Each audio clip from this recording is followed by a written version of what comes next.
done on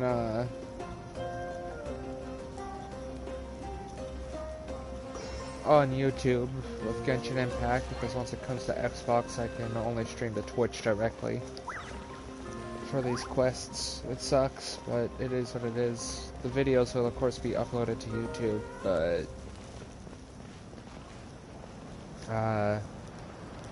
they'll be registered as regular videos, which could be harmful to my normal channel, but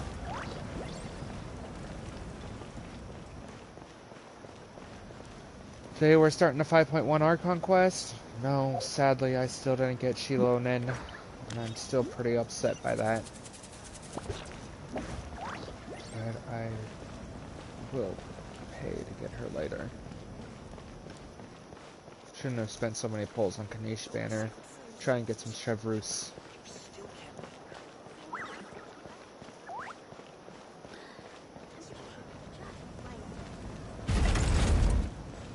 Jump scare.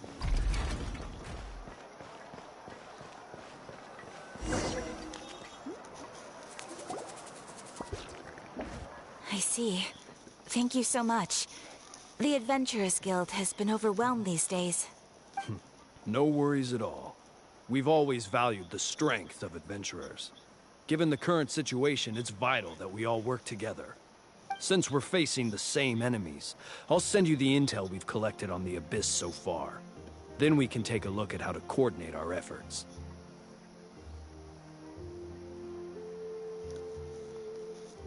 I'm gonna turn down my audio. All right. Thank you so much. I am aware that there's going to be some characters that aren't going to be voiced in English dub, which sucks. But I'm not trying to download some different voice language. Like, I want my game to be in English and less reading, but it is what it is. I mean, I've endured countless unvoiced quests at this point. Hopefully, I'm sending strength to them. Got any new commissions? I hope that they can get a new contract so they will be protected from AI use. You two have come just in time. I've got some good news.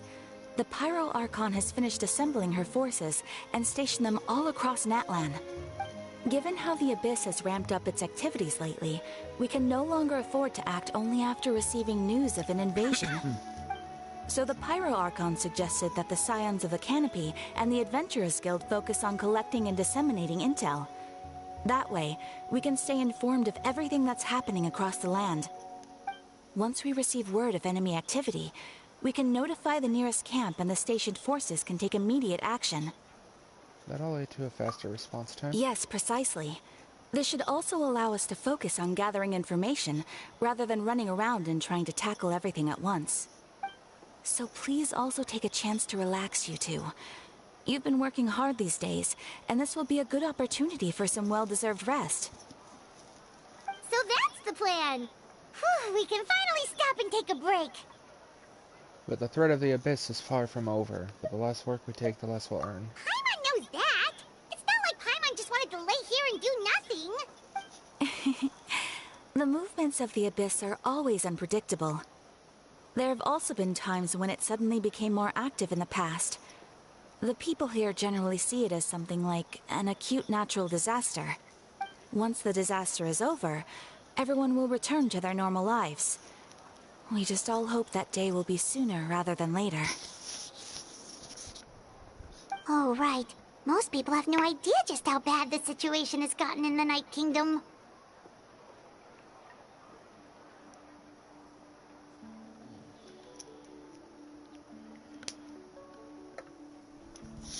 I also hope the day of peace will come soon. I'm not gonna try and voice Kachina, I'm sorry. I'm just gonna have to read her text. Is that Romeo and Paimon? Hello, hello. Oh, hey, Kachina! Are you feeling better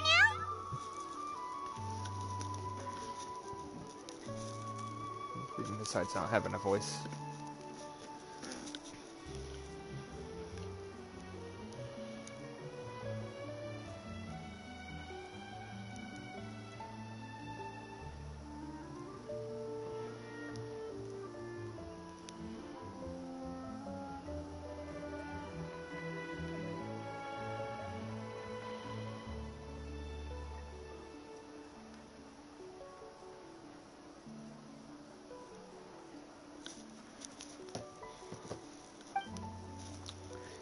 Yep. Now really isn't the time to stay at home and recover anyways. I wanted to do something to help. I heard that the Pyro Archon is gathering warriors to be stationed in more remote areas, so I came here to sign up. Impressive, Kachina, but don't push yourself too hard. Don't think I haven't heard about all the things that you've been doing. With everyone working so hard, I've got to do my part too. Oh, by the way, Sheila told me she was ordered to forge you an ancient name. She said that she's all set and we can head over whenever we're ready. Wow! So we'll finally get to meet Shilonen, the legendary forger of ancient names! Paimon still can't believe anyone could forge those things. Shilonen is a true master. Not only can she forge ancient names, but she's also all sorts of new and fun things. She's always got a pile of commissions on her plate, so you usually have to wait a while before she finishes something. In this case, though, she's completely cleared her schedule just to work with you. She wants to give your name her full attention. Then we should probably thank her when we meet. Well, I've already signed up as a warrior, so all I have to do for now is wait for my assignment. It's okay, maybe we go see Shilonen together? She wouldn't turn me away, right? I mean, I hope she wouldn't. Hey, have some confidence in yourself, Kachina. After all, you're already a victor of the Night Warden Wars. Everyone's so proud of you. You're the future of your tribe. Maybe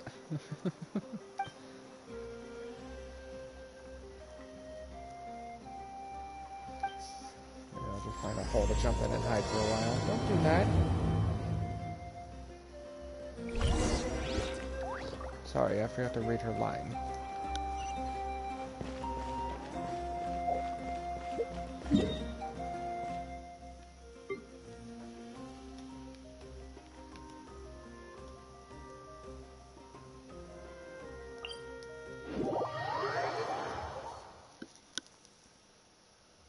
Poor Regina.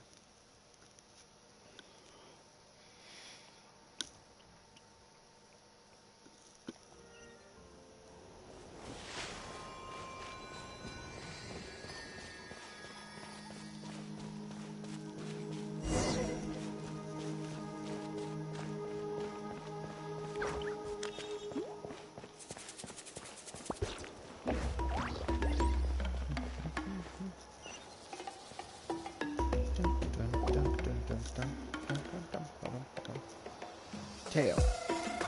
Yours.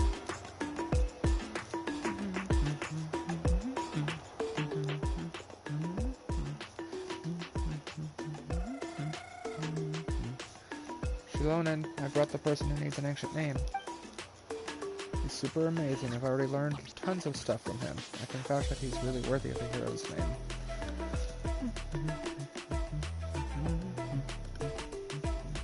Sorry.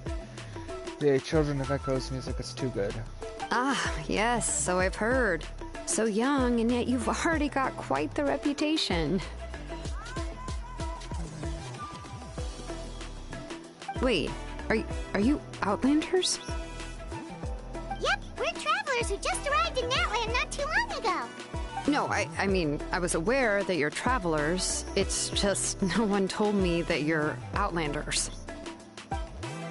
Huh? You're saying the Pyro Archon didn't tell you? No, the only thing she said is that a new hero had pledged himself to the plan. But we'd need to forge an ancient name to ensure he'd be able to return safe and sound. And she did mention that it would be quite difficult to forge an ancient name for them, but at the time, I thought she was just commenting on my skills. But I seem to understand where the true difficulty lies now. I think you got it. Why does she sound... At least in my headphones, she sounds a lot like Dia, but like when I was doing the trial, she sounds really high-pitched. Not that I'm complaining. Dia's one of my favorite characters in the game, even if she unfortunately suffered a pretty bad fate at the start. But now with Mulani, she's really good. Plus I C6'd her with the free 5 stars, so... She's actually pretty useful now. I mean, not that she was ever not useful. But now her burst does more.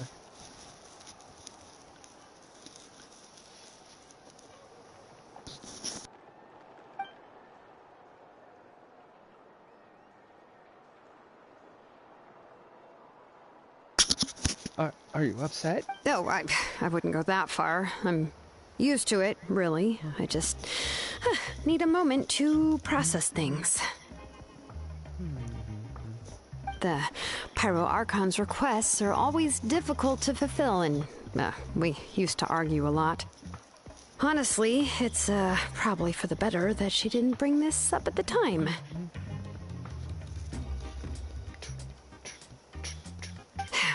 Anyway, I can't argue with her if she isn't here, and it'd be pointless to take my anger out on someone else. But, just because I understand her rationale doesn't make me any less upset. After all, she must have known that forging an ancient name for an Outlander is an impossible task. It's impossible? As you probably know, an ancient name is a symbol of a hero's spirit and glory, which grows even richer and heavier as generations of successors inherit it. We forge ancient names by engraving the heroic deeds of an individual who will become the first hero of that particular name. Plenty of deeds under my belt.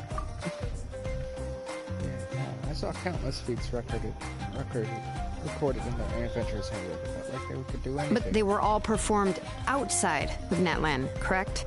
Yeah, that's right. Then those deeds haven't been recorded by the Night Kingdom. To take it one step further, even if you had performed heroic deeds in Natlan, as an Outlander, your actions still wouldn't have been recorded by our lands. Only memories and experiences that have been acknowledged by the Wyab can be used as a basis for an ancient name. Even the greatest of craftsmen cannot create something out of thin air, you know. That's just how it is. Seems the Wyab don't want just anyone to get a name, huh? Mawika, of all people, should know better than anyone, yet she's still entrusted the task of forging the ancient name to me. Oh, Paimon gets it. Nobody's happy being asked to do the impossible. Why do I feel like this has happened before? I think last time Shiloh and just ended up running dozens of laps around the hills. Ugh, don't remind me. Let's just focus on how we can pull this off. How to achieve the impossible. It can't be that hard. I mean, we have spoke directly with a Wyab, sorry. I'm not quite used to the pronunciation, but Wyab. We've defeated the manifestations, too. You mean you're already willing to accept the task? Well, what else can I do? What's happened is already done, and it's not like I can outright defy the order of my Archon. If she gave me this order, then she believes the ancient name is an indispensable part of her plan, and that I'll be able to find a way to make it happen. I believe you could. In other words, the order is an affirmation of my abilities. Whoa, not only has she accepted the task, but now she's looking for silver linings? Maybe that's just how much she and the Archon trust each other. Yeah, let's see if we can find some special way to pull this off. If we really can't make it work, then I'm sure we can still go back and talk to the Pyro The key is getting the Wyab to somehow acknowledge the traveler's existence and record his heroic deeds. We heard the voice of a Wyab when we were in the Night Kingdom before. We even had a whole conversation with her. If we can talk to her again, maybe we can figure something out together. Well, every tribe has their own Wyab. How do we know if the one you met is indeed the best one for us to talk to? Plus, considering the unprecedented nature of this situation, I have a feeling that the acknowledgement of one Wyab alone would probably not be enough. Would we need to gain the acknowledgement of all 6 Wyab? I don't know. That requires a level of knowledge that I do not possess. We need to find a consultant who's an expert on all things Night Kingdom and Wyab. The first person who comes to mind is Seatlali at the Masters of the Nightwind. The one we call Granny Eatstali. Eatstali. Oh, we've heard that name before. We used her spirit speaker stone to find Kachina's ancient name. A person who can make something like that must be pretty impressive. I'm unsure she'd be able to help. Still, she's older now and quite eccentric. It's hard to even book a meeting with her, given that she's constantly holed up in her room and doesn't like to be disturbed. I've heard that to get her help, you have to be extremely patient with her and know how to keep her spirit up. I hate to break it to you, but... She probably won't be very happy with us. Huh. Why is that? I mean, didn't she already help you before? And you even managed to save Kachina. Well, yeah. At the cost of her spirit speaker stone being split into 2. Huh? Great going, Moeka. We're already off to a rocky start here. In that case, I guess your only option is to try to emphasize that this is an important order from the Pyro Archon. Hopefully, Lolly would still want to show respect to the Archon. I'll also write you a letter on your behalf. If you can find someone to deliver it and mention some good things about you, then that should help too. Let's ask Ganesh to deliver the letter. He understands the whole situation and is already a familiar face to her. Paimon sure hopes a Hal won't interrupt when he's talking, though. Alright, Kanish is a seasoned negotiator. I trust that he'll know the best things to say. Great, then I'll go contact him right away. Please just give me a moment to write the letter, and we can meet up near the Statue of the Seven later. Sounds good. We'll take a stroll in the meantime.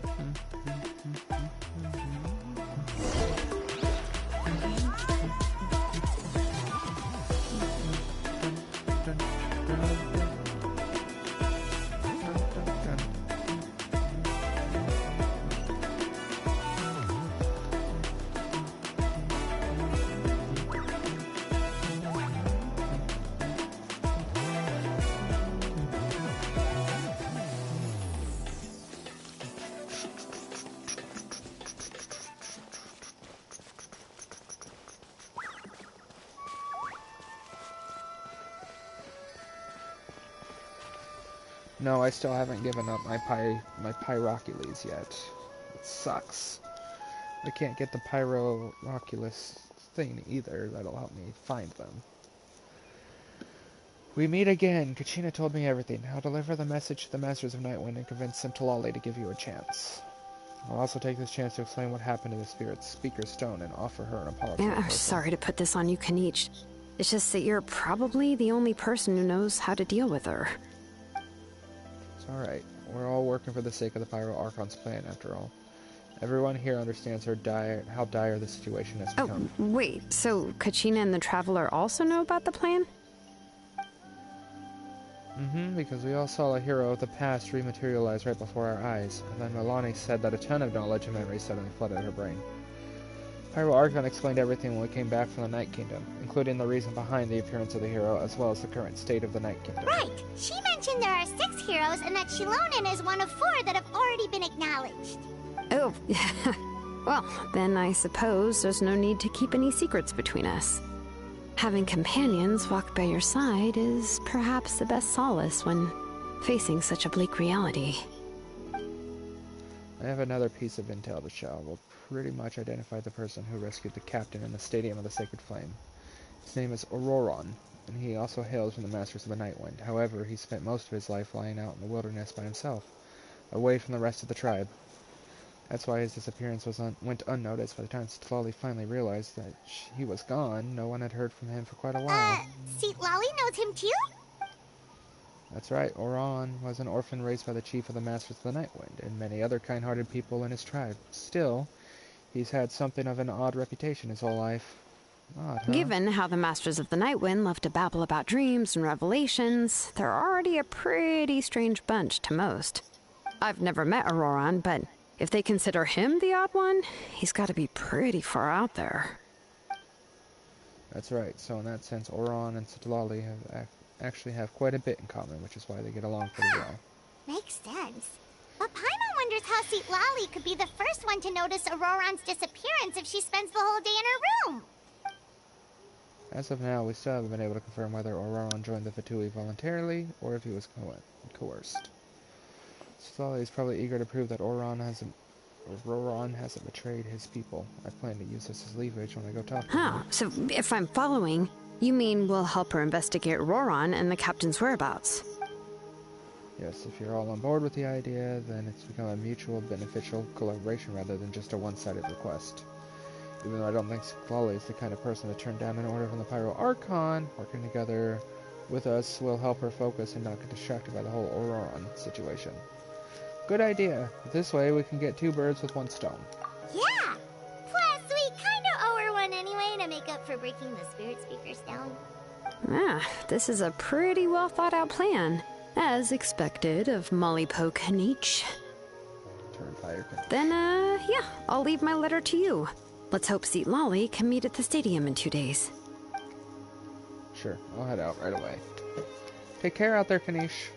I'll be heading back as well. There are still a few things I need to pack. Okay, then let's part ways for now. I'll see you in a couple of days.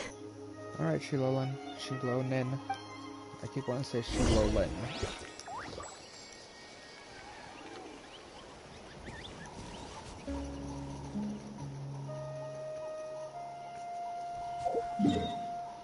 Well, if we have to wait till the morning of the day after tomorrow, I want to go chill down here by the People of Springs.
Oh, it's time to meet up with Shilonin.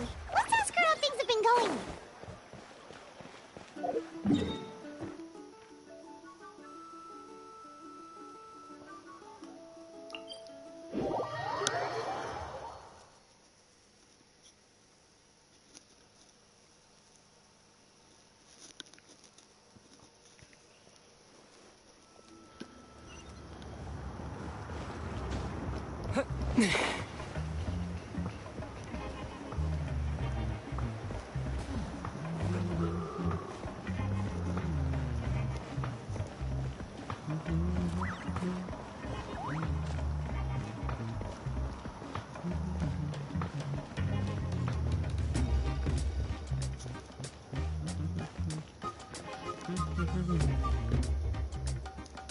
Hey, Shilonin, how's everything going?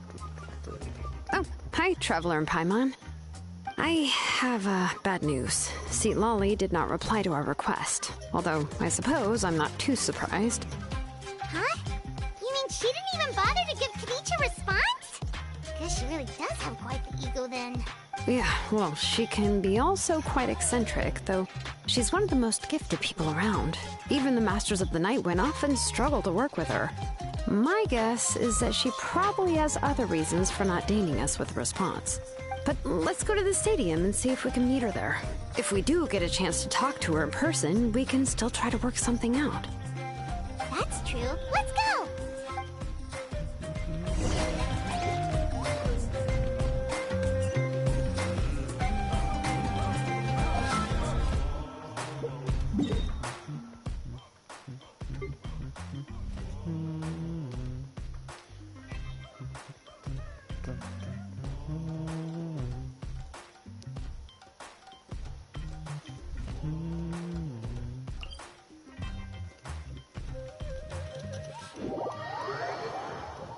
Dun, dun, dun, dun.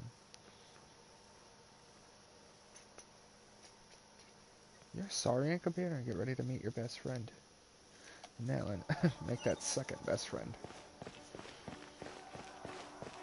Once again, this will probably be the last stream directly on YouTube, and we'll have to stream on Twitch afterwards.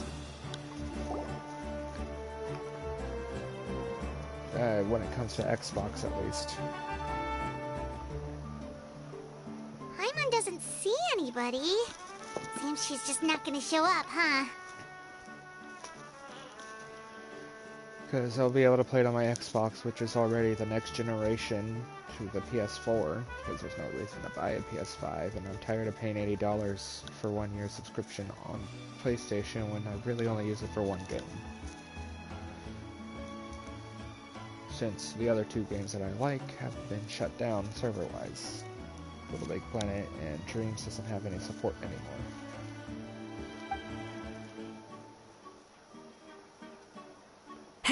Well, we tried to be as considerate as we could, but she's under no obligation to help. That might be true, but this is still a request from the Pyro Archon, right? Shouldn't the subject always answer the call of their Archon? A subject? Well, if you ask me, I'd say we're all more like friends with the Archon. Yes, Mawika is our leader, but that doesn't mean there's any kind of tall barrier between us and her. The only thing is that she often has very high expectations of us. I can tell. Huh. So even though she's super powerful, it sounds like she's actually pretty down-to-earth and easy to get along with. Unlike that old hag Granny Eatstily, right?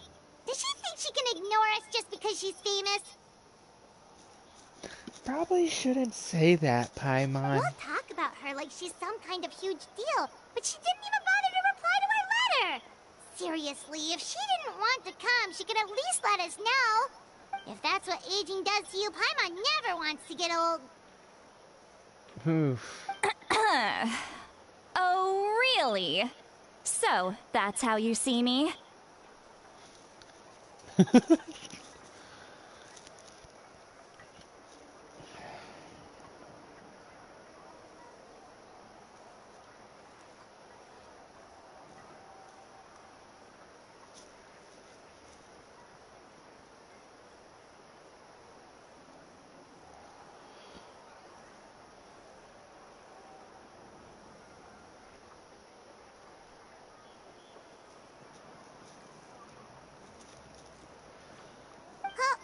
Who's there? Who's talking next to Paimon? Oh, don't mind me. I'm just a disgruntled old hag, right? Come on, relax. I'm sure my bark's worse than my bite. Huh? See, Lolly. Huh?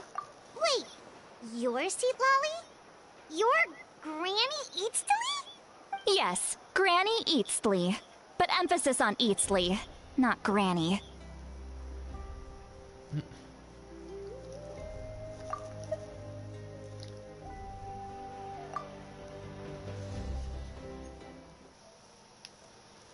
One moment.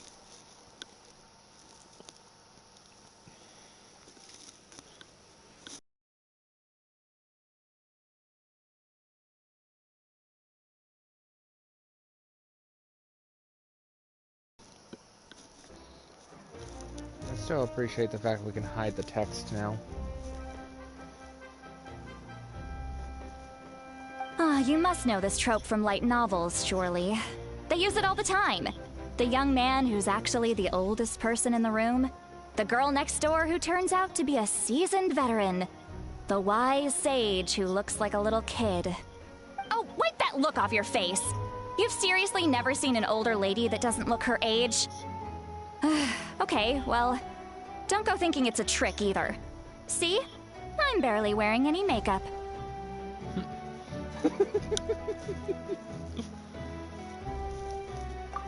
She's very cute. For being an old lady, she's very cute.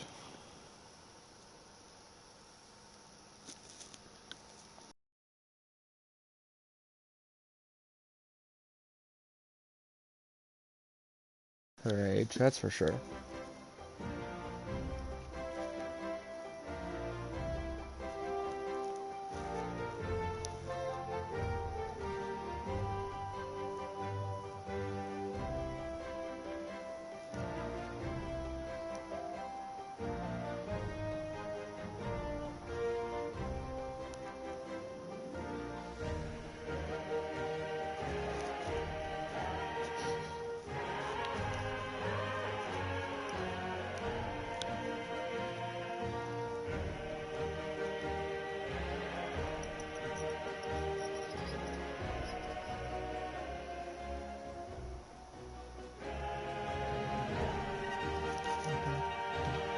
Did I forget to mention, she's called Granny, but, she's actually pretty young. You were complaining about the Pyro Archon leaving things out. It was an honest mistake. I guess we've just gotten used to it. I'm sorry.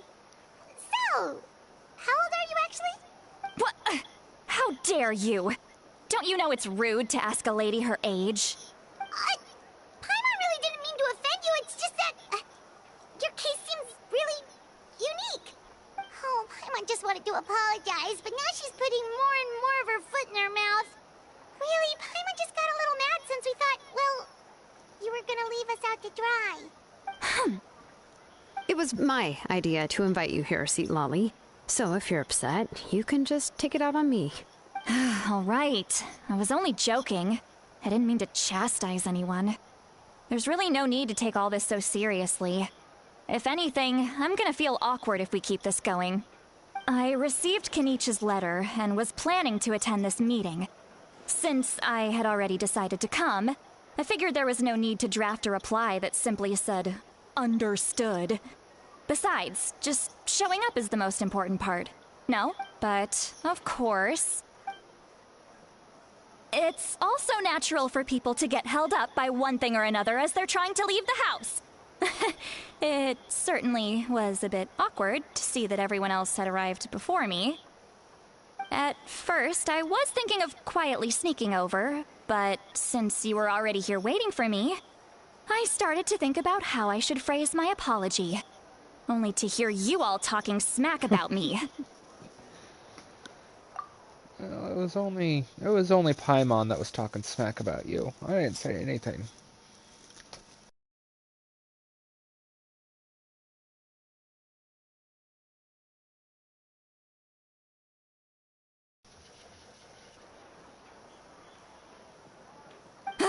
Anyway, that's the whole story.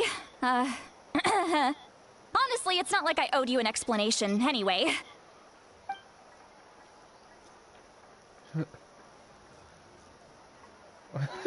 It's just so awkward. What's with that expression? Was she feeling embarrassed just now? She's waiting for us to carry on the conversation. Everything she's saying sounds like a joke, but I'm not sure if I should laugh. Would it be rude to laugh, or even more rude not to When the laugh? Masters of the Night Wind say they struggle dealing with her, I wonder if the feeling is mutual. She seems to be pretty awkward herself. Everything she does and says seems a little forced.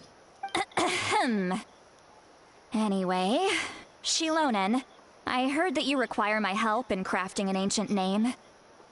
Correct. The situation isn't like anything we've handled before. Let me explain.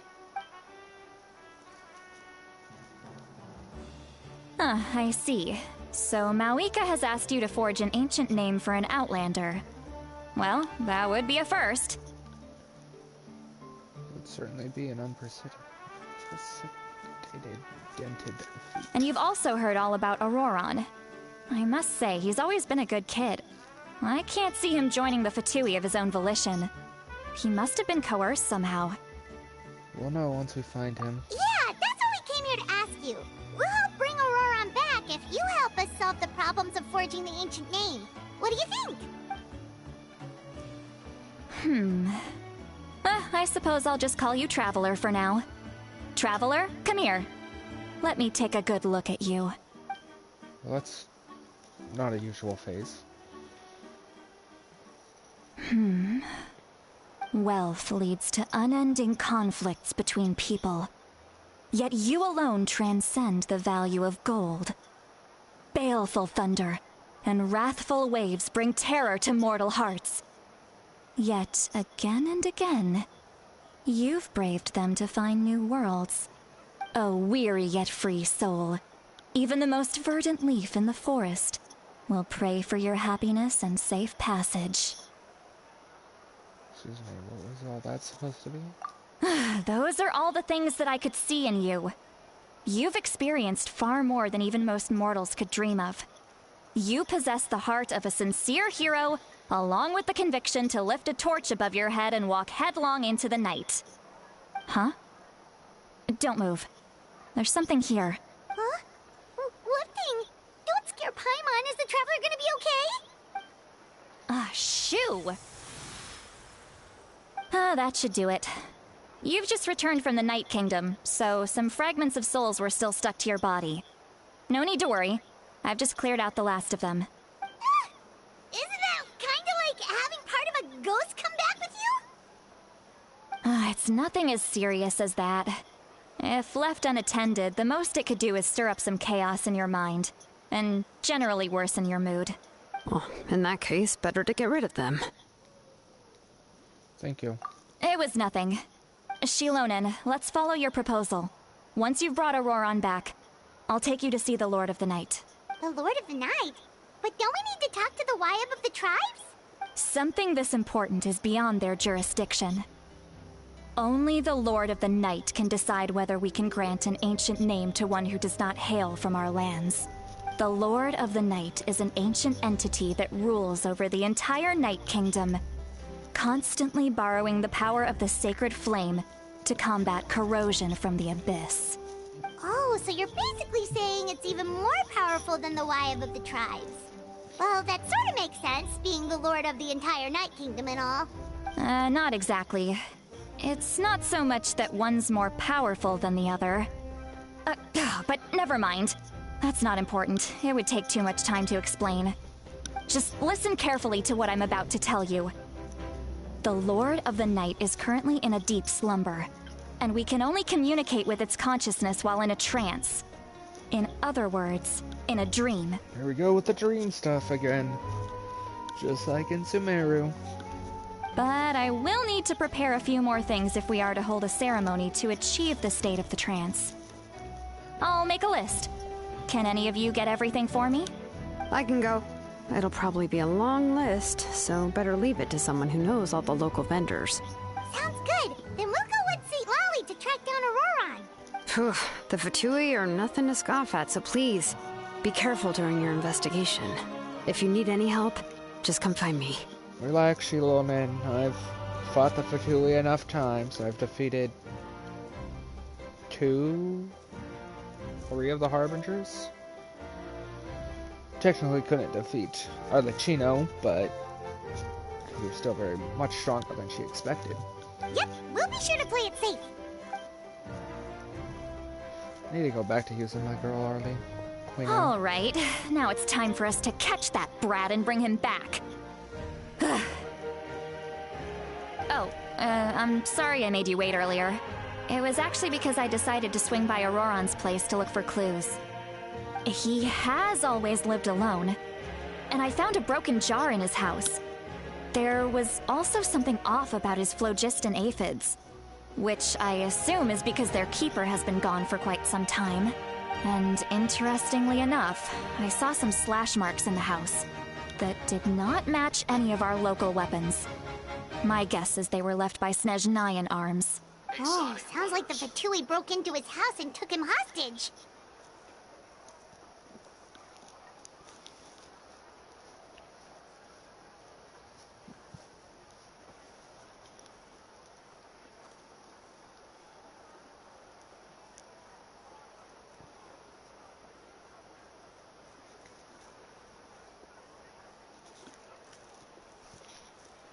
But why would they kidnap a kid who just spends his days living in the country and raising aphids? He's only in his 20s. What would they want with him? That's not to say that I believe he's totally innocent, of course. Since he's the only one who was kidnapped out of everyone in Natlan, he must have done something to attract their attention. In any case, we'll get to the bottom of this once we manage to get him back here. I'm truly sorry to put you two through all this trouble with me. But please help me get him back. You can count on us! All right, then let's start by heading to where Auroran was seen last.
Old man sure knows how to hum for being an old man.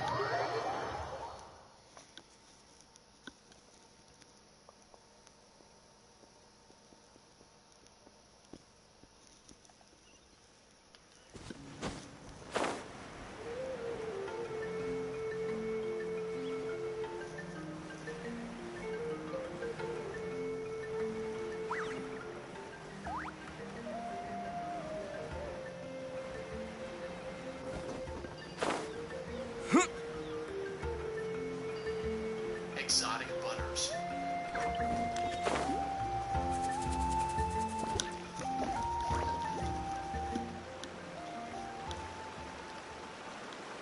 This is the spot. An eyewitness claimed to have seen Auroron speaking to some Fatui soldiers here. I don't know how much you're willing to believe me, but Auroron really is a good kid. I see no reason why he'd suddenly get involved with the Fatui. I'm convinced that what the witnesses saw was actually the Fatui coercing him. Or perhaps trying to extract information. However, I doubt anyone would believe me, given there are no signs of a fight. God, I hope that they figure out some way to make her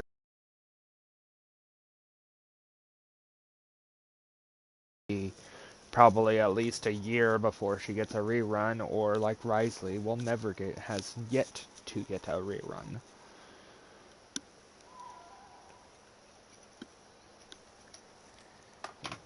Keeping all the cryos locked up.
Didn't Kanichi say that she's a big name in Natlan? Feels kinda weird to see her so frustrated and helpless like this. Could you tell us a little bit more about him? Auroron? Well, he was left at the side of the road as an infant, and the people of the tribe took him in. You could say that everyone had a hand in raising him.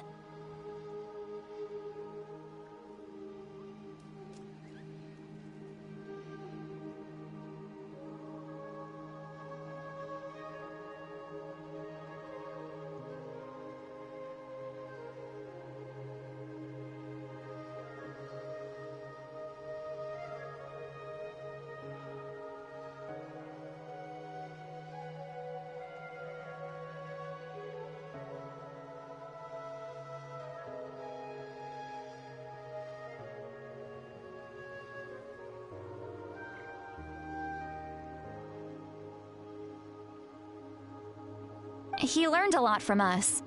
And once he reached adulthood, he built himself a house out in the countryside. He spends most of his days growing vegetables and raising aphids, living off of what he harvests from the garden.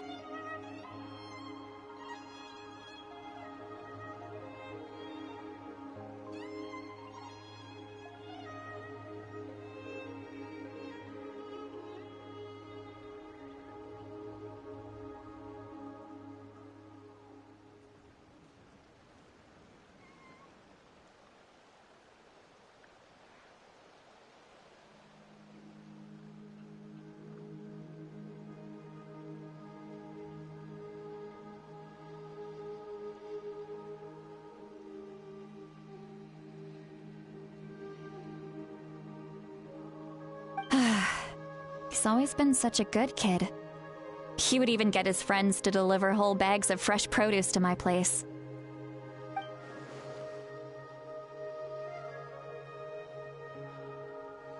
If that's all there is to him, then he really doesn't sound like a bad person. Oh well, let's keep looking. He can answer all of our questions once we find him. He's been raising phlogiston aphids for a long time, and since they were disturbed, they secreted a special type of phlogiston. We can use that substance to track his movements. Let's follow the phlogiston trail. Huh? What trail? Paimon doesn't see anything. Oh, right. I forgot your eyes don't naturally perceive such things. Here, give me your hand.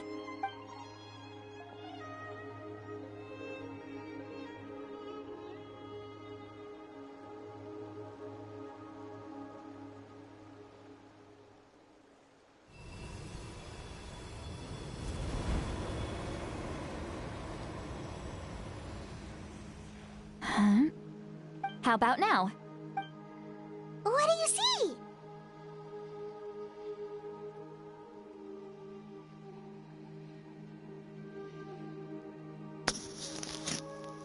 I can see the trail now. Whoa, Paimon can see it now too!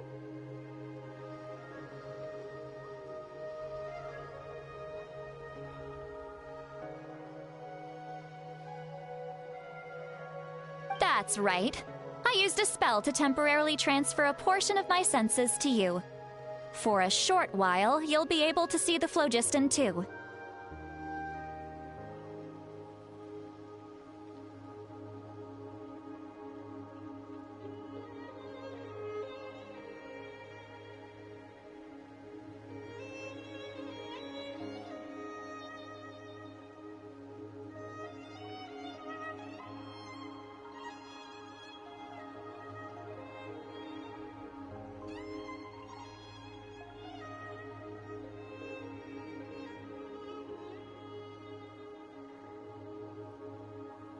Wow, you can even share your senses with us?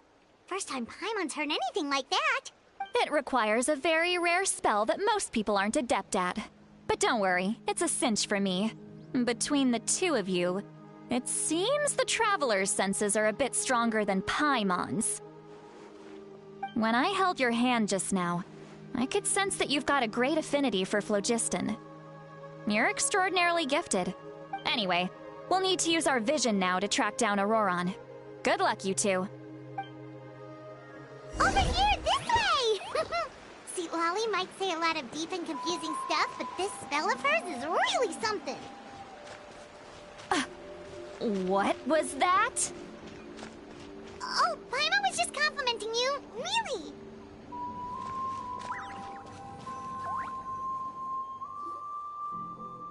What does she mean by deep and confusing? As far as elderly shamans go, I'd say that I'm already pretty easy to talk to. Is there any other old hag who's as fluent in the language of the youth as me? That's funny. But is my way of speaking still not trendy enough? I've already tried my best to match their speech patterns. But given the looks on their faces just now... Well, I mean, it makes pretty good sense to me. Or perhaps I'm still not fashionable enough? But that can't be, right? Don't tell me they're still getting the impression that I'm super old-fashioned. Huh? I think I just heard a voice. Wait, but it wasn't with my ears. Was it all in my mind? Was that St. Lolly's voice?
Dot dot dot.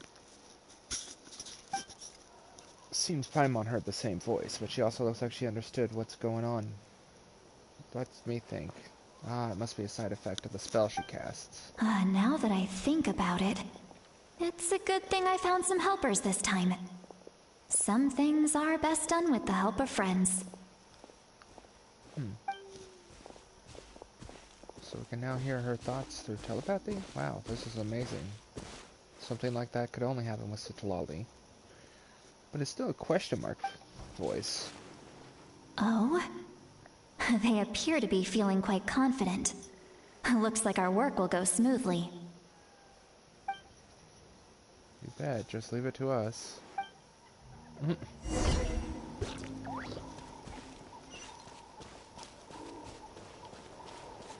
looks like there's a new camp over there.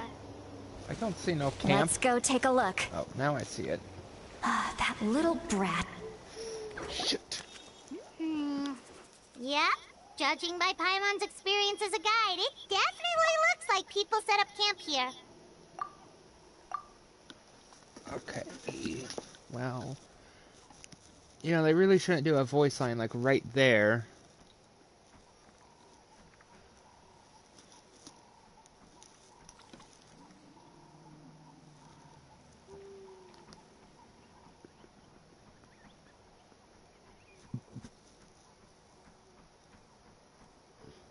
I feel bad because I technically just missed some of her voice. I just hope he hasn't gotten himself into any real trouble. Wait. The phlogiston here is a bit odd.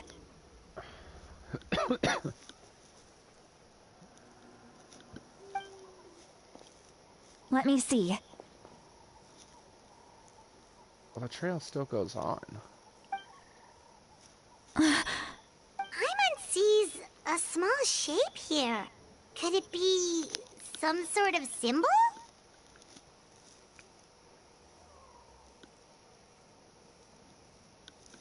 This is a distress signal for the Masters of the Night Wind.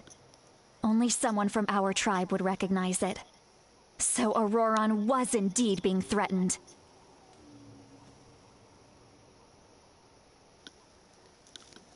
We've got to find him. Fast. Leaving such a subtle mark implies that he was trying to be discreet. In other words, he was probably under the Fatui's watch. If they notice us, we can just charge in and fight them to the death. But what if my darling grandson is also there? I can't have him caught in the crossfire. Grandson? She's not referring to Captain, is he? No. I've got to be careful. Otherwise he'd get hit as well. How annoying. No. No, I've got to stay calm and keep my composure.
There are traces of people staying here too. Wait a second. The phlogiston around here is jumbled up. I can also smell a mix of elements in the air. Pyro, electro, and some other elements as well. Kanich told us that you were super amazing. No wonder you can sense so many more things than us. It's about time that little brat said something nice about me. You know, we can hear your thoughts a little bit, right? There are signs of a struggle here. Judging from what's left on the scene, there must have been a fight. But after that, the factions seem to have gone their separate ways. Both the phlogiston and the elemental traces in the air support that. Seems like Auron has found a chance to fight back. Do you still remember the little mark we found before? Paimon's thinking, what if Auroron wanted to leave another distress signal, but was caught by the Fatui? Looks pretty worried. Yeah, she looks pretty worried.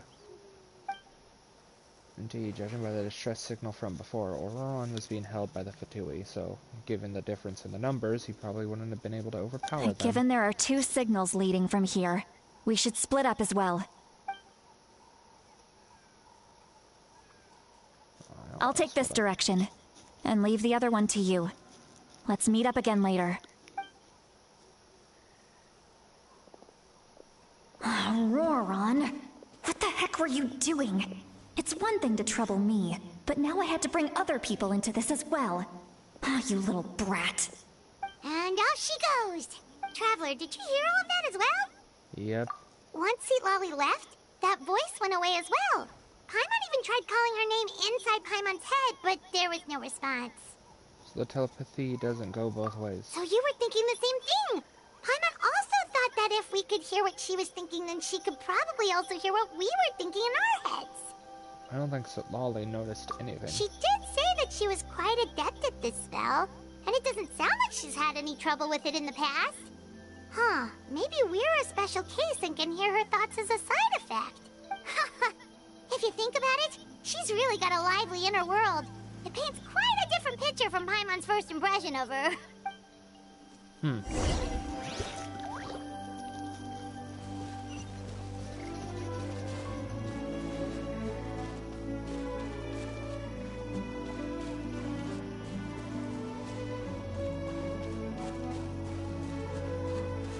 Paimon sees some traces here. Let's follow them and see if we can find anything up ahead.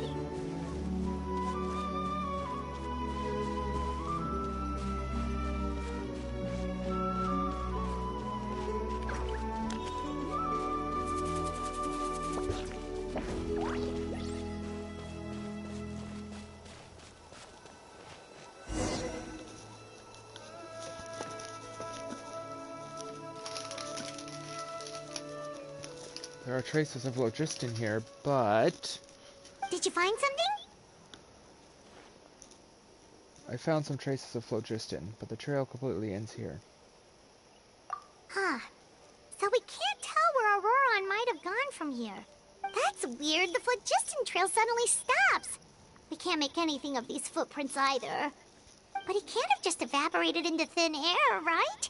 We know he wasn't alone. He had all those Fatui with him. Paimon's right, this is all extremely strange. Also, So, you can hear the sounds of the wind from beneath the earth. excuse me?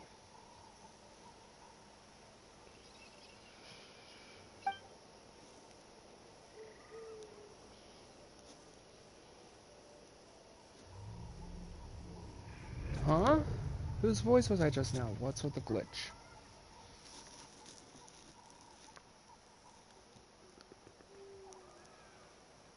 Weird. That's interesting. More glitching. Is this like Sumeru, where only we could see Nahida?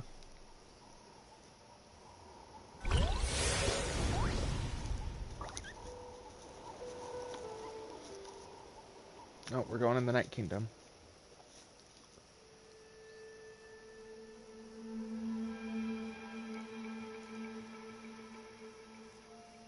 The Night Kingdom? How did I get here?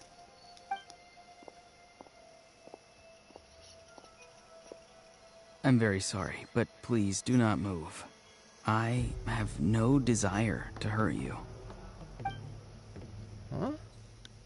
Oh, there's Auron. I apologize that our first meeting has to take place like this. It's just that you're much like one of those animals with ears that perk up as soon as it senses danger in their environment. and given your combat proficiency, I would not have been able to gain an advantage over you if you were anywhere else in the world.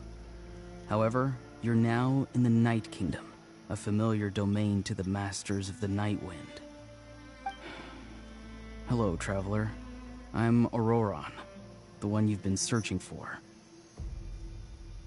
But what does that mean? Have you escaped the Fatui's custody? He's tall. Damn.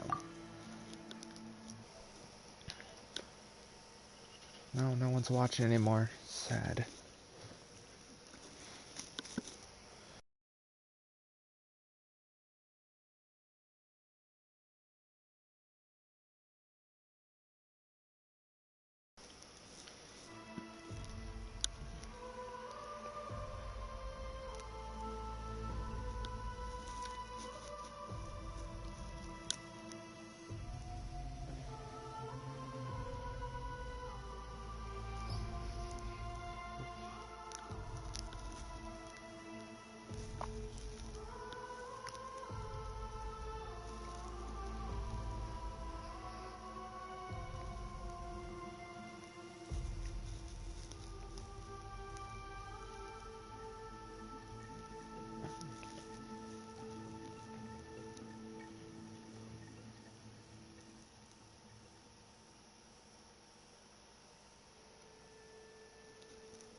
But what does this mean? Have you escaped the Fatui's custody? Ah, the Fatui's custody. I see. So even Granny has told you that I was coerced by the Fatui. I'm afraid you've been brought here by a lie, like a false omen in the lingering smoke. My friend and I only left those traces to lure you here. Deceiving you was never our true intent, however. It was simply the fastest and most feasible way for us to set up a meeting. It's the captain? Greetings, traveler from afar.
Be careful with this traveler.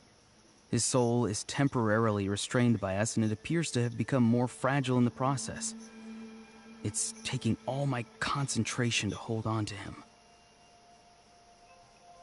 It was I who tasked Auroron with leaving the traces to lead you here, and I who used the Master's ritual to bring your soul to the Night Kingdom. So you are working together. What do you want?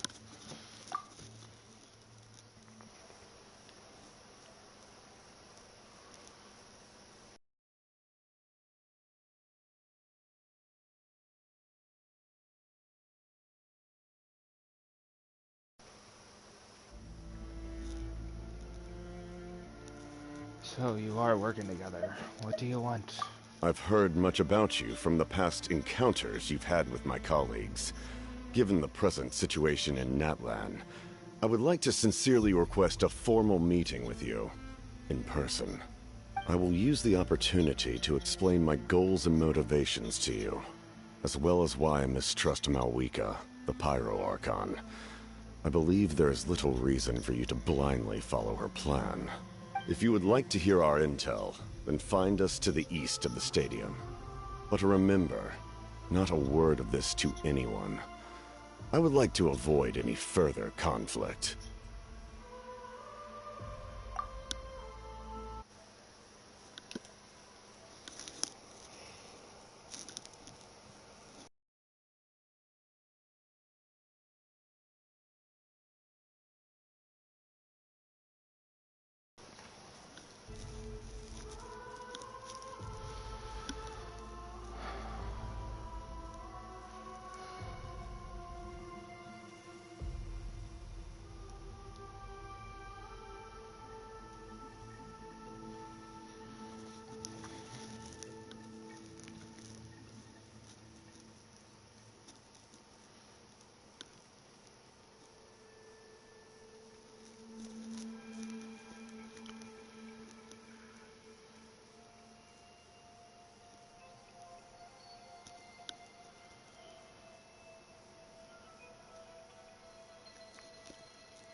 You will see me again once you return to reality. No matter what I say, please, help me keep this a secret. This is all to avoid dragging Granny into this conflict.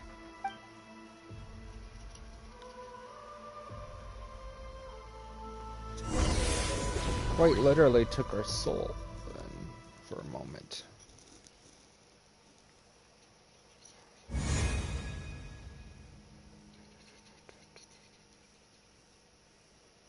Hey, what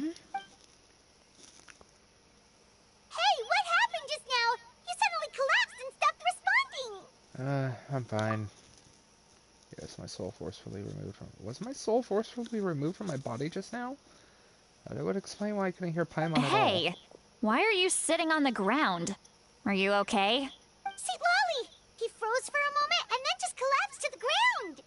Could it have been those leftover remnants from the Night Kingdom? Do you have any itches or pain anywhere? I'm fine, just a little lightheaded. Don't worry.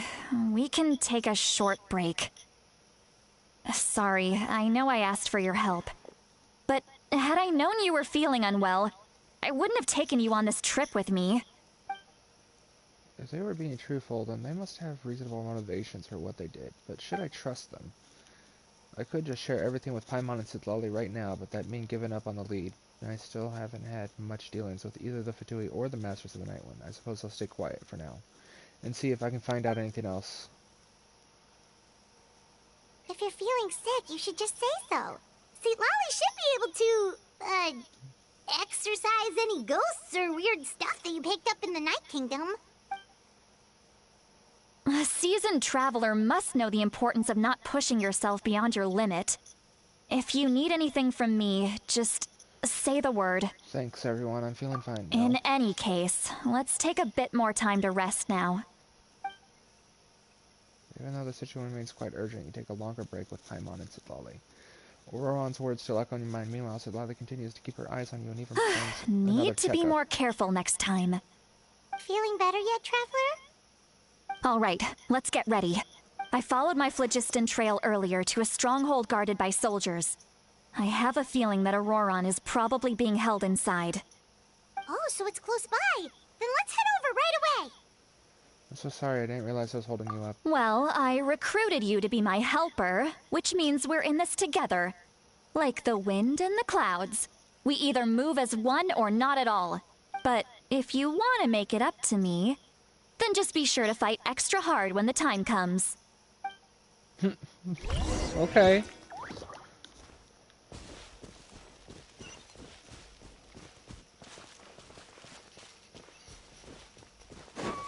Just be sure to fight extra hard when the time comes.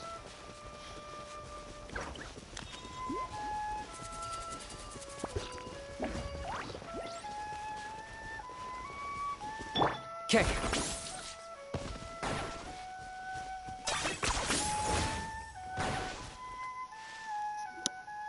Look over there. Huh? I don't think she sees someone in the middle of the camp. Yeah, that's Auron, alright. That's Auroron. So he really was taken by the Fatui. So that's Auron. He does look the same as when I spoke to him in the Night Kingdom earlier. Alright, we'll take the lead.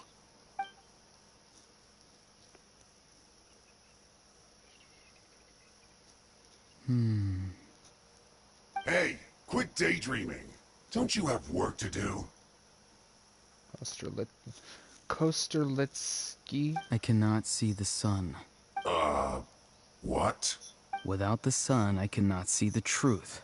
You are currently blocking the light, so I must beseech you to move aside. Huh? Okay, Mr. Philosopher. That's enough mumbo-jumbo. Wow. I'm going to rip that guy's head right off. Damn. See, Lolly's struggling to control her temper now. Are you ready? Let's go kick their butts. On my count. 3, 2, 1! Still trying to resist? You've got no idea who you're up against. Let's shred, Sharky!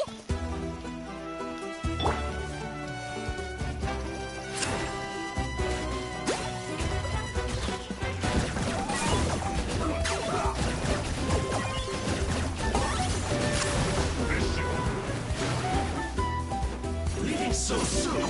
Claim these souls. I got him cornered.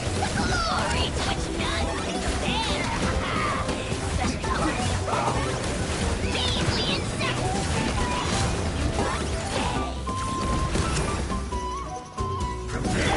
Shabam! Send this quickly. Woohoo! Surf's up! Get dropped. Amazing! This guy's so much tougher. Right here! Drilling down!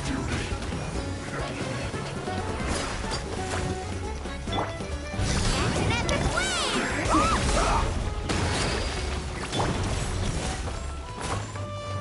Locked up.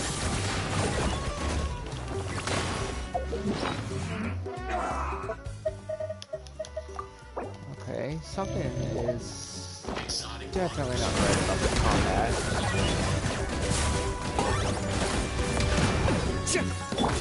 Yeah.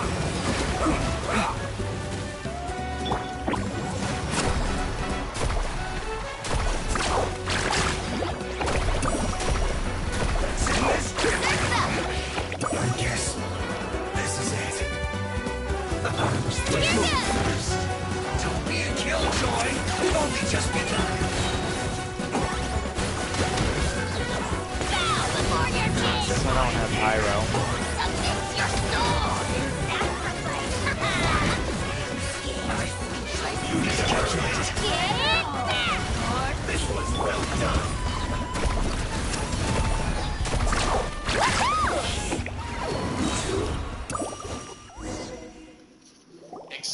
An embarrassment. Auroron!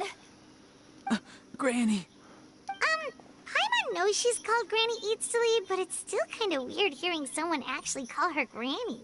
And greetings to you too, Gramps. Gramps? Excuse me? What did you just call him? Gramps? Is that not right? You're Granny's friend, are you not? You seem to be approximately the same age as her, so I figured you've got to be Gramps. Excuse me? How many times have I told you? It doesn't work like that. There are a lot of people who look about the same age as me. You can't go around calling everyone Gramps or Granny. Oh, wait. He's not a child, is he? Don't tell Paimon he's one of those people who look like an adult but are actually only 8 or 9 years old. Oh, your words have pierced my heart like a thorned vine. Given how hard those thorns are to remove, I may just need to find a pair of tweezers. Why are you so upset? You can just say yes or no. Of course I'm not a child. It's just, Granny always taught me to show gratitude where it's due. And since the Masters of the Night Wind raised me collectively, I basically see everyone above a certain age as an elder I should look up to. The way he talks has definitely changed, but it doesn't feel like he's putting on an act. He asked me to do whatever I could to keep the things a secret, and even said it'd be for the Citlali's sake. So you treat everyone like they're your uncles and aunties, or so you treat everyone like they're your gramps and grannies? Exactly. But if you keep that up, then everyone's going to be your senior. And do you think saying all of this is gonna save you from a scolding, Auroron? Haven't I told you 100 times since you were a kid? Heed the 3 warnings. Be wary of beasts prowling around, scammers looking for their next victim, and strange people who appear out of nowhere. Oh, so you do remember, and you just chose to ignore them. I always knew that living on your own was going to get you into trouble sooner or later. But getting kidnapped? That really takes the cake. You won't always be able to rely on other people coming to your rescue, you know. You're just lucky we got here when we did. Or we might be launching another search and rescue operation to find out where they put your severed head. I'm sorry, Granny. I'll be more careful next time. Next time? Oh, good one. You think there'll be a next time after this? Not a chance. They didn't hurt you, did they? No, they just asked me a lot of questions about Natlan's terrain and made me draw a map of the ley line distribution. Okay, now answer me honestly. Were you the one who helped the captain escape after his battle with the Pyro Archon? Yes. So why did you do it? Because they said they would need my help from there on out. They also said that if I refused, they'd just come to you, Granny, and they'd already figured out a way to make you do their bidding. Hey! I'm no ordinary Granny! Would they really dare to come after me? And you! Did the gods give you a brain just for you to not use it? Did you really believe everything they said at face value? And not stop to think? Thankfully, the Pyro Archon only asked that we find the mysterious individual from the Masters of the Night Wind, and didn't slap your name on a wanted poster. Don't think for a second that she doesn't know what's happening. Even if the truth that you see will soon manifest into reality, there is still no need to preemptively panic. Have you forgotten the words that I've taught you? I'm sorry. Forget it. We can submit the details of this camp and the defeated Fatui as evidence of your innocence. Let's clean this place up and get back to the city. Auroron, you better remember this lesson well and seriously reflect on your actions. Also, once we return to the city, come to the speaker's chamber with me. I'll need you to explain everything. Sounds good. Should I bring some of my homegrown vegetables as well? Your vegetables? Yes. I grow a lot of fresh produce in my garden. I hope the Pyro Archon won't be too picky about the selection. Now's not the time to be thinking about that. If you do come face to face with the Pyro Archon, the first... Recite the 3 warnings. Recite the 3 warnings. Huh? No! You should emphasize that you were not in cahoots with the Fatui! How exactly did the Masters raise this guy? Oh, right. Poor guy.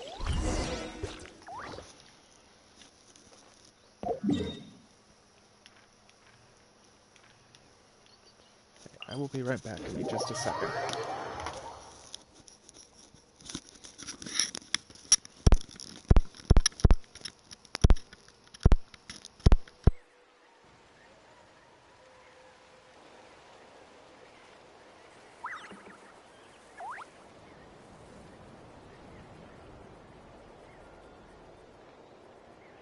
The most important part of going out to have fun is, well, going out. So just show up and I'll handle the rest.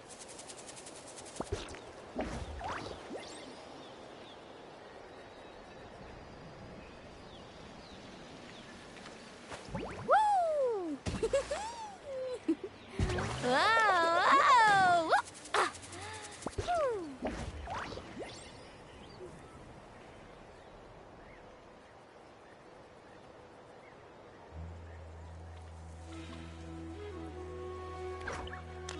You can only do so much on your own, but with a group, anything's possible.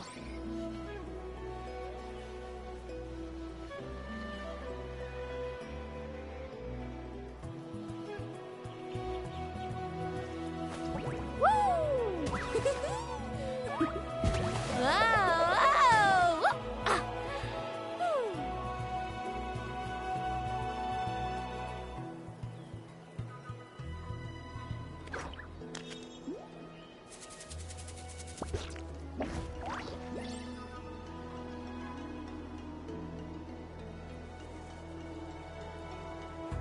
Ever tried chasing waves before? You wanna try? Well, come on, no time like the present. I'll help you find the closest beach.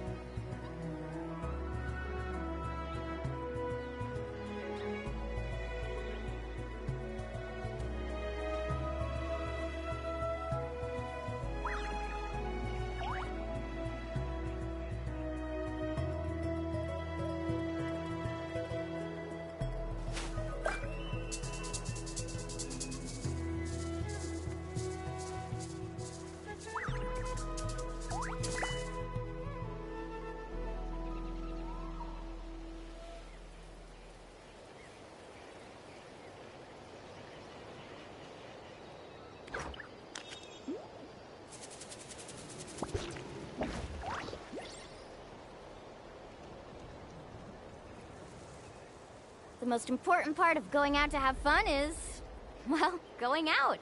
So just show up and I'll handle the rest.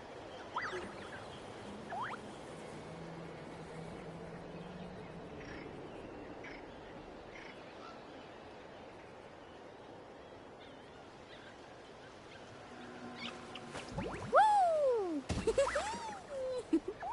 Whoa! Whoa! Ah. Whew.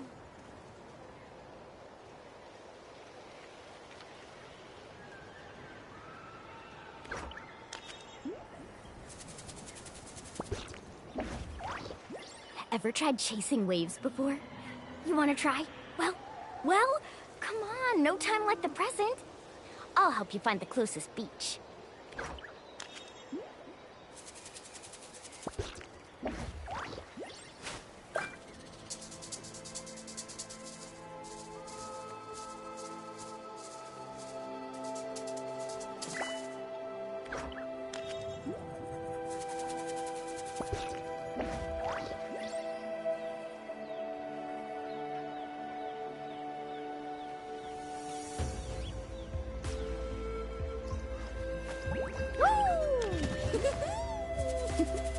Whoa!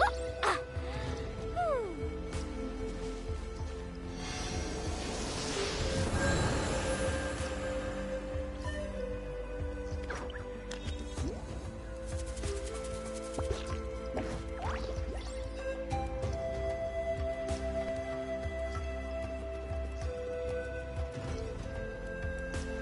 The most important part of going out to have fun is, well, going out. So just show up and I'll handle the rest.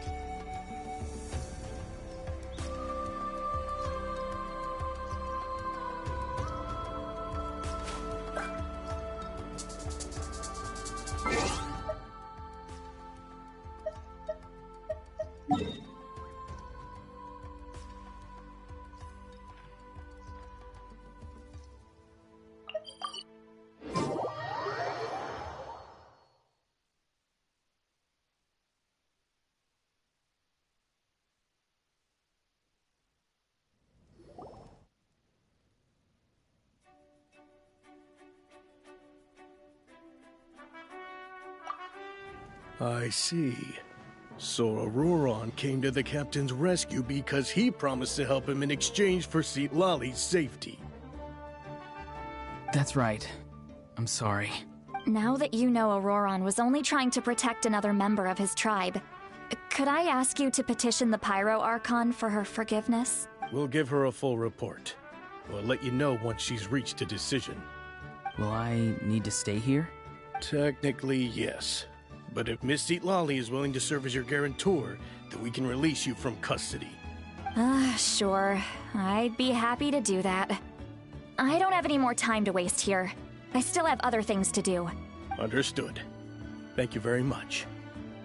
Mr. Auroron, please report back to the Speaker's chamber as soon as you've received notice of the Archon's decision. I understand.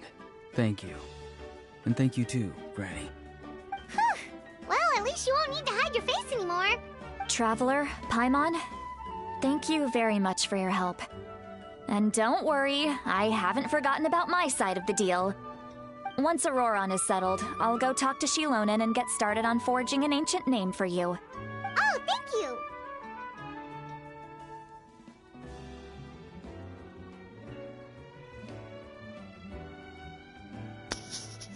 I'll be counting on you. You scratch my back, I scratch yours. It's as good as done. You can just go twiddle your thumbs or something while you wait for the good news. Bye for now. Come with me, Auroron. We've got to find you a place to stay for the night. Goodbye, Gramps.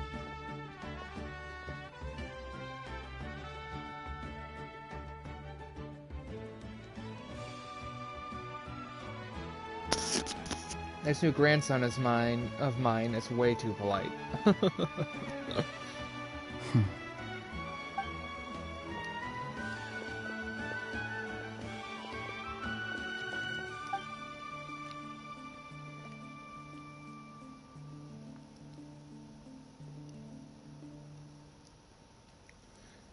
He doesn't strike me as a liar. Had I not seen everything for myself, I'd have guessed that he could have done so much work behind Lolly's back. What does he really want?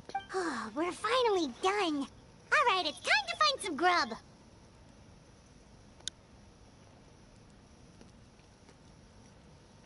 Hi, Mom. There's something I need to tell you. Huh? What is it, Traveler?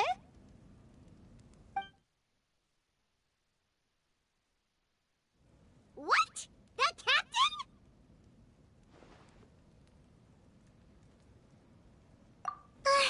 Sorry. Keep your voice down. I just didn't see that coming. So you really saw him in the Night Kingdom? And he didn't attack you? Oh, that Auroron, what is he up to? He sounded earnest enough just now. Paimon would have never guessed anything was happening. All that stuff about protecting Lali and being forced to help the Fatui, when he's actually been a willing accomplice all along. I'm still not completely sure. We still need more information. Yeah, you're right. Still, Paimon appreciates you telling her about this. Paimon will support your choice no matter what, so if you want to go, we can go together. We still have another whole day before the meeting, so we'll just meet with them when the time comes.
can only do so much on your own, but with a group, anything's possible.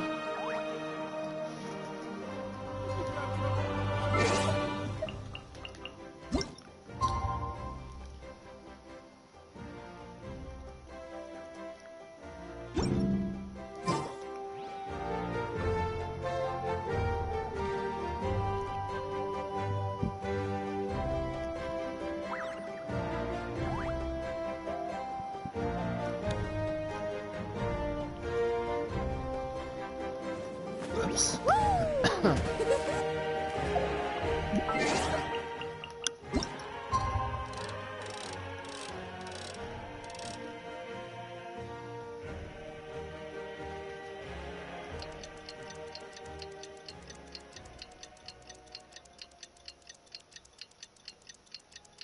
Just a minute later.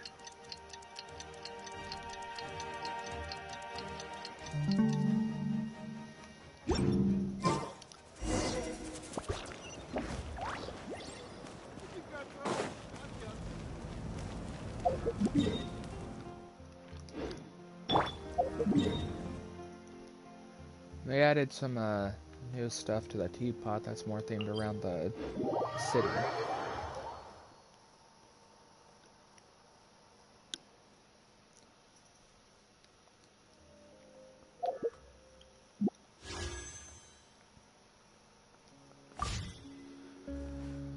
I just need 20 more primos. I need Shilonen.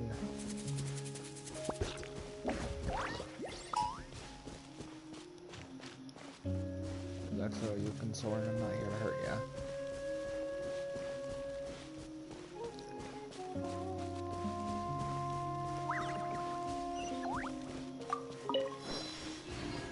This is where one of the wine notes usually reside. Or the manifestations.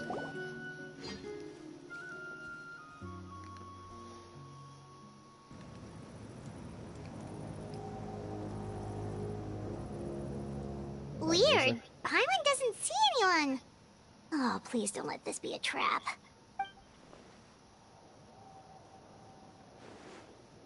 Exclamation mark. What was that? Good evening. Nice to see you again. It's you. You shouldn't pop up from behind people like that. What are you, a ghost? I'm terribly sorry. It's just a force of habit. And what's with you apologizing all the time? You sound so polite and honest, but you're actually doing shady stuff behind people's backs. You're right. Granny tells me that too. Huh. Come to think of it, you remind me of her. Sometimes you two sound really similar, you know. Oh, so you're gonna call Paimon Granny too now? Well, I could. So, what's the purpose of the meeting? Let's get straight to the point.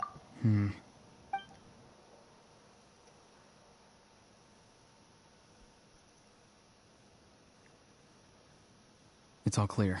Over to you. Excellent. The fact that you showed up proves that I was right about your character. Hello, Capitano.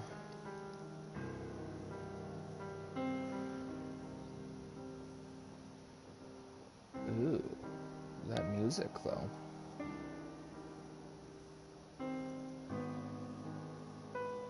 Let's just listen to it for a moment.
I bet that fire that we were investigating was the one at the end of the first Archon quest.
Okay.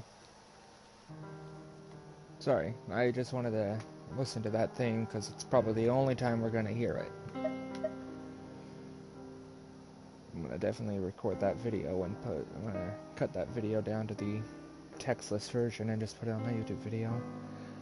Anyways, I'm only interested in the intel. I don't really care how the Fatui thinks of me. Yet, there's been a lot of talk about you. Child told me that you're passionate about the unknown and willing to take risks. Rather than facing you as an enemy, I would much prefer to bring you to my side.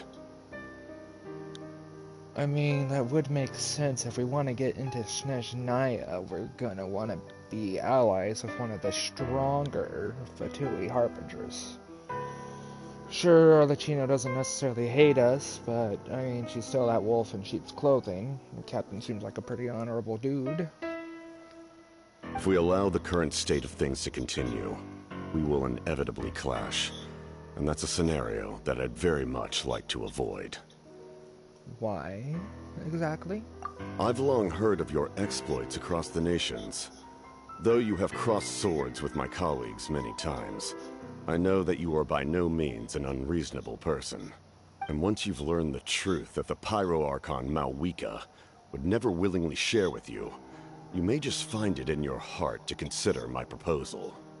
I assume you've already been informed of the Pyro Archon's plan. In order to defeat the Abyss and save Natlan, she still needs 2 more heroes to appear. Wait, how did you know that? Never mind. Guess that's not important now. I've long kept a close eye on her plan. To be frank, it's an exceedingly risky plan. Will the heroes really appear? And even if they come to her, will their power be enough to drive the Abyss back? If any part of the plan goes awry, all of Natlan, even all of Teyvat, will pay for her mistakes. Now, you may have been led to believe that this is the only plan available to her. But what if I told you she's had another emergency plan all along, the details of which she has chosen to keep hidden from you? An emergency plan? Yes. A way to keep Natlan intact, even if her original plan fails. But given the painful cost of its execution, she has chosen to keep it as a mere backup plan. Whether this stems from hesitation, fear, or even naivete, I cannot say. But Natlan cannot afford to wait until she comes to her senses. My fear is that given the enormity of the decision, She will be reluctant to confront the dire reality we face until it is too late. There will be no time left to execute the backup plan, and all of Natlan will be lost to the abyss. We have to make the decision for her, here and now. Traveler, be careful what you say, man. This guy is no one to mess with. That's just your speculation. Yeah, do you have any evidence for all this? Just telling us a bunch of scary stuff isn't enough, you know. Besides, wasn't it you who tried to seize the Gnosis for the Tsaritsa's plan? Wait, by seizing the Gnosis and making the decision for her, could he really mean Gnosis has something to do with this backup plan? I knew you'd be clever enough to see. That's right. I did not seek the Gnosis for the Tsaritsa. Since I was defeated in battle, I must put to rest my thoughts about the Gnosis. But even so, my desire to save Natlan remains unchanged. And now, I have found a new way to solve the crisis. We can implement it immediately if we reach an agreement. Someone's here. Huh? The captain disappeared! Something is rapidly approaching. Oh no. Something? Bad news, chump. It's your granny. Well, damn. See, Lolly? When did you get here? I knew something was amiss after we were separated. Hidden ceremonial tools, an unconscious traveler. I must say, I'm very curious about what you're up to. How dare you go behind our backs like this, Auroron? Colluding with the Fatui? Really? Oh, here we go again. Cat got your tongue, huh? You really think you can avoid a scolding just by staying quiet? Wait, that's almost like a pyronosis on his back. Or not a pyronosis, I'm sorry. That's almost like a pyro...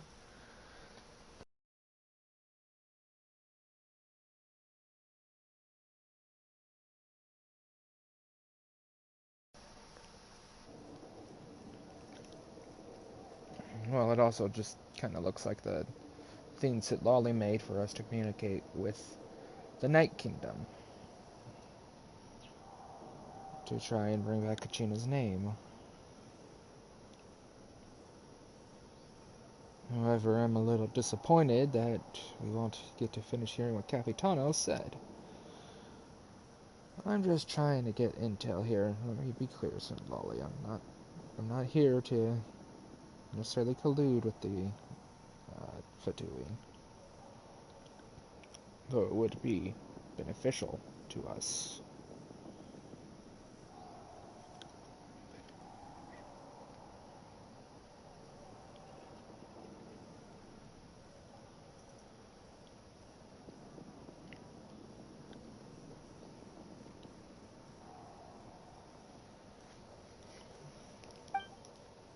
I'm not trying to avoid anything.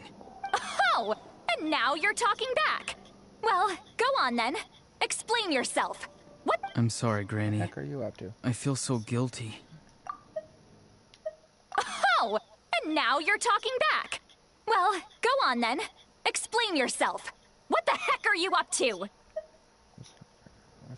You! That's it! Where are my tools? I swear if I don't teach you a lesson right here and now, I'll... Wait, Lolly! Please, calm down. We, still learned a lot of info, didn't we? Like the fact that the captain isn't trying to seize the Gnosis anymore. So, maybe just save the scolding for later, okay? This is no place to discipline a child. Yeah, this is no place to discipline a child. Listen well, Auroron. You're only getting out of this now because of the Traveler's plea. This isn't over. You hear me? You're right, Traveler. Let's go.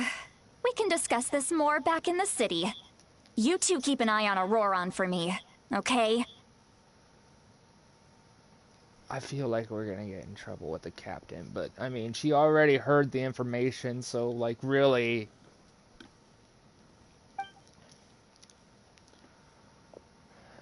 Our conversation with the captain was interrupted at the Moose Kroshimura, but if Auron's still here, then maybe we can still learn the rest from him. The general in the labyrinth. He literally just disappeared.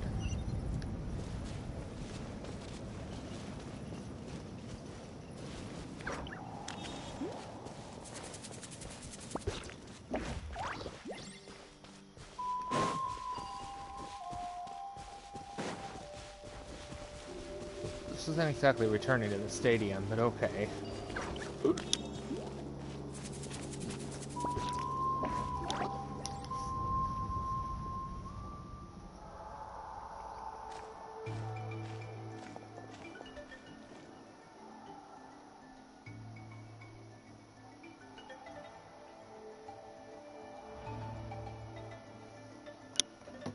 I feel like there's supposed to be audio here.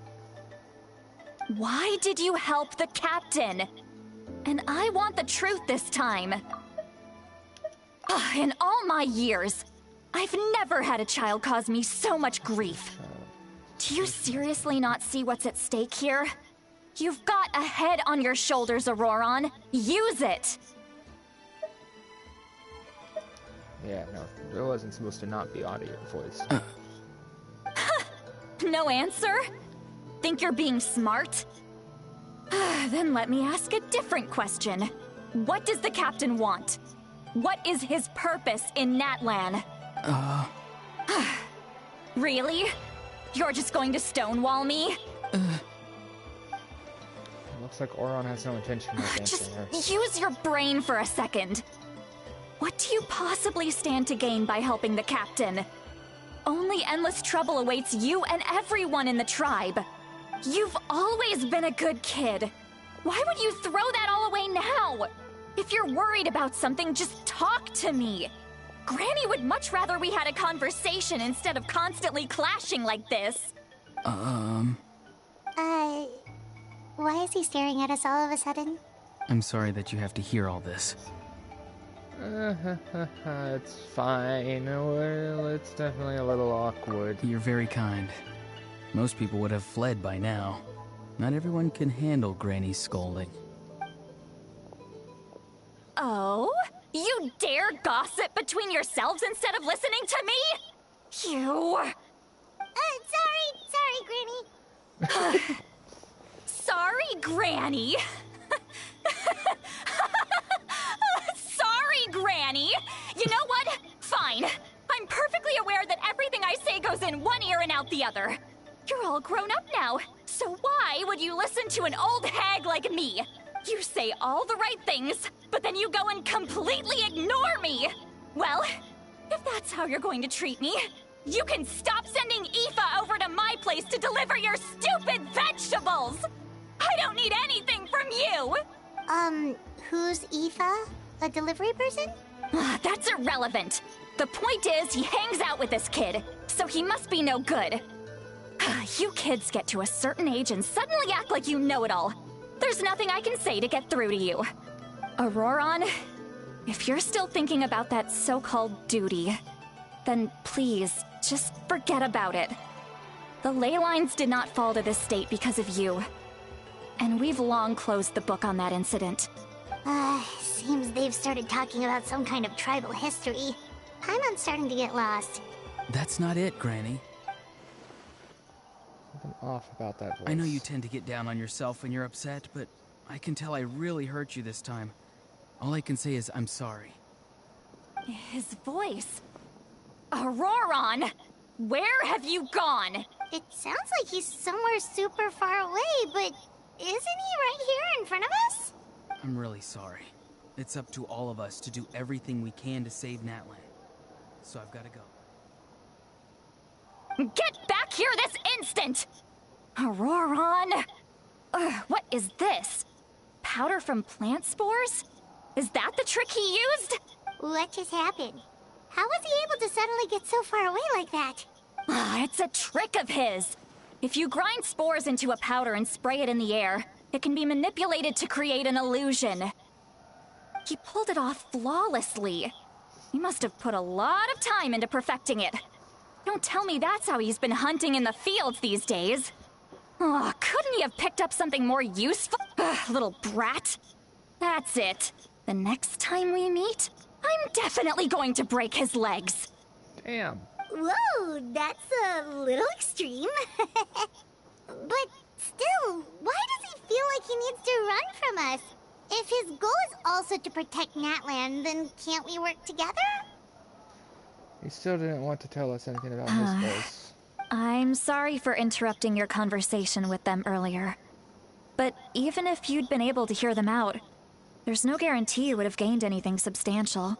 Auroron probably did everything he could to get away because he knew I'd get the truth out of him sooner or later. Ah, that brat. Oops. Auroron probably did everything he could to get away because he knew I'd get the truth out of him sooner or later. Ah, that brat. I swear. The captain probably has some sort of substantial plan, otherwise Auroron would have no reason to keep following him. Meeting again is out of the cards for now, so it might be faster to just approach the Pyron Archon and confirm what the captain said. And also, I can tell that Auron's stubbornness has hurt Lolly deeply. I need to find a way to comfort her. What was all that about Auron's duty earlier? We've got quite a long walk back to the city. Let's take our time.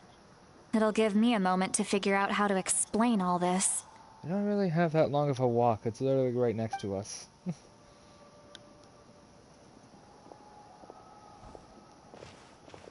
However, said Lolly, I'm still not happy you interrupted our meeting.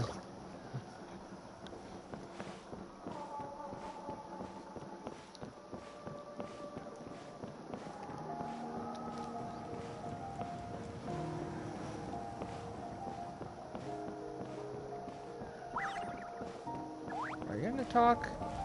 I'm literally walking so you can speak, so I don't cut you off on accident.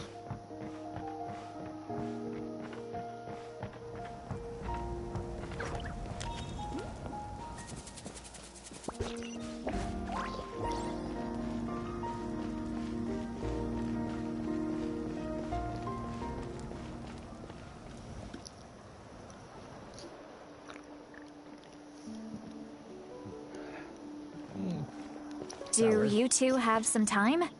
Feeling hungry? How about we get something to eat?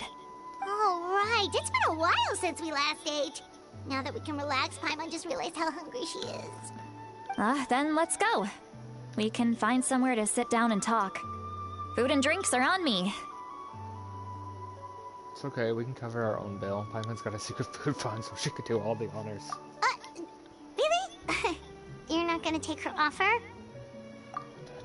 That's right. See, Lolly has gotten a lot quieter since Aurora ran away. She seems to be having a hard time. He's right. We're seasoned adventurers, so we're more than capable of paying our own bill. Hey, come on now. You won't even let me take you out for some food and drinks? I just wanted to treat you to a meal. Are you sure? We can save you some Mora. Mora is the least of my concerns. Besides, we're definitely due a meal after all the time we've spent together. Let me get this one. I might be an old hag, but I like to think I'm not completely useless. Sure, that's fine with us, but Paimon doesn't want you to be sad, sweet Lolly. Don't worry. I'm sure a juicy grilled steak will work wonders. Well, that kind of failed.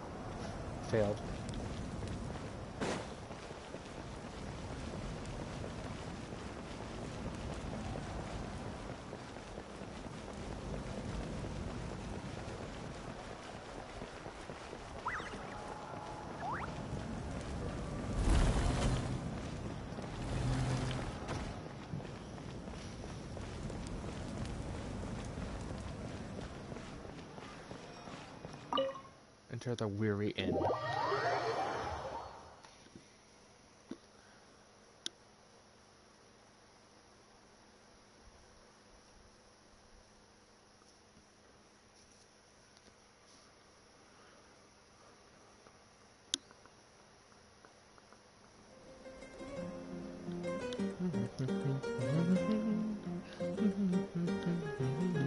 If you walk into a tavern and find a place. There's only one tavern in Natlan. Paimon orders some food and fruit juice while Sitlali is shutting down a bottle of wine. Ooh, poor Sitlali. Huh? What are you looking at? Do you see two people standing by the door? They look like spitting images of each other. She's drunk. Are they twins? She can't handle her liquor. But Paimon only sees one person there. Huh? How could that be? I guess my mind isn't as sharp as it used to be. Give me another bottle, boss! Do you think she's drunk? I'd be surprised if she wasn't. There you go, miss. Oh my, it's not every day you get to see Granny Eatsley here with some friends. Not to mention ones who've made a huge name for themselves recently. Oh, so you've heard of us? Of course I have. Aren't you the ones who saved Kachina and brought her back? No wonder you hit it off with Granny Sitlali. She wouldn't spend time with just anybody, you know. I don't even remember the last time I saw her with a new friend. Wait, so you call her Granny too? Well, given our ages, it'd probably be more accurate for me to call her my great-great-granny. She's one of the most famous people at the Masters of the Nightwind. Most days, hardly anyone even dares talk to her. Huh? Gossiping about me right in front of my face now, are you, Chonka? Oh, please, Granny, I wouldn't dare. I'm just beyond happy to see you bring over some new friends. After all, any friends of our regulars are sure to be great customers too. All right, that's enough. Go on now. I'm sure the other customers would like to talk to you as well. There's no need to keep staring at me. I promise I'll keep my alcohol down until I leave. Well then, you have my thanks. Chonka leaves with the light down so a few more glasses begin to start blinking into space furniture. She's drunk. Start wondering whether she's actually drunk or working through some complex problem in her head. The facial expressions they finally added. Sitlali? Sitlali? Who's that? You got some gall calling me by my first name. Let me guess. You want to test your skills against Granny Eatsley, don't ya? Are you still with us, Sitlali?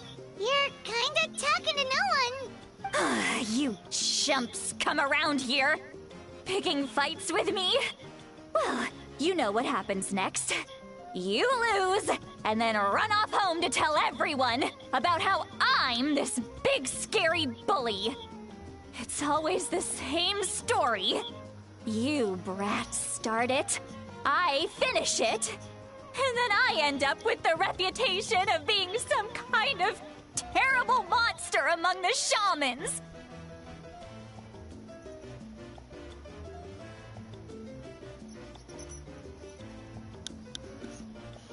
I mean, come on! Monster? Me? Really? What did I do to deserve that? Sitlali, you've had too much to drink.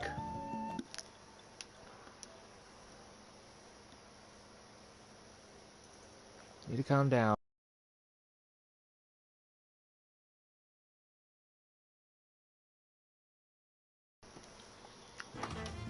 I'll be right back.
Alright, I'm back.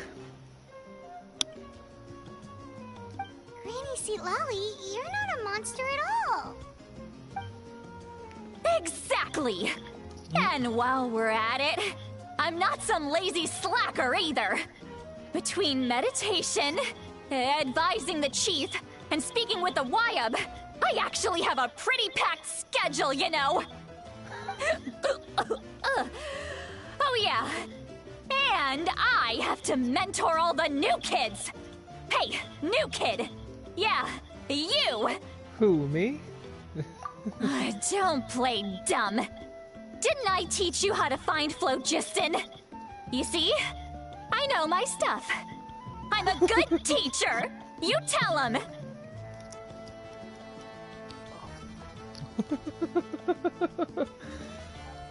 Absolutely, thank you for all your teaching, man. That's more like it. About dang time someone showed me a little respect. Yeah, Granny's a hard worker, all right. You can always rely on old Granny.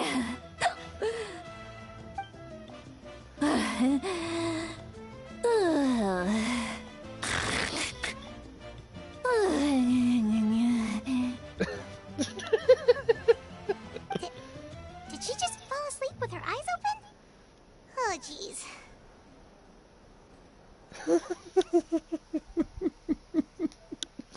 Oh, that's hilarious. Behind this pitch-black curtain, a chapter of hatred reveals itself. Behind the smoke. The lingering smoke. Ah, she's meditating again. She does this whenever she's had a few too many drinks. Her mind's actually racing at this point. It's quite the opposite of sleep. Is this another specialty of the Masters of the Nightwind? No, I'd say it's an ability that's unique to Citlali herself. While she can easily pick up everyone else's skills and tricks, few have been able to master hers. Warning, warning. Red. Red, the color of danger, has now arisen within that pair of eyes.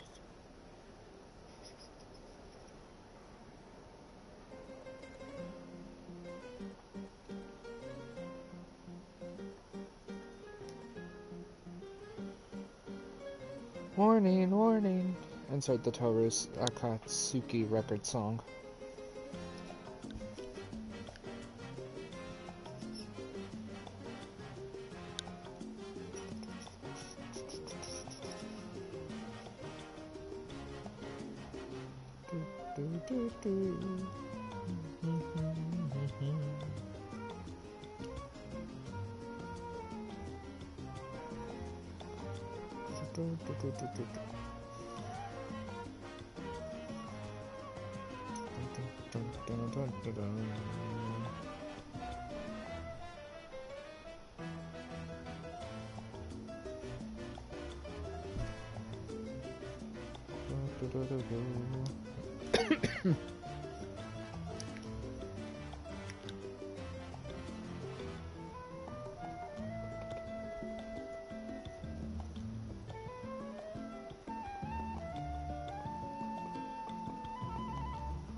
Huh?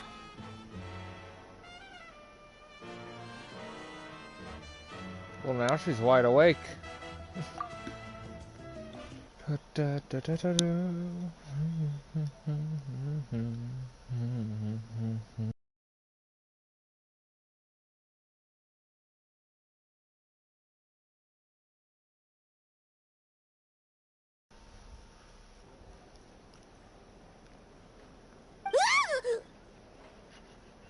Are you awake? Traveler? Paimon? What's wrong? I'm gonna hurl. Hang on, just keep it in!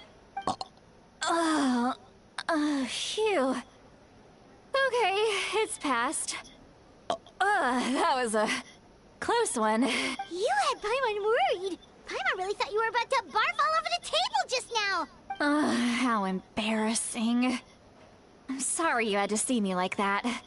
That's never happened before, I swear. I've never thrown up. Not once. She's so embarrassed. We didn't ask about that before. Are you feeling okay? Want to take a quick walk and get some fresh air? There's so much that I want to say, but I can't. Why not? Of course you can. Just say whatever's on your mind. Please, Paimon. It's not as simple as you think. We've only known each other for a few days, right? What would you think of me if I were to start dumping all of my complaints on you after we've only just met? Oh, Paimon gets it. You're hoping that we wouldn't think less of you no matter what you're about to say. No, that wasn't my point at all. Seriously, don't you youngsters know anything about shame? I'm talking about shame. I've lived all these years and still can't get rid of it. Surely, you know the feeling too? Actually, about that. Should we just tell her? Huh? Tell me what? Yeah, this is as good a time as any. Alright, Lolly. Listen carefully and try not to get too upset. As objectively, fairly, and impartially as possible. So Lolly shares some of her senses with you through a spell, allowing you to temporarily hear her thoughts. So... you heard... You heard my...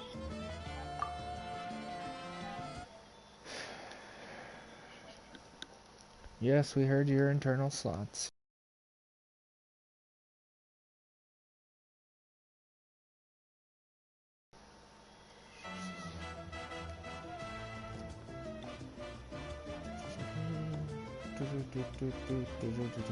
It's okay, Sweet Lolly. You had every right to complain about those things. I can't take it anymore! Why do these things happen to me? Hearing me mumble under my breath is one thing, but hearing what I mumble in my own head? That's too much! It's just like when you're rolling on the floor in your pajamas, but you forget to lock the door, and someone bursts in to deliver cabbages and sees the whole thing! So that, happens to you a lot. It happens to people in general, okay? Doesn't matter if you're 200 years old or 1,000 years old. Everyone rolls around in their pajamas sometimes. I was just picking something generic. Are you okay? You look dejected. Take a walk with me. I have things to share with you. Looks like she's completely given up. Like those criminals who just confess everything and accept their fate. We should follow her just to make sure she doesn't do anything stupid.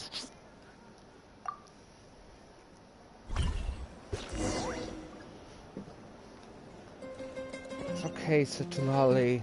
Shame happens to everyone.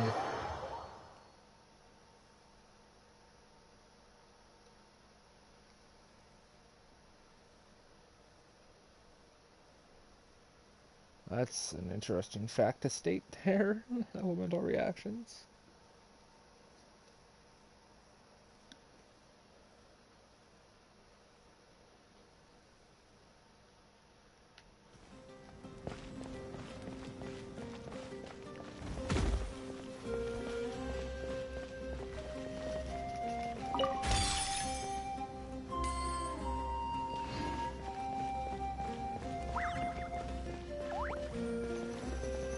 Weird.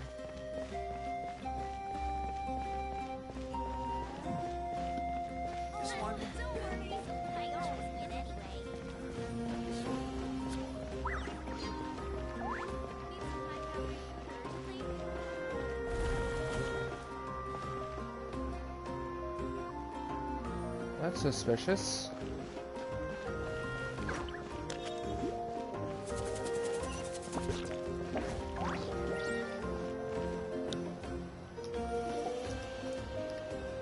Well, great view, right? I love coming here by myself. Wow, it's beautiful. Thank you for bringing us here. You're making me want to cry. Oh no, what do we do? Please don't cry! I was an expression, okay? A figure of speech. I'm just... embarrassed. Here you are thanking me. Even after you helped me all this time. Let's just have a casual conversation. It's easiest that way. This music makes us seem too romantic. Just saying.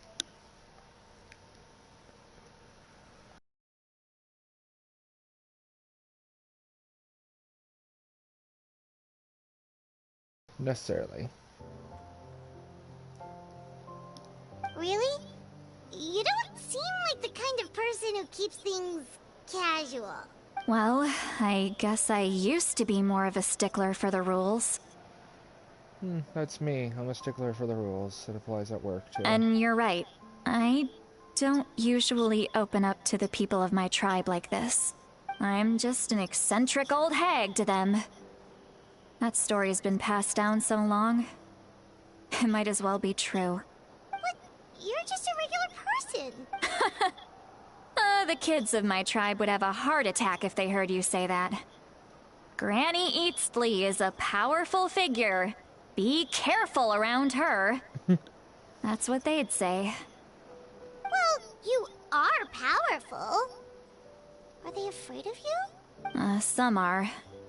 Others are mad I always come out on top. A few decades like that, and people stop knowing how to deal with you. What about you? Are you scared of me? We don't find you scary at all. Paimon's right. That's because you're not from my tribe. You don't know how many delusions of grandeur I've destroyed just by existing. I make people realize that no matter how hard they work, they'll never become a living legend like me. Oh, not to brag or anything. Maybe it's hard to believe. Just pretend I never said anything. We believe you. Shilonen has full faith in your abilities, and Auroran didn't seem scared of you. He thinks of you as his granny, right? Yes, but Auroran's a special case. Mawika already told you about her plan. And you've given so much help to Auroran and me. You deserve to learn the full truth. Auroran's not like other people. As I mentioned, he was abandoned as a child. The reason being, his soul is incomplete. The Masters of the Nightwind view this as a bad omen, capable of bringing about illness and misfortune. His soul is incomplete?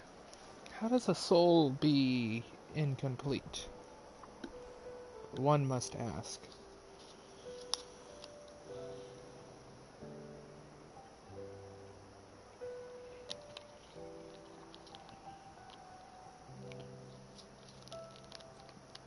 I've never heard of an incomplete soul before. No one knows who his parents were. He was just left on a rock in the wilderness. It's a miracle he wasn't devoured by some wild beast. The Masters of the Nightwind believe they can see human souls. And in Auroran's incomplete soul, they saw a possibility for Natlan. A possibility to turn Auroran into a vessel for lost souls. The ceremony would allow lost souls to gather within him. Auroran would then be sent to the Night Kingdom to return the souls to their rightful place, strengthening the ley lines and completing the ceremony. Wait, that doesn't sound right. Setting a living person in the Night Kingdom, wouldn't that just kill him? Now you see the problem. When damage occurs to the Night Kingdom, the souls held within disperse and remain adrift, unable to find a way back to the ley lines. This loss of souls damages the Night Kingdom even further. The ceremony can send back countless souls at once, which would benefit the Night Kingdom and the souls themselves. Of course, the vessel, Auroran, would be sacrificed in the process. I wasn't surprised the chief at the time came up with the plan. The ley lines were already in a terrible state. A suitable candidate for the ceremony appears, and now you have the chance to make things better. Of course you're going to take it. When the chief asked for my opinion, I didn't give my approval, but I didn't object either. So they went ahead with the ceremony.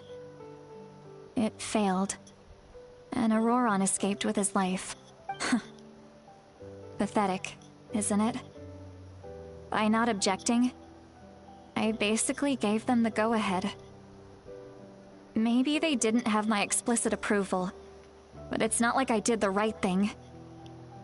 If the ceremony was successful, Auroron would probably be dead.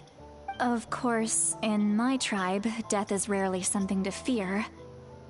But what kind of message would we be sending by sentencing a newborn to death? By using a human life as a tool? It's not right. So, when I learned the ceremony had failed, I was ashamed by my inaction, and absolutely relieved by the result. The plan was never a secret. Or, I guess I should say, there was no point to keeping it a secret. A simple investigation from Auroron would reveal everything. Everyone thought he would be happy he survived. And he never really said anything to the contrary. But just as I was about to put all of it behind me, he asks this question. Would Natlan have been saved if the ceremony succeeded? Wait, but it's not his fault. He knows that, but he still feels guilty. Auroron has a strong ability to perceive souls, more than any of us. He understands just how dire the situation with ley lines has become. That's probably why he's working with the captain then, because he's willing to make that sacrifice to save all of Natlan. Maybe he chose to work with the Fatui because he still thinks he owes a debt to Natlan. I can only imagine what they told him. Traveler, didn't the captain say he found a way to solve the crisis? Maybe that's what brought Auroron into this. Anyway, we can't just let things go on like this. We have to convince him to come back! Yeah, that should be our next step. You don't look so good, Sweet Lolly. Maybe you should head back and get some sleep. Probably drank too much. It's okay. The fresh air is doing me good. Okay. Forget that. I need to go home. I hit it a little too hard. Don't worry, you don't have to do any of this alone. You've helped me so much already. How do I even begin to thank you? Hey, we're friends, aren't we? Besides, you already said you owe us a favor, so you don't need to worry about us. Good point. Well, I'll go home and get some sleep. We can figure out our next move in the morning.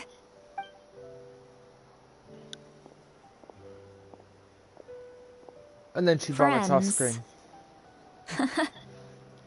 I like the sound of that. Aww.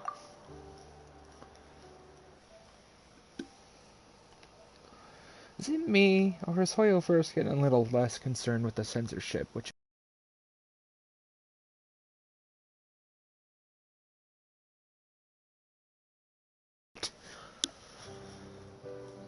I guess, I don't know. I don't know the reason, but they removed it.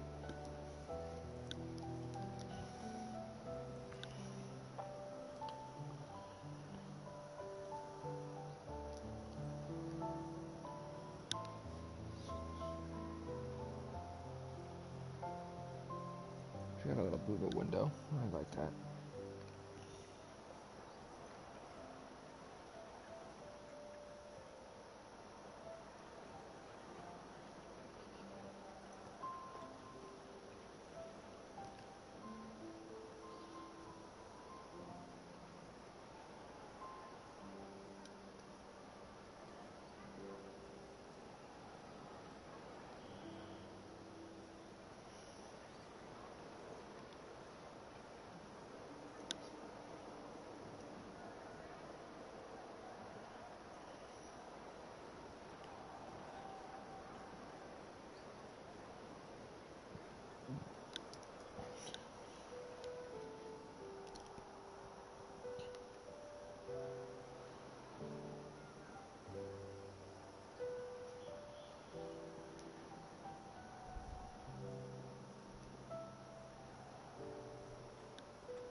She's so cute. What do I say? Auroran's probably back with the captain, don't you think? We should tell the Pyro Archon what we've learned. You mean about the backup plan? Do you really believe what the captain told us?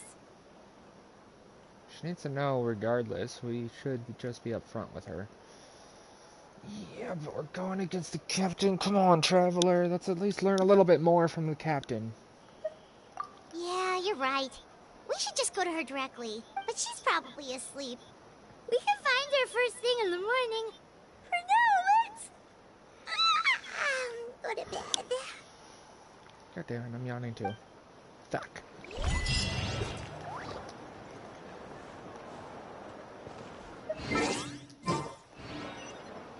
Flickering lights switch in twain.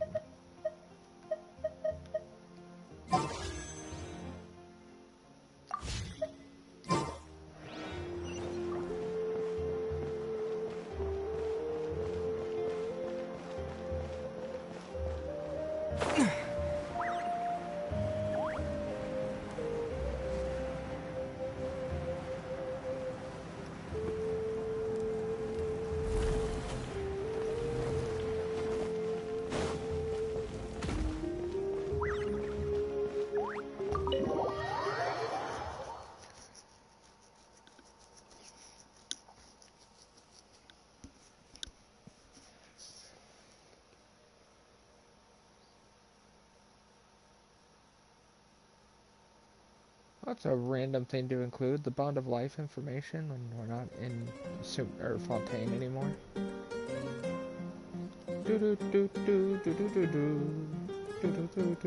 Exotic butters. So noisy outside. Pirates still haven't sleep. Well, guess I should see what's going on.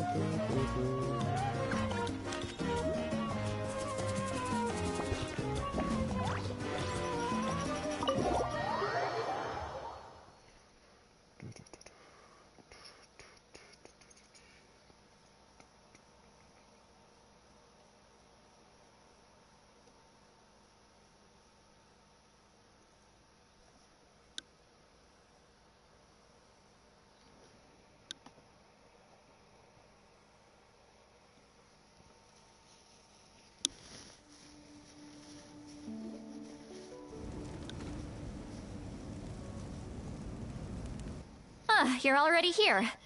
I was just about to come get you. wow, you're up early. That's impressive, especially after all the drinking last night. Let's not bring up last night. I'm embarrassed about the whole thing.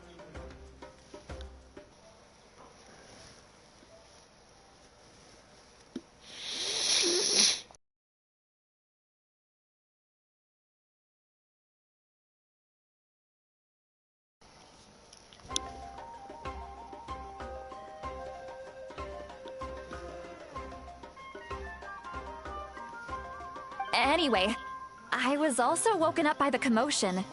Looks like all the warriors from the stadium are on the move. I heard many areas have been attacked by the Abyss, including the Masters of the Nightwind. I need to head back right away. The Abyss attacked again? Are you sure you can handle it on your own? Do you need our help? We can't even go to the Nightwind area, I'm afraid. I'll be fine. We also have the support of the warriors stationed at the various outposts. Given the quick response, things shouldn't get too serious. The stadium could always use more manpower, so you should join the forces here. What about Auron? I'm done making excuses for him. He's not a child anymore. He needs to take responsibility for his actions.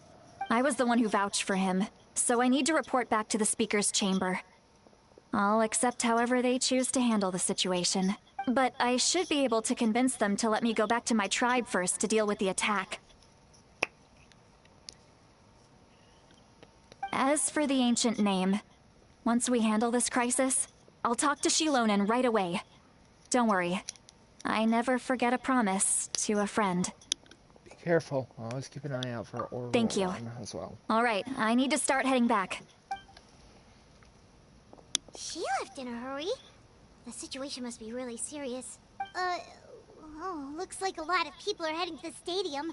Let's see what's going on.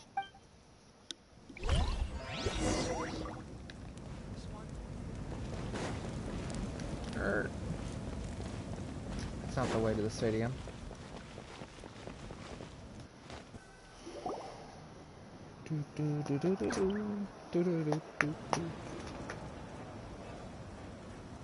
Traveler, over here!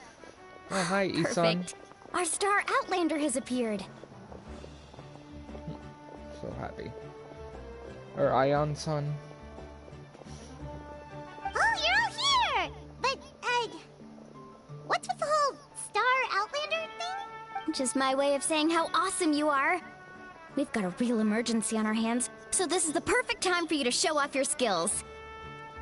Chaska, her sister. Alright, but can we get a quick rundown of the situation first? The Abyss suddenly attacked the Collective of Plenty, the Masters of the Nightwind, the Children of Echoes, and a number of our camps and outposts in the wild. All at once? Yes, and the attacks are increasing in frequency.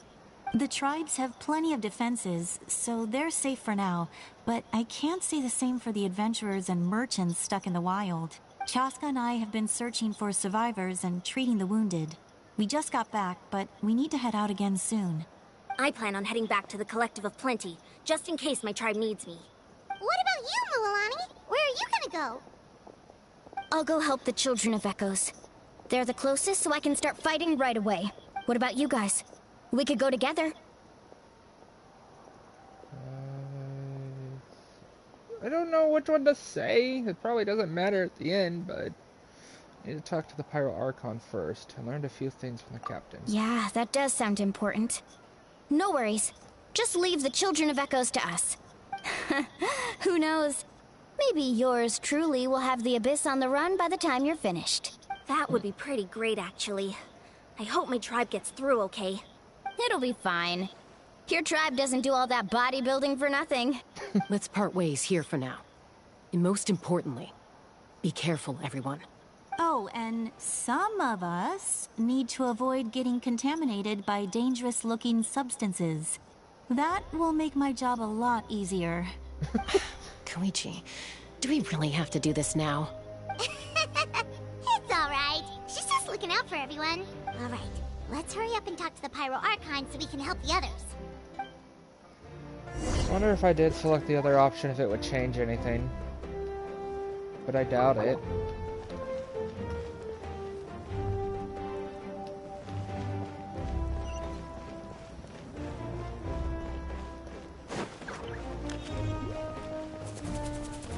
But knowing how choices don't seem to really matter, I don't think it matters. Oh, it's you two. As you can see, things are not looking good right now. People across Natlan are in danger.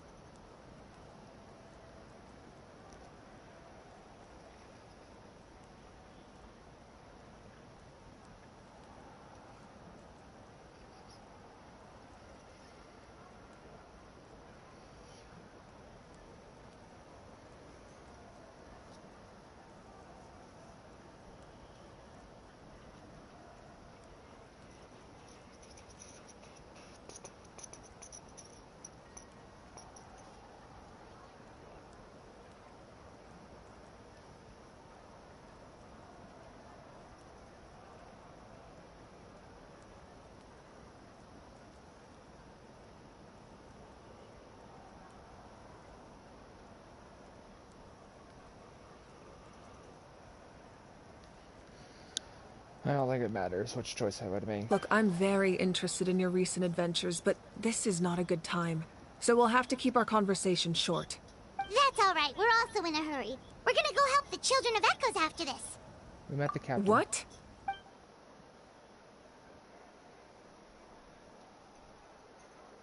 So he thinks my plan is too risky. He thinks I'm being stubborn. Well, is it true? Can the Gnosis do what he says? He said. I shouldn't underestimate the Fatui's ability to gather intelligence. The Gnosis does have that function, but there's more to the story. I will answer you honestly, but you must help me keep this a secret. I can use the power of the Gnosis to save Natlan, but it comes at a heavy price. Oh no. The Gnosis would drain all the souls and memories from the Night Kingdom and weave them into a giant net, which would surround the ley lines and protect them against abyssal corrosion. Wait, you can use souls to weave a net? But does that mean... Yes. It means sacrificing those souls in the process. Souls are just another form of life. The cruelty of this method is self-evident. The Night Kingdom not only houses the souls of the dead, but also our memories and legends.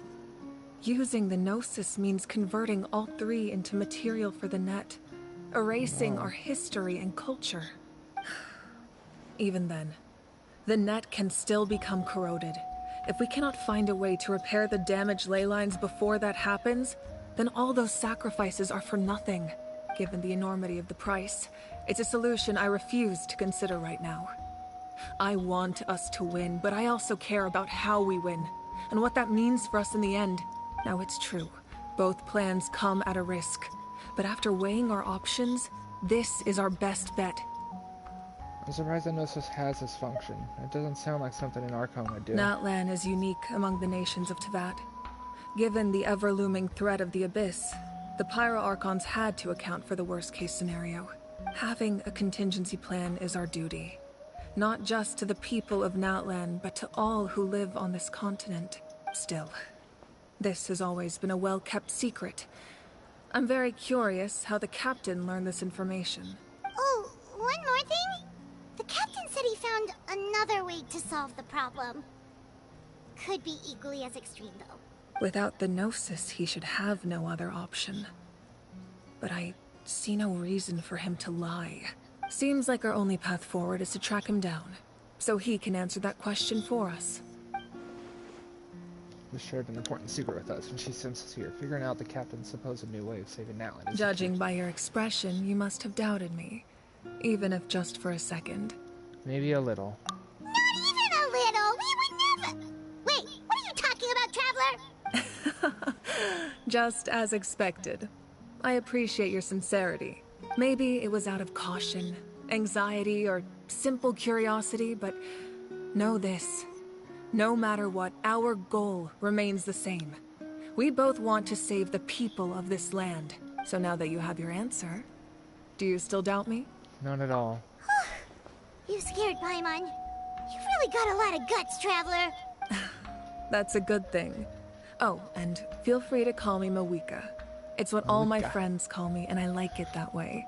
As for the captain, the intelligence officers we assigned to the Fatui should be back soon. We'll get our answer then. That's great! Sounds like we just have to wait a little longer. The current thoughts the beginning of the real... Or the current attacks the beginning of the real disaster. Not just yet. Even though the Abyss is attacking several locations at once, I'm confident the warriors stationed in those areas can handle it. Don't worry. I just need to finish coordinating our available manpower, then I'll take a small team to handle the difficult locations. Wait, you're going to fight in person? Didn't you give up your power? That's true. I'm far less powerful than a god in my current state. But don't forget, I was an experienced and powerful warrior before I ever became the Pyro Archon. No matter how you look at it, my duty is on the front lines. I'm sure you're an inspiration to all your warriors. Sure you're not stretching yourself too thin? I just think there's strength in numbers.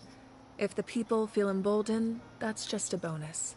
Anyway, even if we respond to these threats in time, it's not a permanent solution in the long run. I've considered moving my people to other nations, but given their close connection to the Night Kingdom, a forced evacuation would have devastating consequences. I've told the chiefs of each tribe to strengthen their defenses and advise people against leaving their settlements. Now, I just need to find the right time to disclose the true nature of the crisis to the people of Natlan. Paimon's a little worried about how people will react. I think a lot of people would join the fight. Yes, but That won't be the only response. In any case, that's for me to worry about. I'll let you know when we have more information on the captain.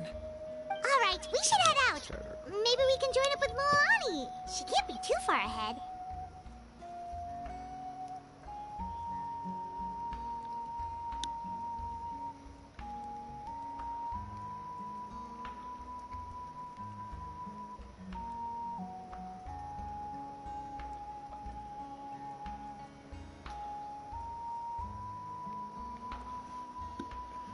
Yeah, let's go. Let's stay safe, Mavuka. No need to worry about me. Mavuka.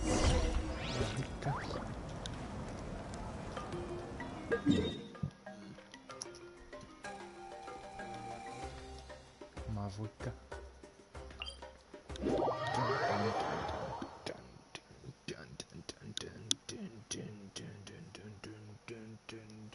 Shit, it's been 40 minutes already.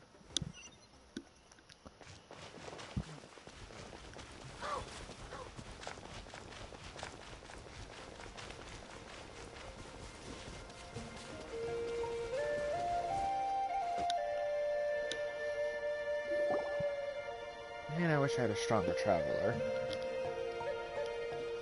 Quick, over here! To safety! Kachina, how many people do you have left? They've all made it out. I forgot she's not voiced. It's Romeo and Paimon. They're here. What's the situation? There's a trapped caravan that needs our help. We need to rescue them as soon as possible. We'll go together. I'm coming too. Exotic colors.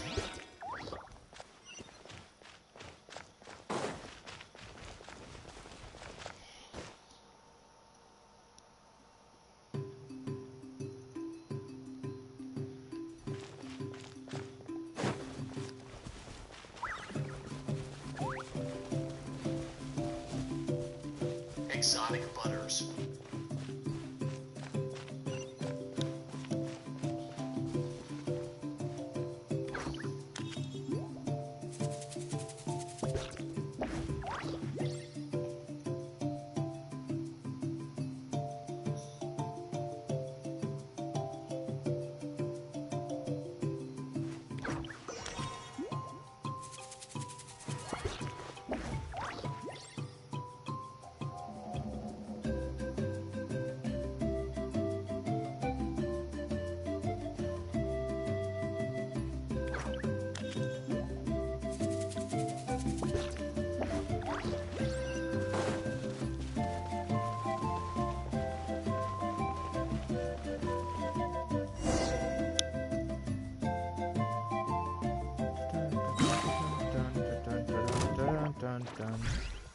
Stay safe. We've got this.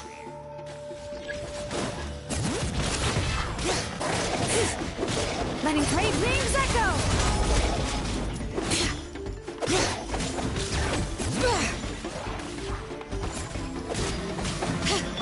Wipe out! Check this out! That's the lock! Drilling down! Go!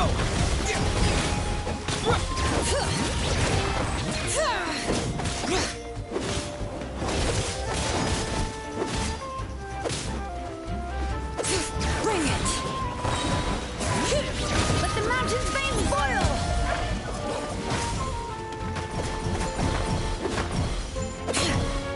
Let's ride!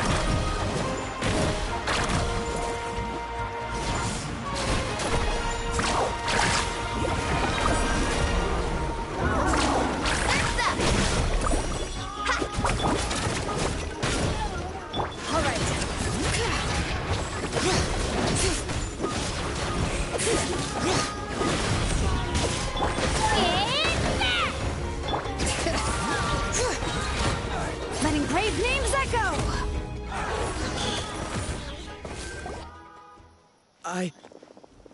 I really thought I was done for. Exotic butters.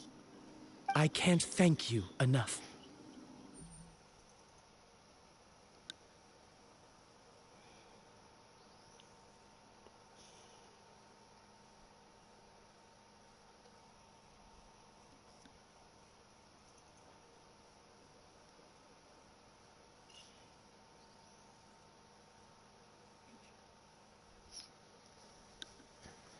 Don't worry about it. We're just glad you're okay. Let's see. Your goods look fine too. Guess the Abyss isn't after Mora. That should be the last abyssal pylon near the Children of Echoes. Phew, that was scary, but we did it. By the way, where's Lolly? I thought she would come with you. The Masters of the Nightwind also got attacked, so she went back to help her tribe. She said we can deal with the ancient name later. Yeah, that makes sense. The attacks are more urgent. Alright, this isn't a good place to talk. Let's head back to the tribe. Who is...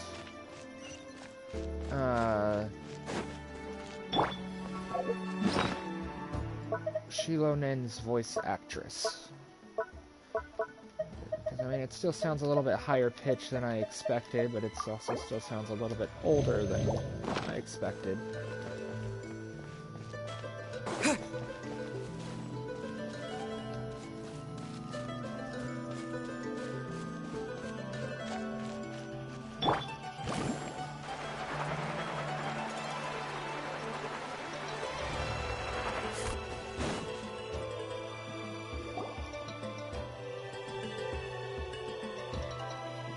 Looks like a few people were hurt after all. Oh, I should have got here sooner. The Abyss threw a lot at us at once. I rushed out as soon as I heard the alarm, and there were already so many monsters.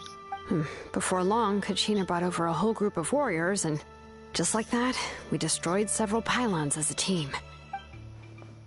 I wasn't in charge or anything, just happened to be together. Still, I think this proves that camping in the wild was a great idea. That's how we were able to respond so fast. Sleeping on the wet grass was pretty uncomfortable, but it was worth it. I don't mean to be negative, but the situation is not looking good. You mean the situation in the Night Kingdom, right? Yeah, I feel the same way. We've managed to keep it a secret all this time, but more and more people are realizing something's wrong. It's impossible not to feel anxious when things are getting worse by the second, and all we can do is wait. And we still don't know when the final two heroes are going to appear. That just means we need to buy the Pyro Archon more time. Keep pushing, everyone. Every battle is worth something. You really are an eternal optimist, Mualani. You always find a way to cheer people up. Why, thank you. I guess it's one of my better qualities. There are a few things you should know. So, specifics aside, the Pyro Archon confirmed the Gnosis can resolve the crisis, but it comes at a huge price. And somehow the captain finds out about it, goes to fight the Pyro Archon, and calls her out for having a solution but refusing to use it. Honestly, if he has the same information as us, I can't really blame him. It's probably because our plan is so risky. We don't even know if the 6 heroes will reunite. We talked to Malika before we left the stadium. According to her, the cost of the captain's plan is too high. And, well, it makes sense. If that was truly the better choice, she would have picked it. Yeah, I trust the Pyro Archon. When I was upset about Kachina's disappearance, she was really sincere and patient with me. Plus, she burned down all those precious mementos for Kachina. She's already proven how much she values even a single person's life. When it comes to Natlan's survival, there's no way she would hold back. I agree. Maybe the captain weighed the costs and came to his own conclusion, but I'm sure we have different priorities. Life is important, but so are history and memory. I'm on Mavrika's side too. As the Archon, she can't tell us everything, but it seems like she wasn't holding anything back this time. The next question is, if the captain found a new way to save Natlan, how come the Pyro Archon has never heard of it? Yeah, isn't he from Shizunaya? Why would the Fatui want to save Natlan? This is all super confusing. He's probably born in Natlan, my guys. He was probably born here. I guess I should say my gals.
We still don't have enough information.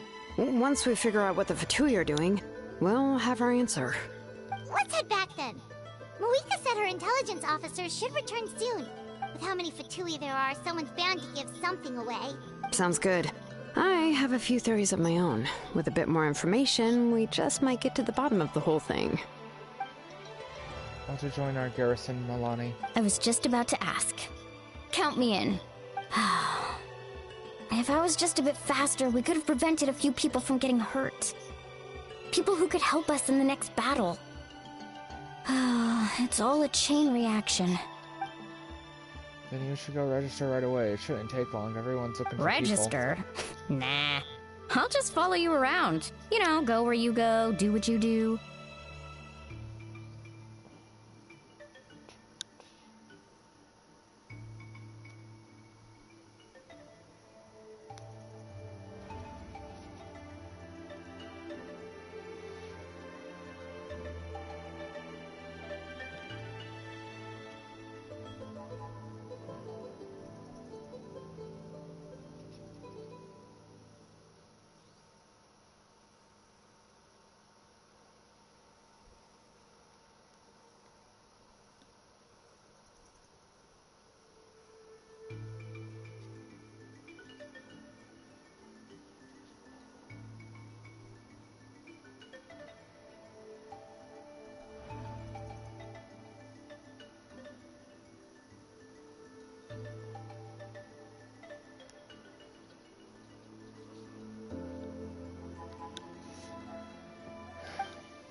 Okay, but then you have to follow my orders. You got it. I just don't want to make the trip back. It's so far. All right. See you all later. Let's get together and celebrate once this is over. Oh, you betcha! Even though Milani's right there.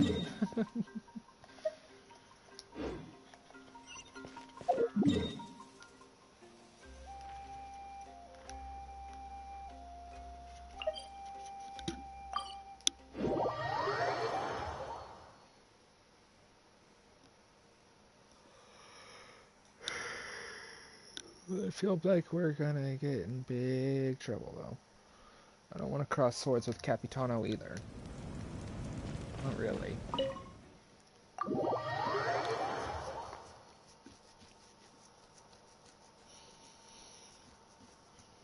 I might actually end up finishing this whole quest in one day. Butter.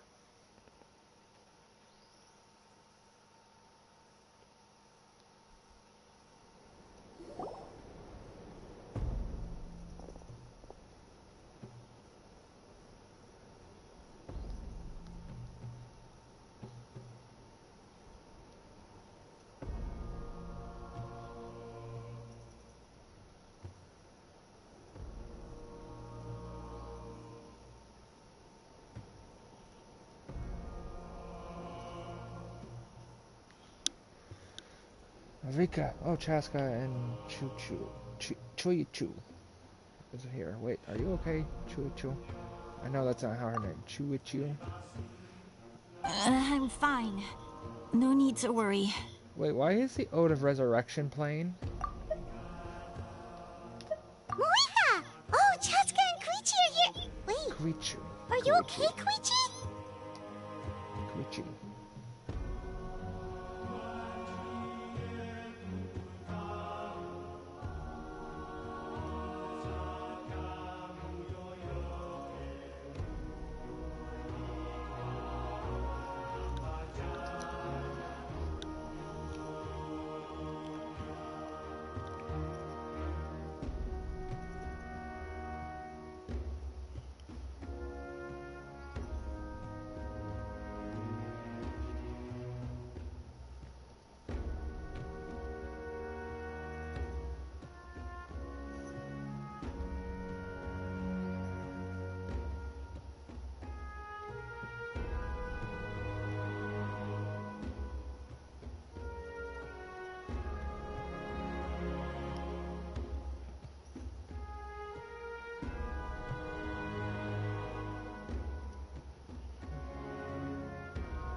They ran into the Fatui while out on a mission and decided to follow them. The Fatui? The Fatui wanted to... Kuichu? Calm down and let me explain. Here's what happened.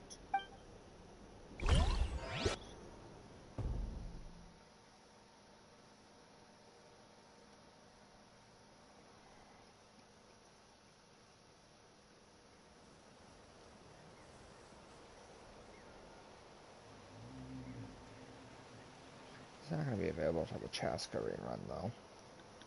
Or the Chaska run.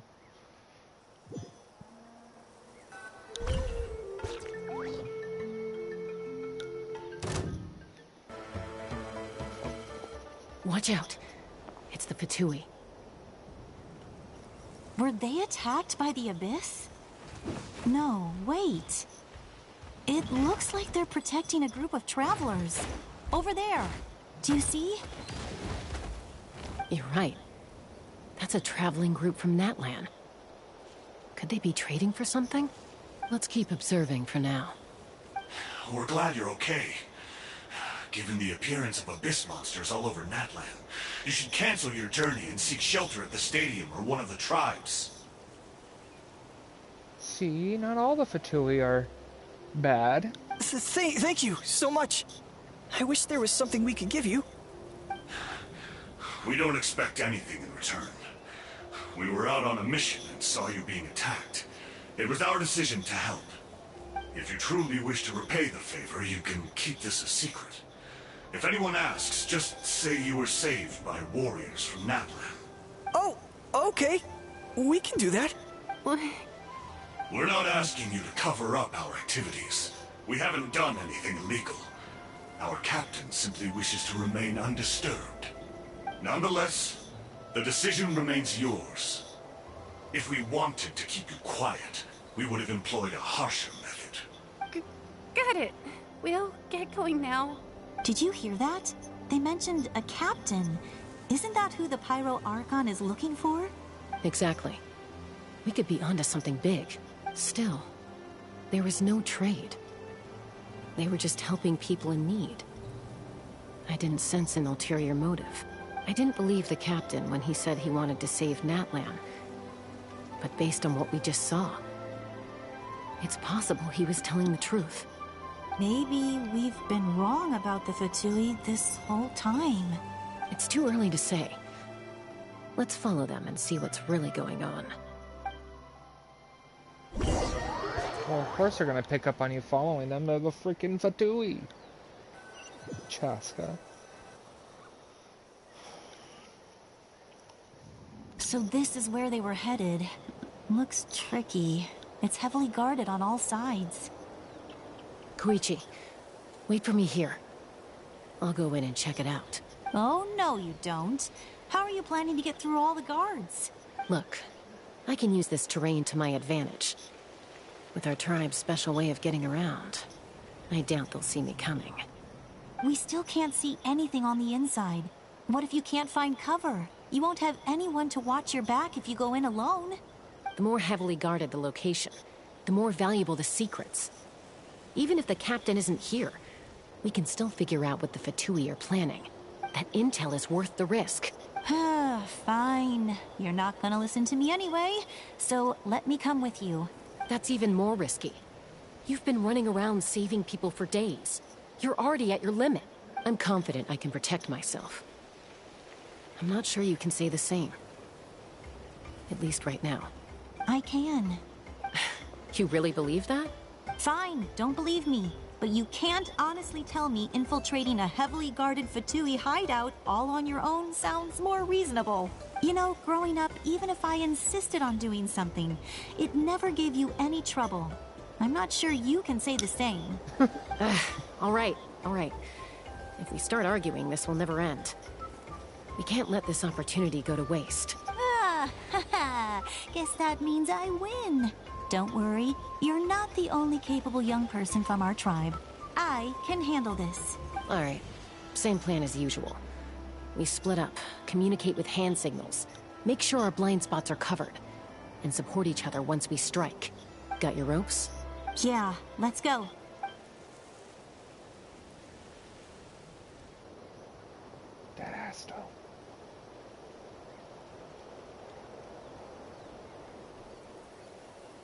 Oh, Fatuis that aren't in uniform. It's very rare we see those Fatui.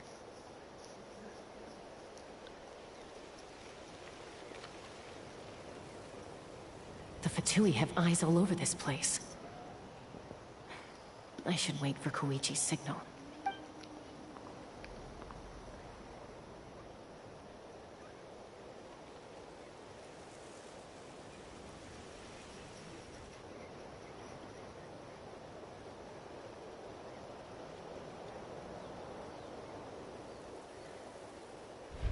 Now.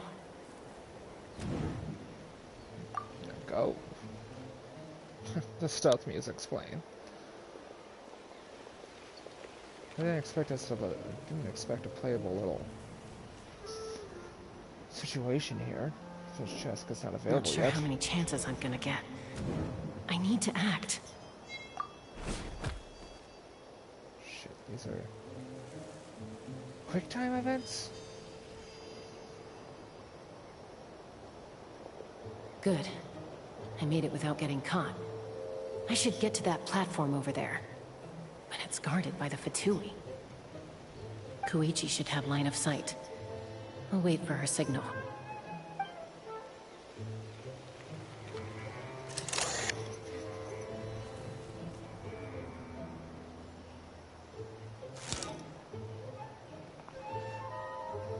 That's it. Now's my chance.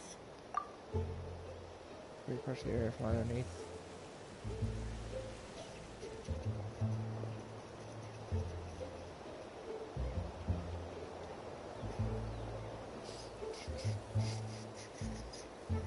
It's no use staying in one place. I should keep moving. Looks like Chaska is helping me by keeping an eye on the Fatui movements. I'll wait for her signal.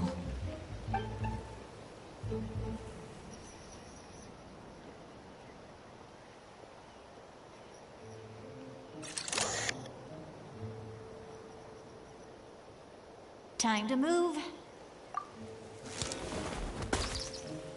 Whew.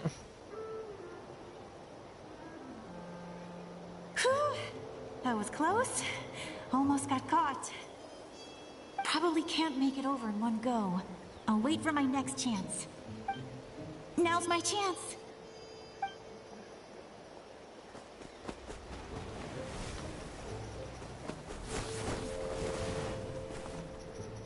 I made it! That'll show my sister. Let's see. The Fatui's occupying all the best locations. If we could just get past them somehow. Wait, I've got it! Toss out the mysterious spear.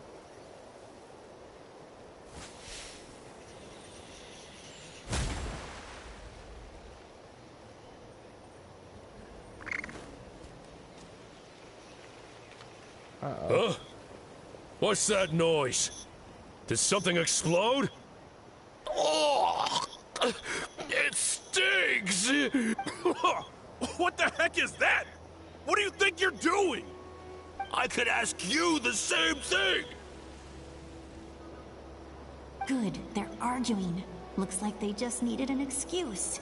They've probably had enough of this job already. The people on the hill over there left to help their comrades. This is our chance.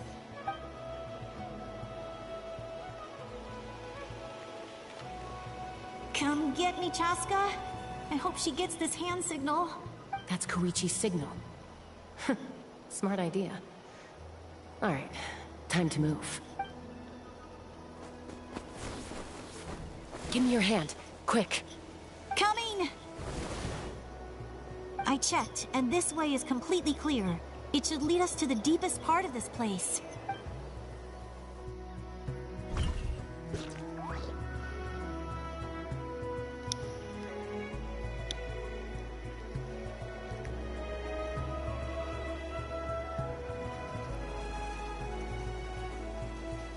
Well, I was pretty helpful, right? You know, everyone usually jumps at the chance to work with me. Not my own sister, though. No, she avoids me like her life depends on it. I was wrong, Koichi. You've done well. Wait, you're just gonna admit it? Now I look like the mean one. Let's focus on the task at hand. We're in the heart of enemy territory. The more time we waste, the more dangerous this becomes. All right. If you're not gonna take the bait, then I'll drop it. Looks like the Fatui are here to dig something up. I'm surprised they mobilized this many people. I doubt it's because they're interested in our culture and history. It seems like they're looking for a dragon relic called the Source Mechanism. The device is ancient. Barely any information survives to this day. And even people from Natland don't know how to use it. Why would this be the Fatui's target? Not bad. Looks like it's in good shape. This should be what our Lord's looking for. Took us long enough. Come on, let's get this thing back. Back? Back where? Should we keep following? You really want to keep going? Of course. We make a good team, don't you think? No reason to stop now. What was that sound? Uh-oh. We've been spotted. Time to go. Falling rock incoming! Watch out for your gadget! What? You'll regret that! After them! Uh-oh.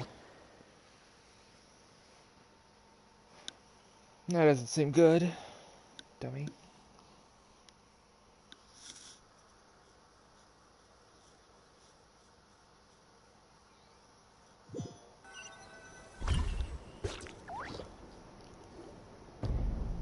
Once we got them off our tail, we went back to observe some more. They'd collected several identical pieces of something.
It looked like they were waiting, though. So we decided to come back. So, Koichi got injured trying to get them off your tail? She pushed herself too hard and collapsed on the way back to the stadium. Well, I didn't cause you any trouble while we were fighting, right? So my perfect record remains. You've done very well. I could make a comment on knowing your limits, but it's not my place.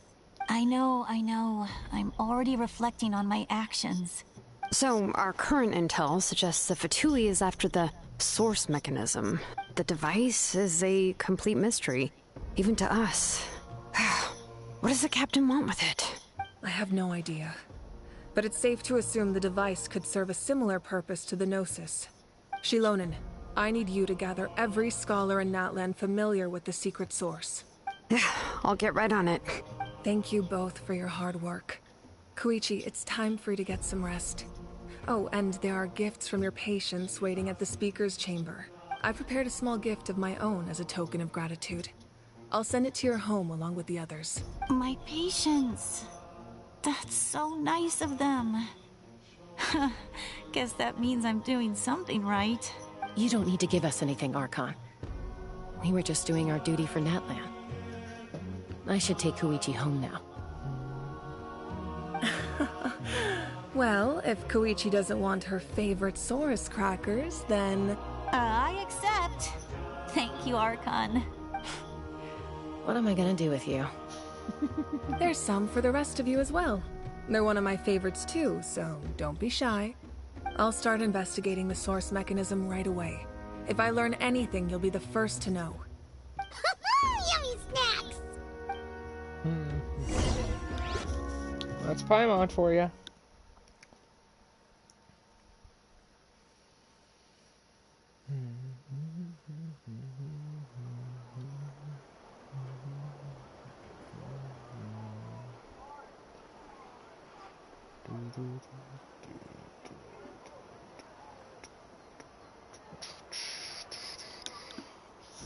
Yeah, I'm still kind of embarrassed to say it took me 8 hours to complete the first Fontaine Archon quest.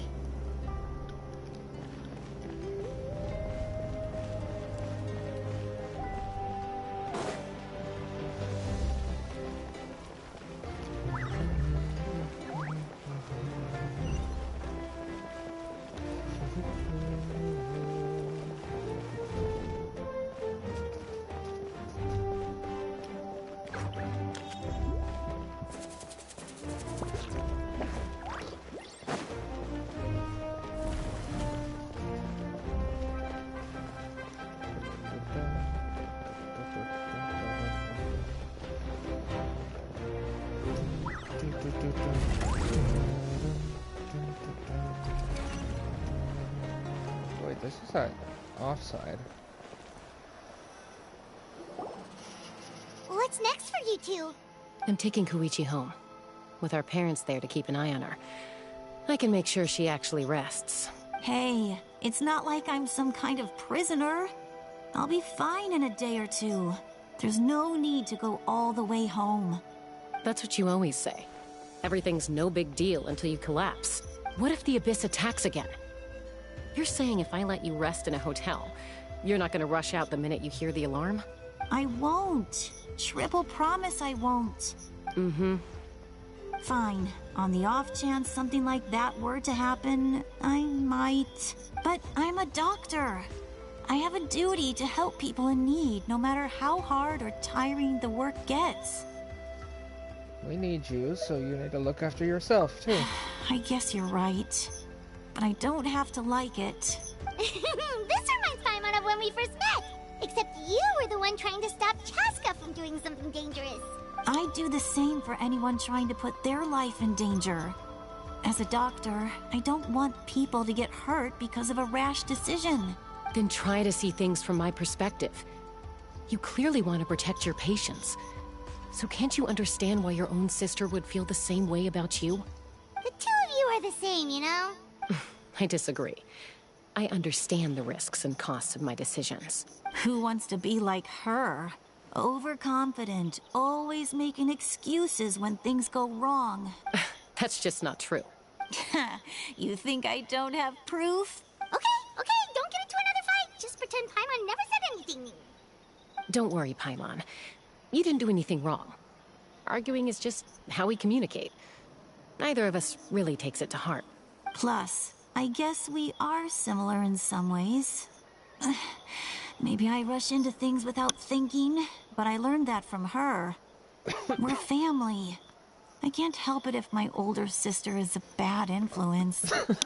Okay, you don't have to put it that way. So, you're all good now? This is probably normal for them. Neither of us are really the type to back down, so we'll always have our differences. But still, we get along in our own way. Plus, I know you'll wake up one day and realize I was right all along. I just need to wait. Be my guest. Come on, let's get you home. See you later, Traveler and Paimon. I'll be back once everything's settled at home. There's no rush. At least grab a nice meal with your family. See you later. Bye, you two. Take care of yourselves out there. Shame that she's just an NPC. I will never probably have her playable or... Those two will probably make up for real at some point, right? Well, we've learned a lot. Let's go over everything that we know so far.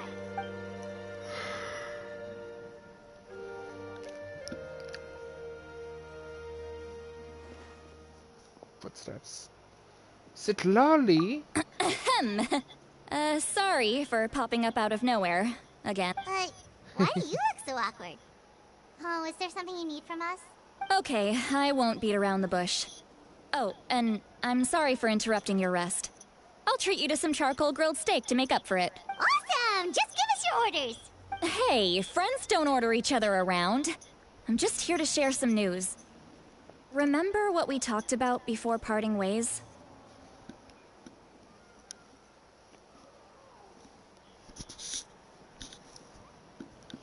Oh yeah, you mentioned how Auroron has always wanted to save Natlan, and something about his soul being fragmented. Paimon and the Traveler discussed it after you left, and we think Auroron is probably back with the Captain. What do you think? I agree with your hypothesis. And just now, I confirmed it myself. Auroron came back. He helped the Masters of the Nightwind defend our camp. What? He came back? Did he say anything? I told him to give up whatever he's doing, but he refused. He said they're just one step away from success, so there's no way he can back out now. Apparently, he came back to fulfill his duty to our tribe.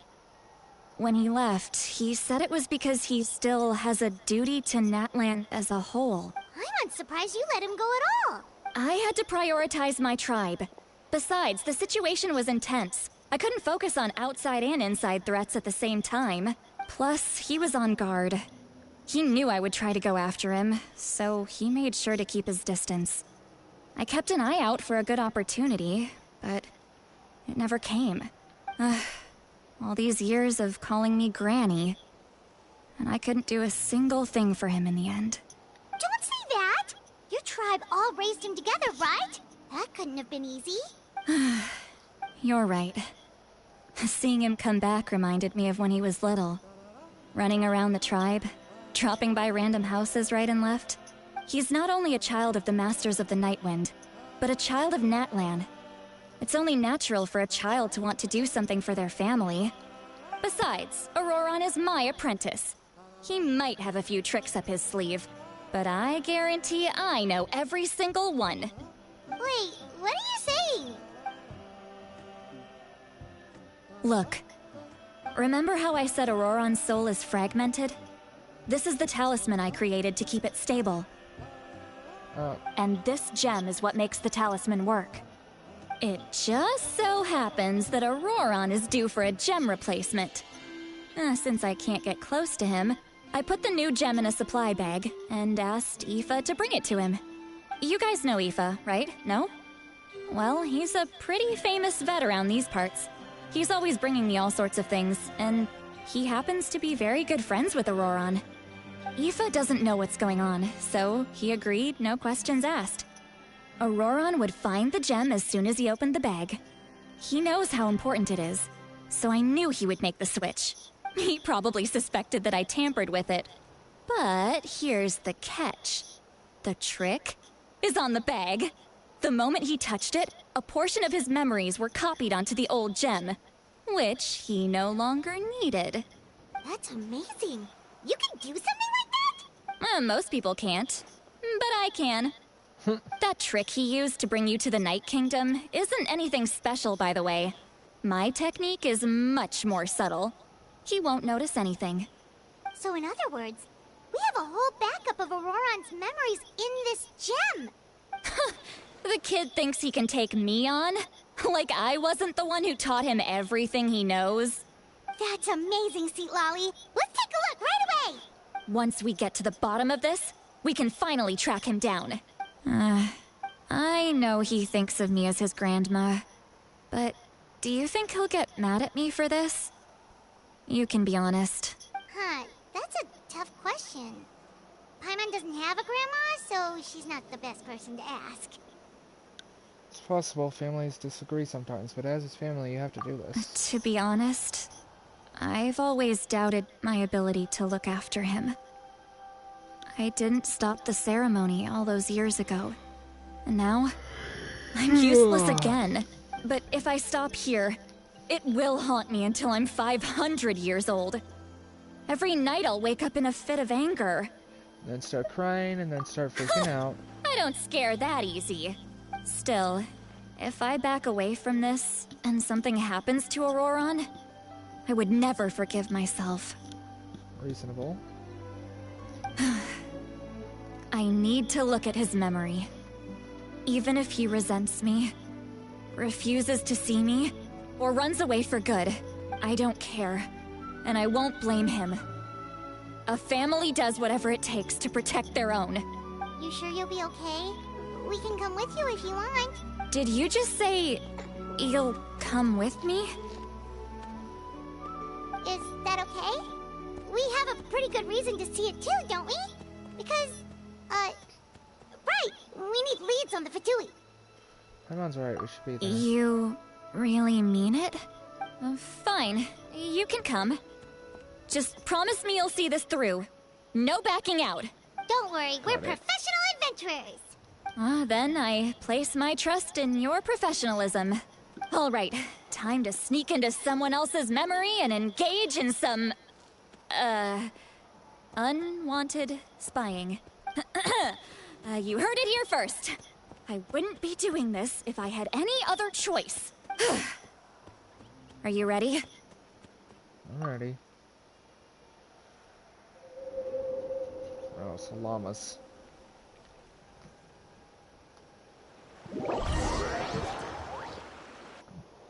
Oh, cool. Little loading icon.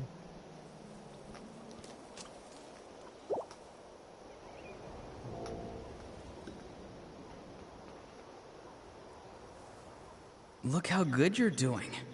You'll grow into nice big radishes in the future. Sound like Racer. And you? Aoife says you're taking up too much space, but I think you're a good tree. What do you think? Hey! How's it going, Auroron? Okanbi? Good. How are you, Uncle Okanbi? Can't complain. What you up to? Naming your vegetables again? No, just some idle conversation. Sounds fascinating. What did they say? They told me you were coming and that you would take some produce with you. Ha! Only if you're offering. By the way, I ran into Aoife yesterday. He told me Chaska's fostering a saurian at his place. Said the thing trampled over a part of your radish garden. I hope you two didn't get into a huge fight. No, don't worry. I'll find a way for him to make it up to me. I've already wrapped your share of the produce. Here you go. You really knew I was coming. That's pretty amazing. Light up the smoke and you can see the path through the shadows. That's what everyone says. Hey, have you seen that strange group of people that just appeared out of nowhere? Appeared out of nowhere? I don't think so. It's the Fatui. Their leader seems like a big deal. He didn't bring many men with him, but they're all elite warriors. It seems like they're looking for someone, but I wouldn't go around asking too many questions. If you run into them, be careful.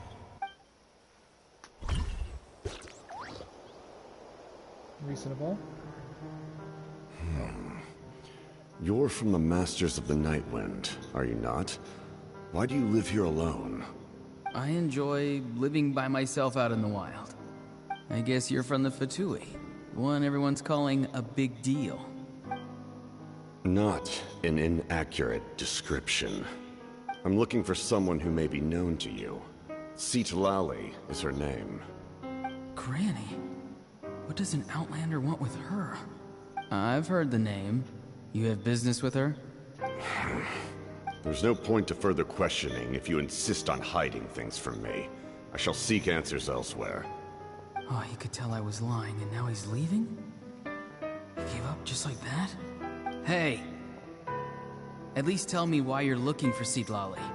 It's none of your concern. I have my own means of tracking her down. Why are the Fatui looking for her?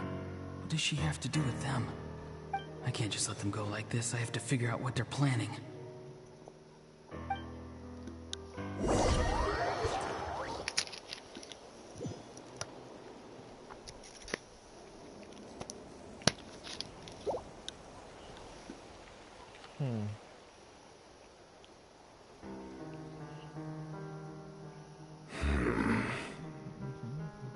I've just been studying the ley lines and asking for leads on Granny. I can definitely rule out some sort of invasion. The situation has seen no true improvement. The Pyro Archon did not fulfill her promise. My lord! Ignore him. He is no threat.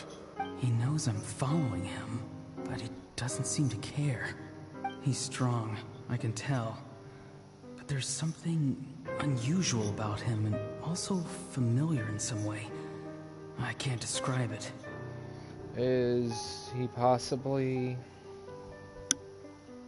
Could he actually be related to Sitlali or Oron here? Maybe the father? What is it? My lord, I feel dizzy. A ley line disturbance. Certain presences have been forced to wander outside their rightful realm.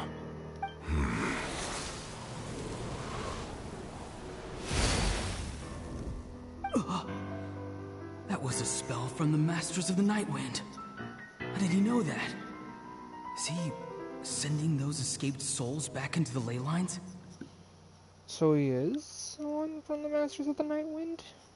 How did he do that so easily? Soulfaring is supposed to be extremely difficult. This could be related to why he's searching for Granny. I feel much better. Thank you, my lord. Think nothing of it. Stay vigilant, and continue to gather information. The Abyss could attack at any moment. If you notice any irregularities, assume drill formation and be prepared to fight. However, there is no reason to over-engage. Information is our first priority. Yes, sir. Why are the Fatui fighting against the Abyss? Do they really mean us no harm? I feel like we're in trouble, since we've told a lot of people about our secrets.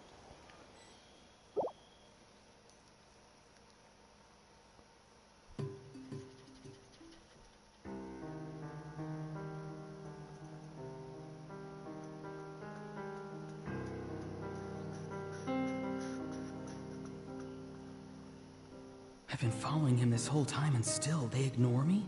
Do they really not care? It seems like his subordinates referred to him as the captain. Never heard of him before. And now he's headed to the stadium. That's unusual. Oh, what is he gonna do? Is that right before he... You two, with me. Everyone else, wait here as instructed. Send word to the other teams to retreat immediately if this fails. Yes, sir. He's going inside? Okay. But the Pyro Archon is in there. What does he want with her? Okay, so this is right before the scene in the first Archon quest. Forgive me, my lord. Allow me to check one more time. Do you truly wish to do this? The time for idle observation is over. It now falls on me to act. This nation is out of time. Yes, sir. He just walked straight into the stadium. What is he gonna do? Yep, that's right before the fight. They're both incredibly strong. How long will they have to fight until someone comes out on top? He's got the aura. So I think he's born from Natlan. He's got to be from Natlan. At least to some extent. But I think he's from Natlan. Maybe he's one of the ancient heroes. Wait, this feeling. Just like the other day near the ley lines. It's faint, like a soul's trying to escape. Where is it coming from? Is that why he's looking for Granny? If he dies here, then all clues will be lost. I can't let that happen. So that's why Oron defended him.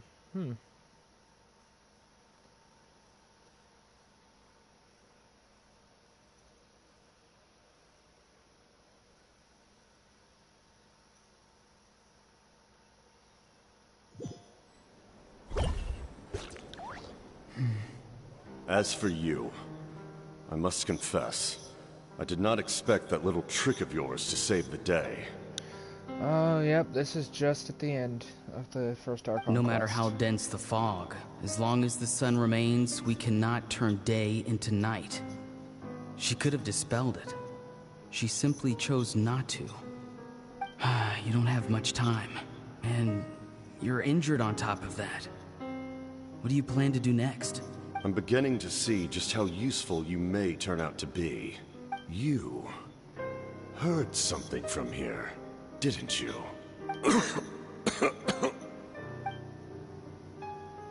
No need to force yourself. I've never seen anyone match the Pyro Archon in battle before. I didn't expect you to intervene at such a critical moment. Auron's Electro.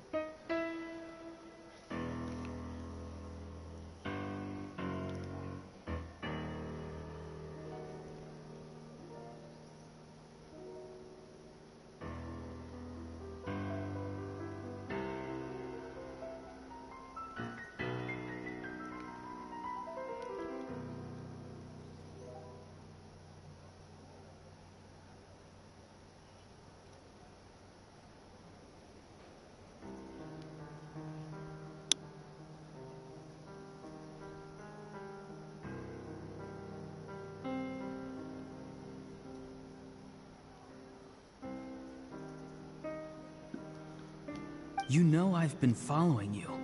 Why didn't you stop me? When walking in the forest, it is only natural to encounter wild beasts. However, not every beast has the courage to come out and bite. And yet, one of those very beasts saved your life. Then speak. What do you want? I didn't save you because I wanted something. My soul is more perceptive than others. I can sense that the ley lines are extremely weak. I don't know what the Pyro Archon is planning. Can she really save us? The questions you asked her just now, well, I've had very similar doubts. So, I felt like I had to help you. So, you can tell the truth. That was quite a reckless decision to make. I'm not sure you realize that. There's no turning back for me now. What I did back there is going to get me in a lot of trouble. You attacked the Pyro Archon in broad daylight, and I used my spell to save you. A single glance was likely all it took for her to recognize my tribe. So, we're in the same boat. Seem to care little for my thoughts on the matter. It's too late for that. Start from the beginning. Why are you looking for Citlali? Do you know her? Explain your relation to her first. I know you two are acquainted. It was obvious the moment I mentioned her name. Citlali is my elder and my teacher. She taught me everything I know. It's my duty to protect her. If you truly wish to protect her, you should have let me perish at the Pyro Archon's hand. Yet, you chose otherwise. Do I really need to tell you what that means? I want to do something to change Natlan for the better. Something I can accomplish with my own two hands. You're stranger than anyone I've ever met. But maybe, just maybe, you can show me the way. Strange? Citlali is said to be the legendary Granny Eastly, someone capable of communicating with the Wyub. And the Wyub are the key to information on the Night Kingdom. Why do you need knowledge on the Night Kingdom? That is not something you need to know. Don't forget, I saved your life. Do you not believe the Fatui capable of betraying a debt? People can lie, but souls cannot. I can tell there's a weight to your soul, a sense of justice. You may not live among your tribe, but you certainly know their tricks. I apologize for my rash judgment. You are more capable than I imagined. Let's go. We'll see if you have what it takes to join my plan.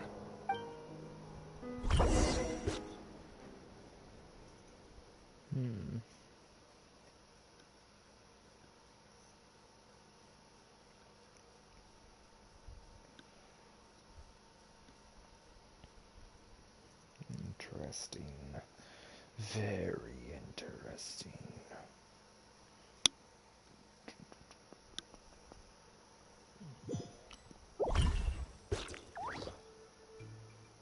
I see. Interesting approach.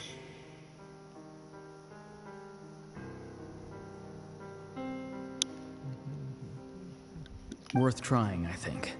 Rather than weaving a net to protect the ley lines, this method would address the root problem by reconstructing the ley lines themselves.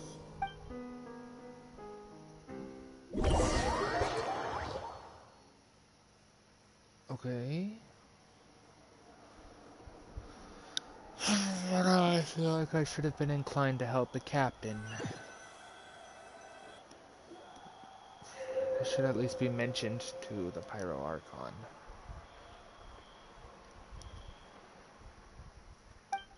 Woo! Traveler, Paimon. Are you two alright? Paimon's fine, just, a little dizzy. I'm fine. Are you okay, Of Charlie? course. I'm just... Oh, I'm so mad at him!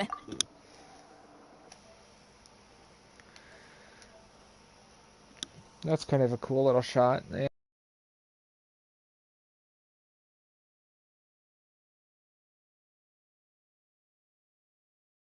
It is almost 5 o'clock now. After everything, he still can't let go of the past. I can kind of understand how he feels. For some reason, he thinks he owes something to the people who cared for him. Stubborn, self-righteous fool. Where's that gonna get him? Now that he's all grown up, he thinks no one can tell him what to do? He thinks he can just run away whenever he wants. I'll show him. If he tries to run one more time, he's got another thing coming. Maybe stubbornness runs in the family. Like grandmother, like grandson, as they say. Is that supposed to be a compliment? Huh, that kid's got nothing on me. Anyway, back to what we just saw. I don't even know what to make of it. Yeah, the captain seriously wants to reconstruct the ley lines? What does that even mean? Something like the loom of fate, maybe? But how does that help with the abyss? The loom of fate? Oh, it's kind of hard to explain. Basically, it's a device from Conrio that has unbelievable power. Anyway, if he really wants to manipulate the ley lines, everyone in Natlan will be affected. Oh, this is big. He's serious. It lines up with everything he said before. He tried to seize the Gnosis for the same purpose. Which means the captain has been honest from the very beginning. Auroron's memory proves that. Why is he so obsessed with saving Natlan? Oh, we've got to tell Moeka about this right away. Yes, she needs to know about this. Now. Okay, let's go.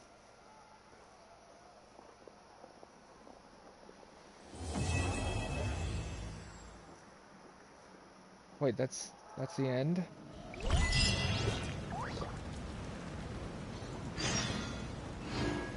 I was about to say... That doesn't seem like the end. But it does seem like a pretty good point to leave off and then resume the stream tomorrow. Oops, I hit triangle.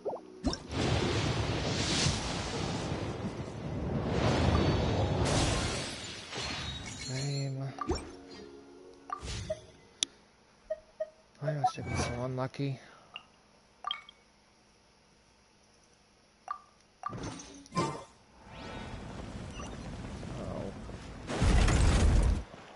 Let's see how long the rest of this takes. If I can complete it all in one day, that would be ideal. Then I can dedicate the rest of my time to playing whatever I want.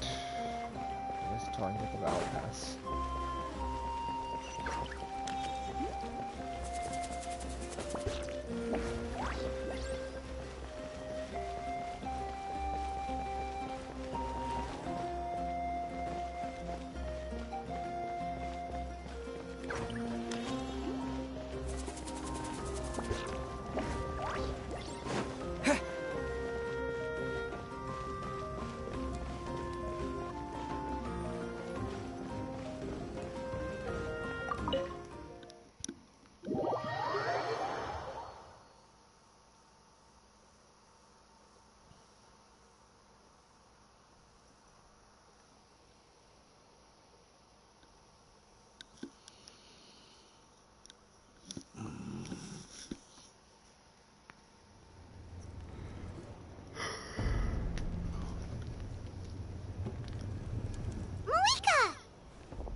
Traveler, Paimon Sitlali. Perfect timing.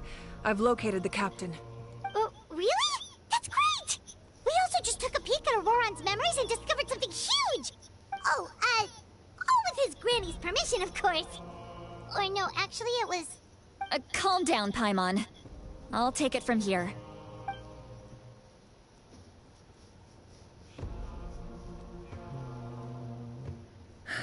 So the captain was searching for the source mechanism to reconstruct the ley lines. If his plan is already in motion, that means he knows exactly how to accomplish his goal. We have to stop him. Is reconstructing the ley lines a bad thing? Yes. It's not a simple fix. It would mean sacrificing nearly everything contained within the current ley lines, very similar to the price of using a Gnosis. If he activates the mechanism, it's all over. We need to mobilize our forces as soon as possible. What forces do we have? Kanich, Shilonen, you two, and myself. All other warriors are working to push back the Abyss on the front lines. But that's barely any people! Not to mention you lost your power, and they've got the captain on their side! Oh, maybe we really should get Sitlali to break Auroron's legs. That won't help us with the captain, I'm afraid. In any case, the Masters of the Nightwind are in urgent need of manpower. Sitlali, I was hoping you could head back and help defend the tribe. All right. I understand where I'm needed. I'll head out right away. Don't worry about your grandson. We'll figure something out for sure. I'll leave him to you all then. All right. Back to the matter at hand. I don't believe defeating the captain needs to be our ultimate goal. Let me grab Shilonen and Kanich, then I'll tell you my idea. I mean, what kind of... I don't want to cross blades with the captain As you either, all though. know, Auroron is working with the captain and we need to stop their plan. The captain is a formidable opponent, but that shouldn't deter us. In any case, a head-on confrontation isn't the best way to solve the issue. Their plan hinges entirely on a single element, the source mechanism. If we leverage our forces, we can destroy it, and then success is ours. We'll head out together. In the event that a confrontation becomes inevitable, I'll stall the captain while you advance. No, you're our leader, and if you lost your power, you shouldn't be the one to face the captain. I agree with Kanich. The two of us can handle it. No, you can't. Listen to my plan first. Kanich, I want you and Ahau to launch an assault from the front and break through the Fatui defenses. The captain won't be on the front lines. As a seasoned warrior, he'll be stationed in close proximity to the device to ensure its protection. So you want us to lure him to the front? The purpose of the frontal assault is to gather the Fatui forces in one place. That way, it's easier for the rest of us to avoid them. I don't think they're gonna fall. Shilonen, I need you to do what your tribe does best, and dig a tunnel from the outskirts of the ruin. Once we get close to the device, we just need to destroy it. Shilonen is not launching the main Exactly. assault. The Traveler and I will join her as well. No one can create a distraction better than you, Kanich. Not even myself. By combining our strengths, we just might manage to break through the captain's defenses. I don't want to fight the captain, though, Mavrika. Understood. Then we should head out now. Just promise us you won't do anything reckless. You cannot face the captain straight on unless you have no other choice. You mean everything to us. Losing you would be the worst possible outcome. I'll also try my best to not let things get to that point. Thank you, everyone. You have my word. I'll proceed with caution. I don't like this. I think the captain's plan is okay one.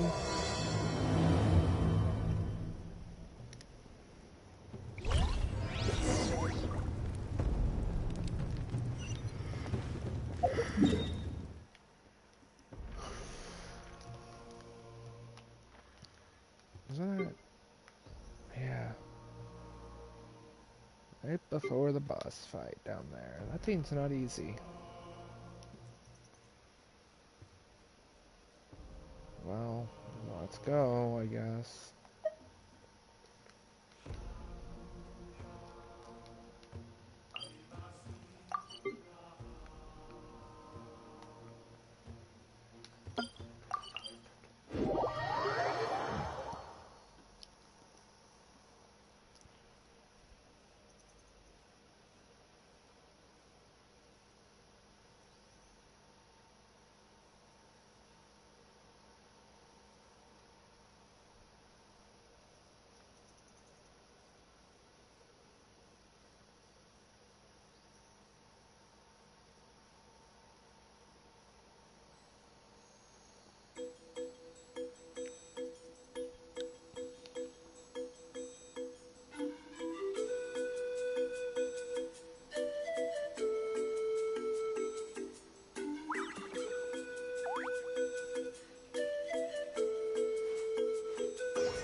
Atlantis.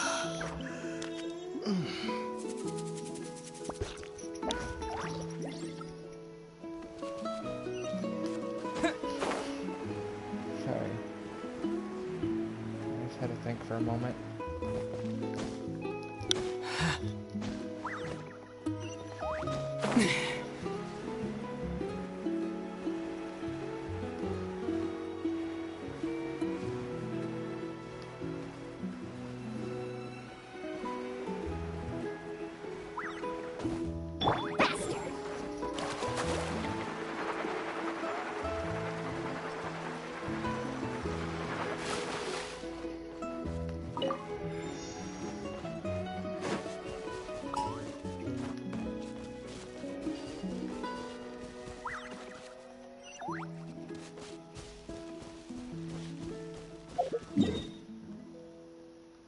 Waypoint right there? Huh. I didn't even notice that.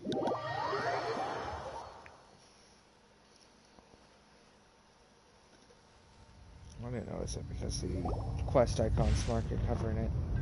Alright, this is the place. Their tunnel must be behind that gathering of Fatui guards.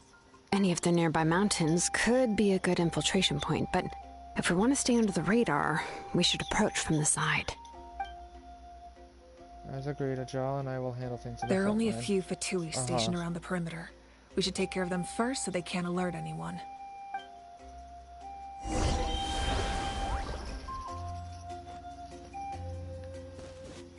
You want us to defeat the Fatui?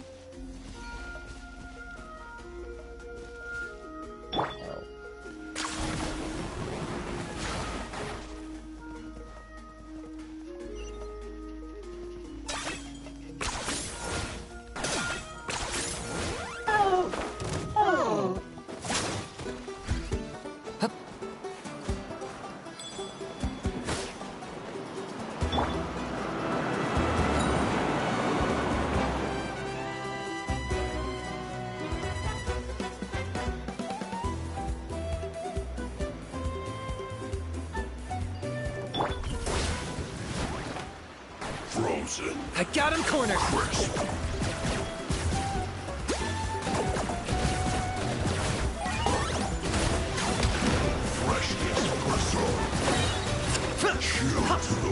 Shadow repast. Mine to command. The dead would bleed! You can't run.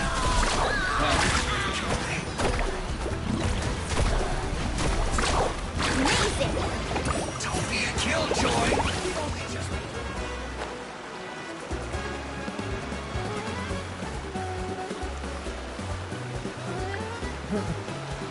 Right here!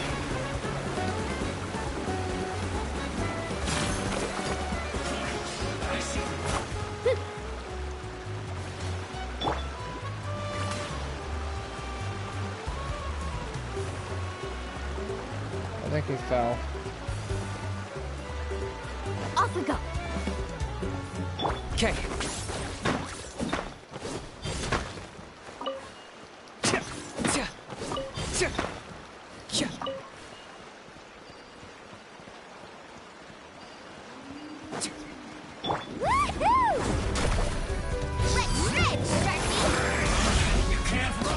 All right, that's done. Let's head to the foot of the mountain. What do you think, Shilonen? Is this a good spot?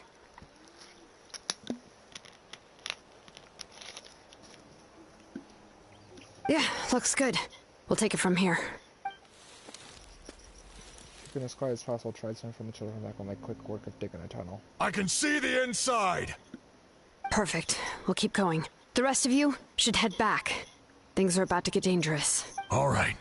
Please, take care. Protect. About the old man.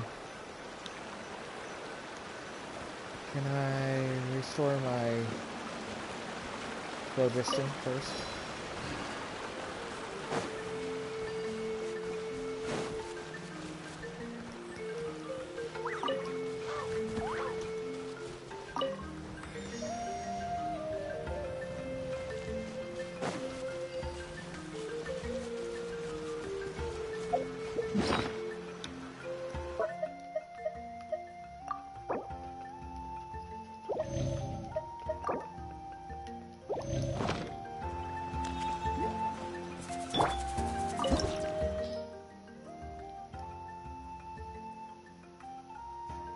From antiquity, within it are hidden large devices that can affect the ley lines. You must make every second count if the Captain Noron's radical plan is to be stopped.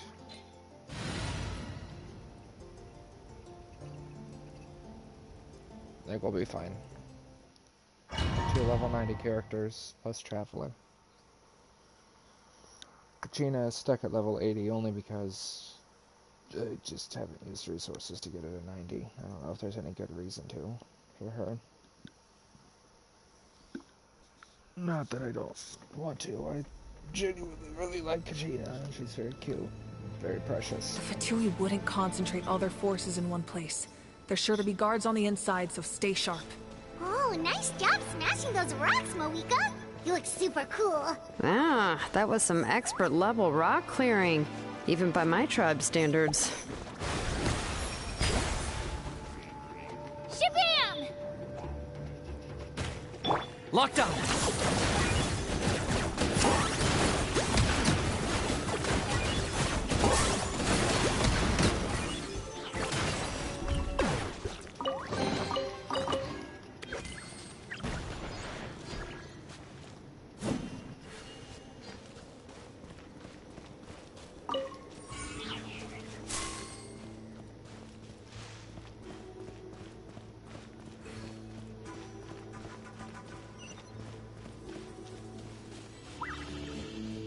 That must be the Fatui tunnel over there. We should steer clear and approach from the side.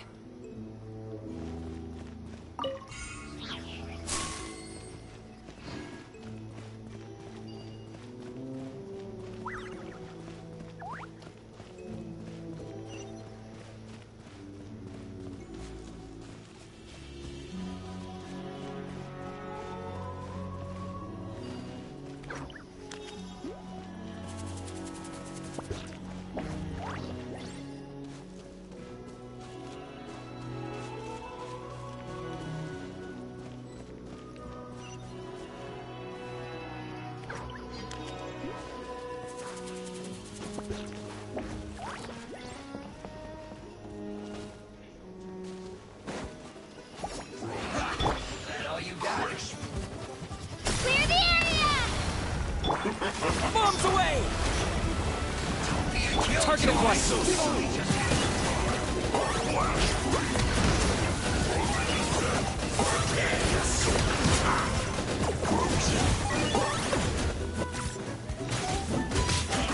I see through you! Carbon wave!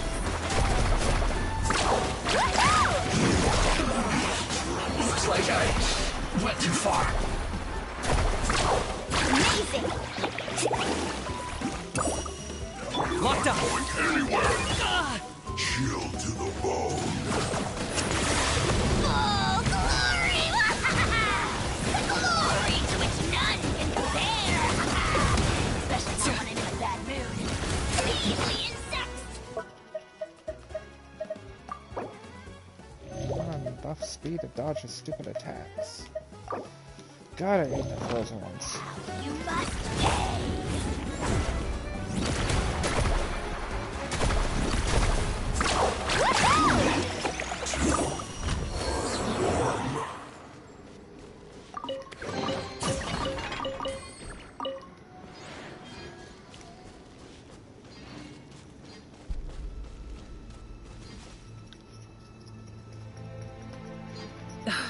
This spell is from the Masters of the Nightwind. It's Auroron's doing. They're probably trying to buy time.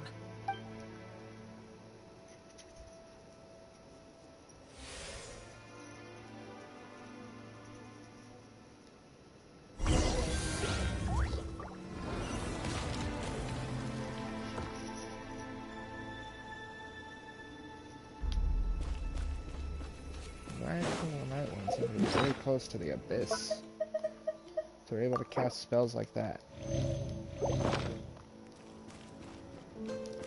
These wheels are relics from ancient times. We should try to restore them. These mechanisms probably control that wheel, right? Let's give them a try.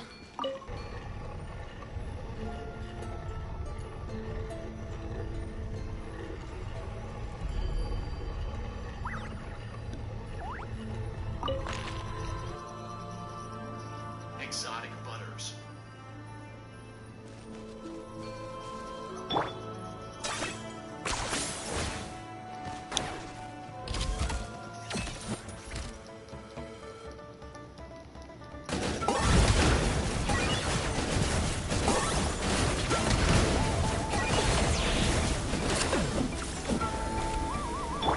Right here. Drilling down. Catching at the flame. Oh, faster. Where's that?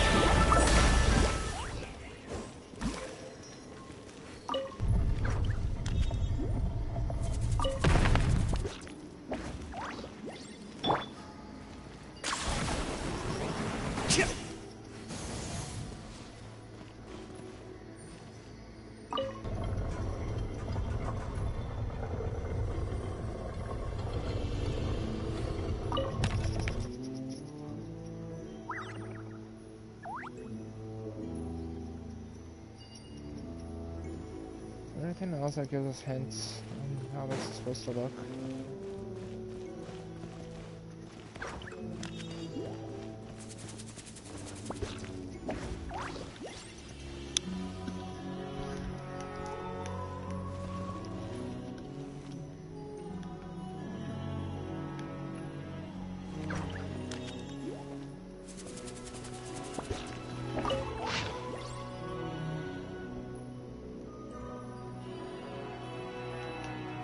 It doesn't do me no good if I can't look at it close.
Come on, let me climb the damn wall.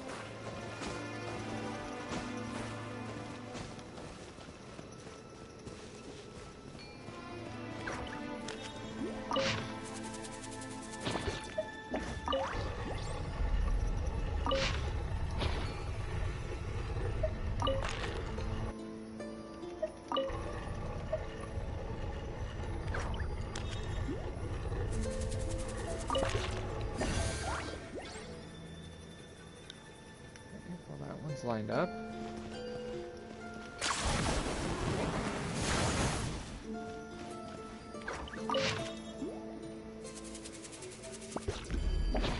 Sorry, it's really hard to actually view the hint.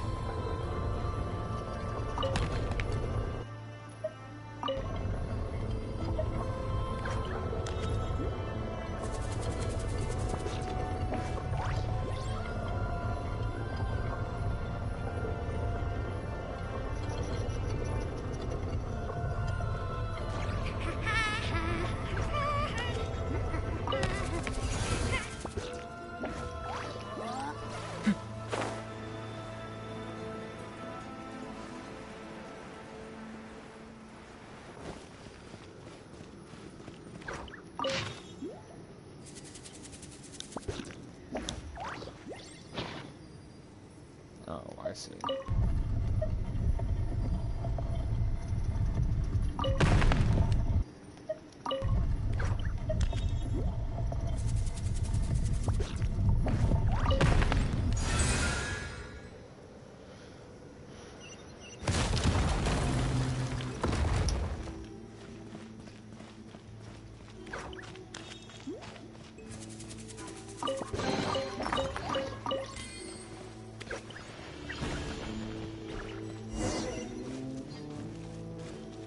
I'll be right back, I'm sorry.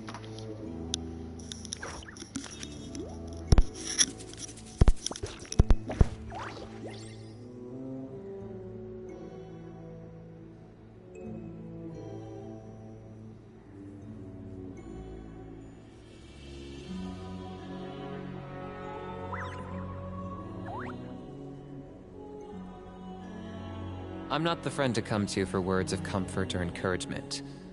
But when it comes to weighing the costs of your actions, ask away.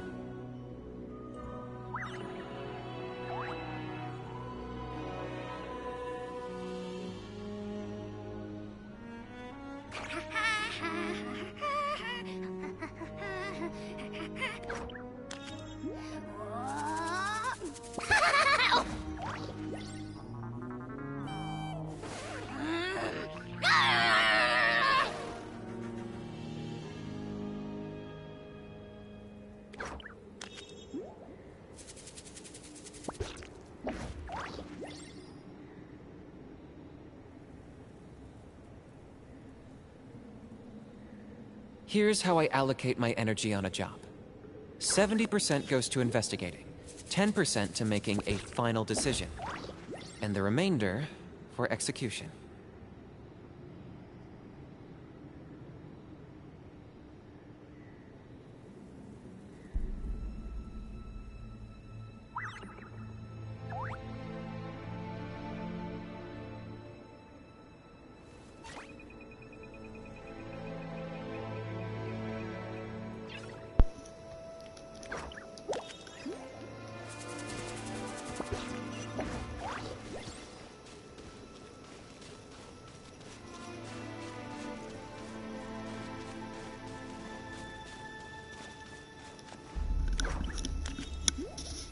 Back. Well,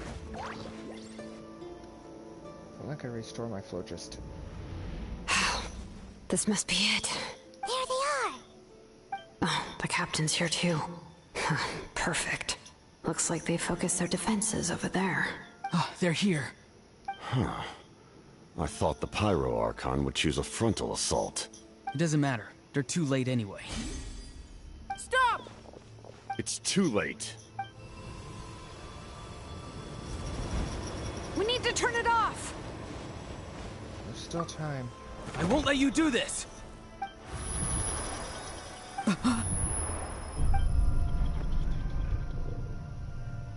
The sound of lament? What was that sound? It was like a piercing cry! Now's our chance to turn off the device. Suppose we need to approach from the side and lure the captain away. Auroran? How did he just... His movements have gotten a lot faster. Was Auroran always this good in battle? This ends now! Huh? Something's wrong. Hell, Sheila Lin? Why?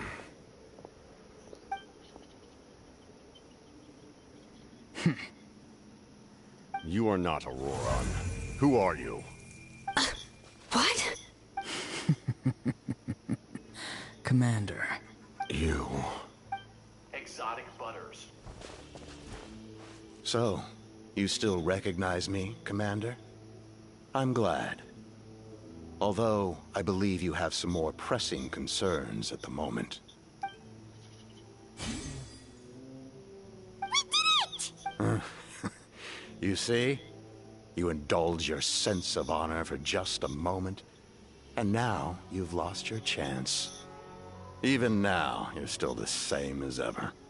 His voice is completely different. Is someone in inhabiting Auroron's body?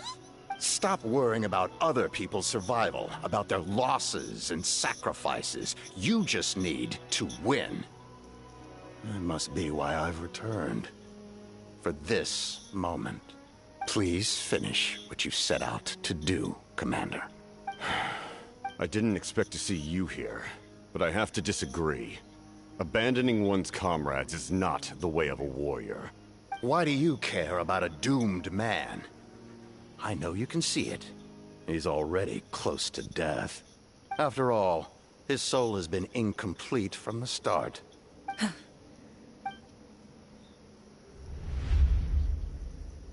Exotic butters. Interesting.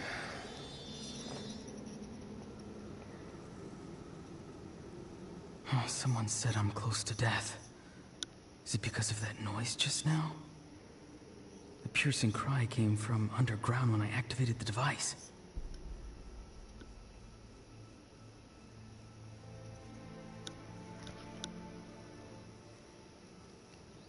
What's down there? Natlan's ley lines must be hiding some kind of secret.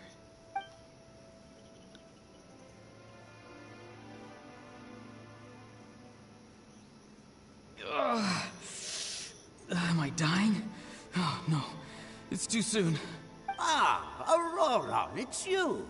What'll it be today? Oh, why the long face? Don't tell me you still haven't let that go. I knew it was a bad idea to tell you.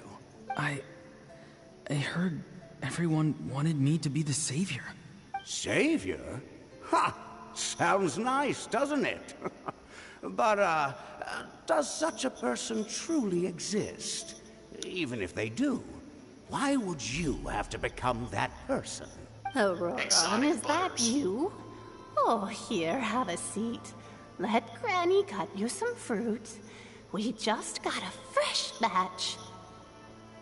Can I get you anything else? Some grilled meatloaf, maybe? Ask for anything you want. We've got plenty of ingredients.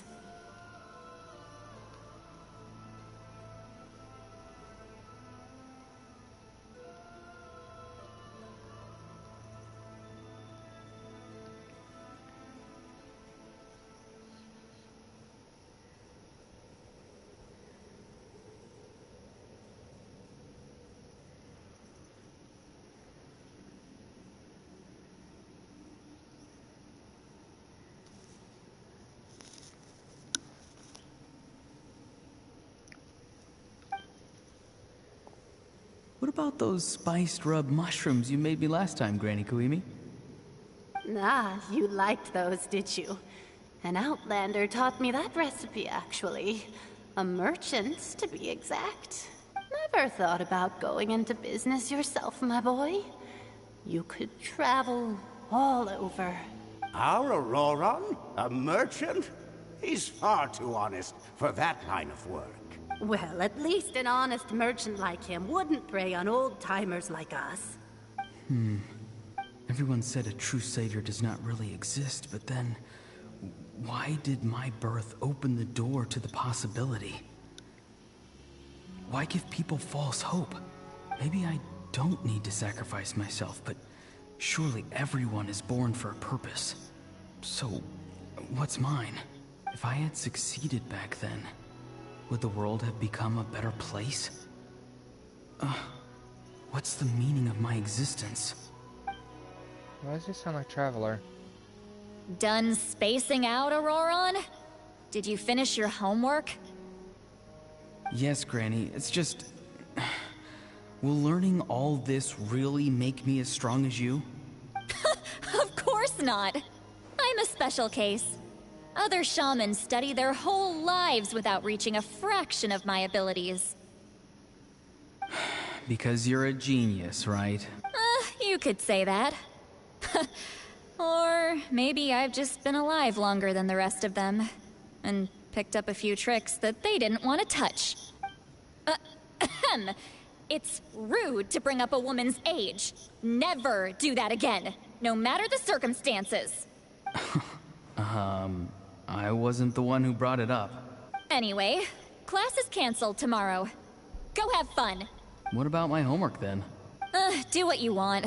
What use is it being as strong as me anyway? You've seen how the tribe treats me. They're all afraid. I try to go about my business, and they practically tremble in fear.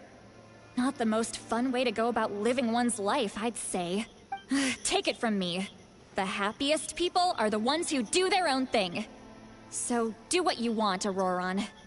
No matter what anyone else has to say. Granny didn't say it outright, but I think she was trying to comfort me. Don't force yourself. Don't beat yourself up over the past. That's what she always says. But I never forced myself. I never even got the chance to try before it was all over.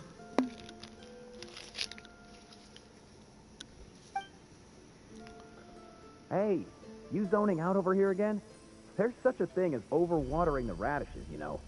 I was just looking at the aphids. Something interesting about them today? I noticed some on the ground. Maybe it got too cold yesterday and they couldn't handle it. Bummer. Guess that means less honey this year.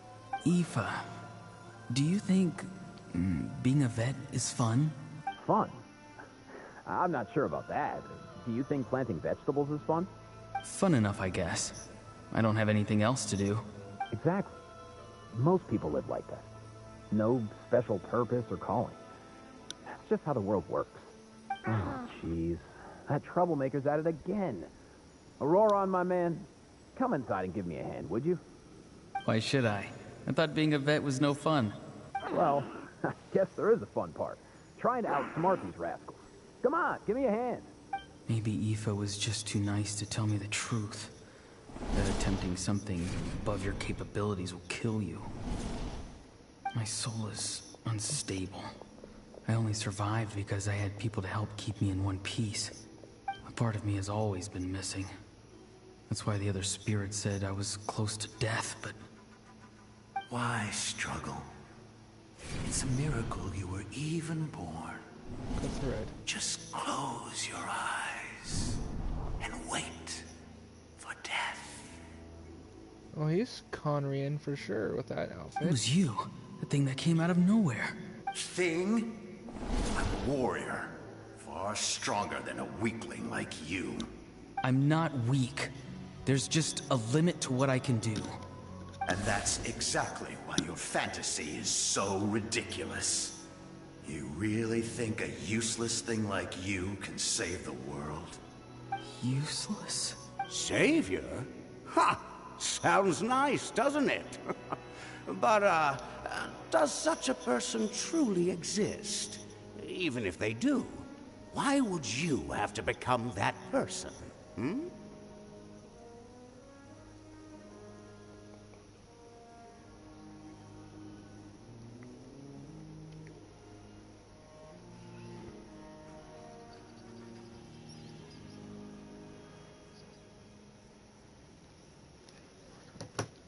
Exactly. Most people live like that. No special purpose or calling. That's just how the world works.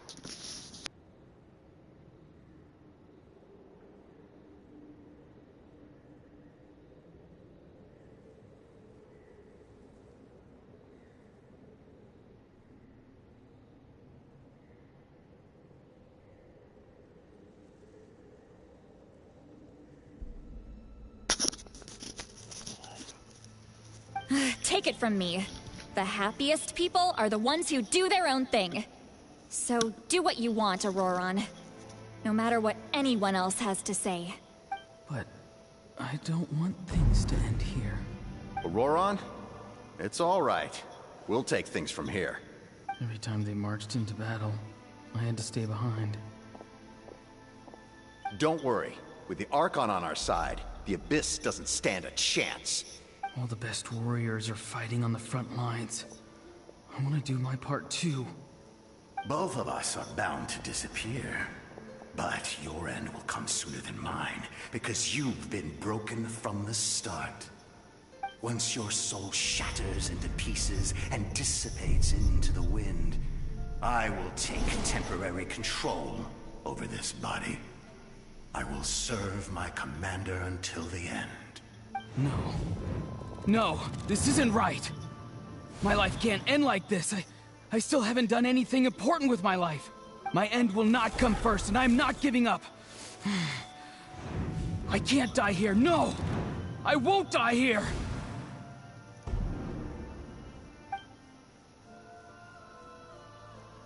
Aurora!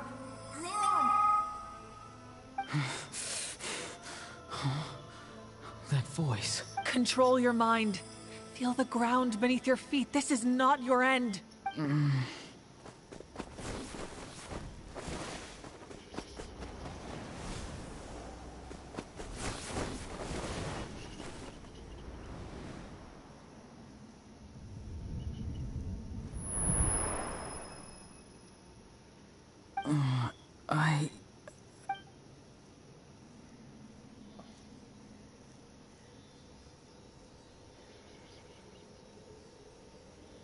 His eyes are open! He's alive! Well done. You managed to do the impossible. Exotic butters. Uh-huh. What do you mean?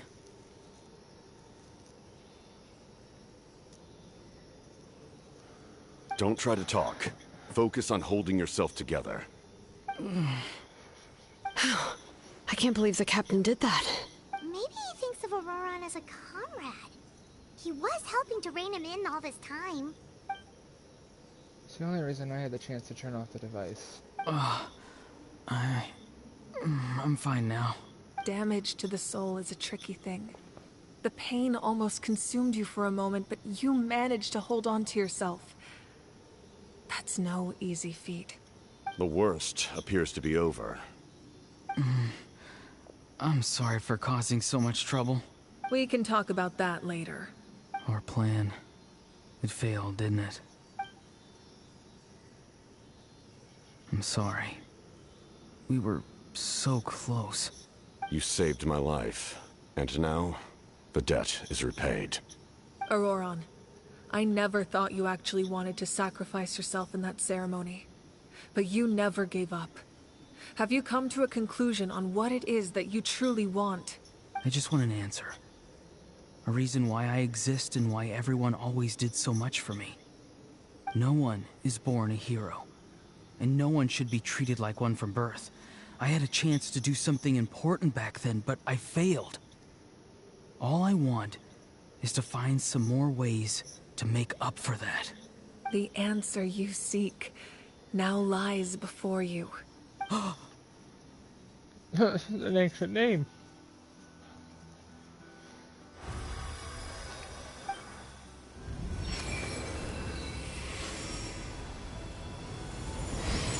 You are the inheritor of my name. An actual Sealy? The hero from the Masters of the Nightwind, who shall fight for this generation. A real Sealy, huh? Fascinating. You're not the person that the others thought you were. And yet, you're also not the kind of person that you thought you were. It can take a lifetime to truly discover who we really are. Like you. I never thought I had what it took to be a hero. I was too cunning, too self-absorbed. But in the end, I sacrificed my life for this nation. Now, remember your name.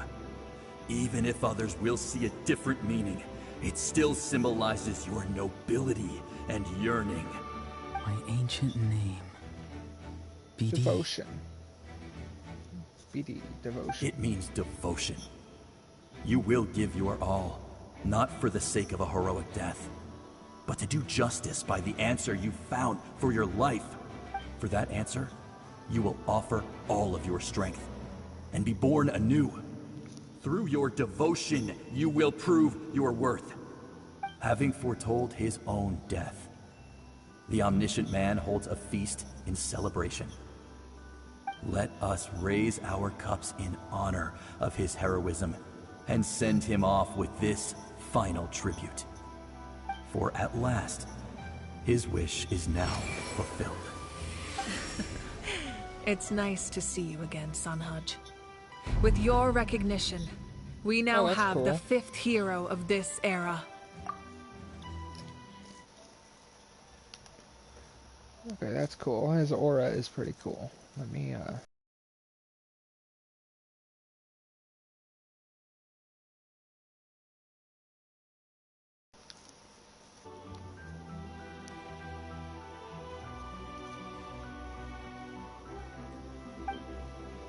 5 of 6 heroes. I am happy to see your plan advance one step further. It seems that my cry did not cause irreversible damage. What is that voice? Just as I thought. The Lord of the Night has awakened.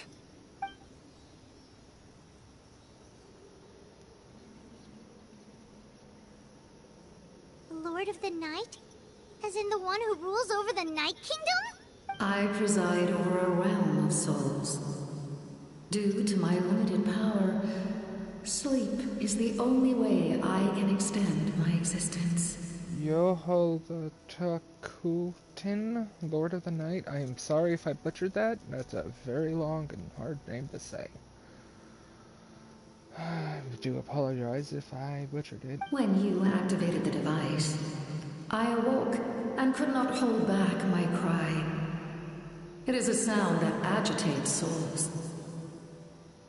Most of you are unaffected because your souls are intact. But with a damaged soul, the effect on your friend was heightened, and his soul almost shattered as a result. And yet, his soul remains in one piece. He managed to overcome this obstacle through sheer strength of will. A truly impressive feat for a human. So, was that what caused all his strange behavior earlier? No. An additional soul was affected. It tried to take refuge in the missing part of your friend's soul, but was ultimately expelled. However, this soul does not hail from Natlan or the Night Kingdom. Its origins remain a mystery to me. Activating the source mechanism was supposed to reconstruct the ley lines. Why did it awaken you instead? Because I was the one who originally constructed Natlan's ley lines, otherwise known as the Night Kingdom. The ancient battle between the Descender and the dragons destroyed the corner of the world, allowing the Abyss to invade. Natlan's ley lines took the worst of the damage. To aid the people of Natlan, the Lord of the Night used the fragments of the old ley lines to reconstruct a similar network. That's how the Night Kingdom was born. The first Pyro Archon, Xbalanque, strengthened that realm and established the rules that aid our fight against the Abyss. The Ode of Resurrection and the Pilgrimage, both of which are practices that survive to this day. Oh, right! You said before it all came from the power of the heavens. The ancient dragons tried to use this device to strengthen the ley lines by imbuing them with power. Back then, this method was rather ineffective. They lacked the skills to navigate the intricate structure of the ley lines. And now, the structure of the ley lines has also completely changed. I am the only possible vehicle for the power generated by the device. It was an incredibly crude and painful method, but I managed to absorb some of that power. Now, I can speak to you like this and provide you with aid, such as rebuilding the ley lines once more, at the cost of my own existence. But why would you make that kind of sacrifice? The people of Natlan worship me and call me their lord. In the ancient past, before we died out, we were also known by a different name. Angels. Whoa. Wait, there's real sea leaves around here.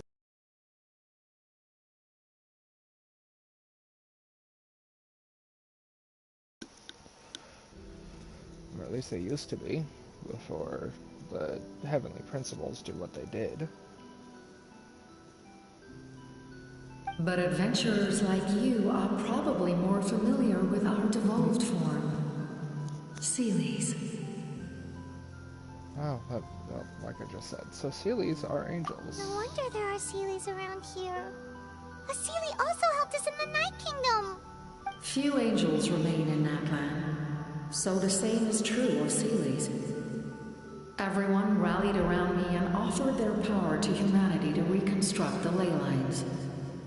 Now, I have witnessed your determined pursuit for survival, and I have become your faith. I am very pleased. Moika, inheritor of Shivalonke's will, and leader of Natlan. Despite all the obstacles and misunderstandings, I have awoken, and the efforts of this harbinger and the young hero have imbued me with power. Say the word, and I will once again work to fulfill my mandate, just as I did thousands of years ago. You need only nod your head. For the sake of your people and your nation, for the sake of overcoming the invasion from the Abyss, give me your orders. I will not. After reconstructing new ley lines, you will cease to exist. The rules of Natlan are founded in the Night Kingdom. If you disappear, so do they. Not to mention, all the memories and legends recorded within the old ley lines will disappear along with you. The people of Natlan will face memory loss, mental disorders, and cognitive issues. Just like the consequences of using the Gnosis, that is a price I refuse to accept. Humanity's survival is worth any price. Once the Abyss runs rampant, all that remains will be a land of corpses and ruin. And when the new ley lines are invaded again by the Abyss? What then? How are future generations supposed to survive? A land without the Lord of the Night, without the protection of the rules, is doomed from the start. You presume too much. If you cannot ensure survival in the present, you have no right to think about the future. What will it take for you to realize that? How many hundreds or thousands will have to die? The situation hasn't gotten that dire yet, has it? Why are you so pessimistic about the situation? Why?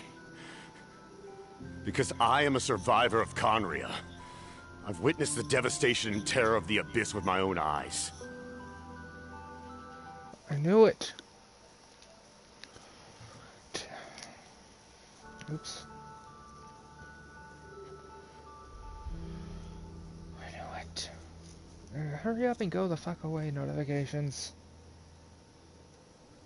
God, I hate that part about streaming.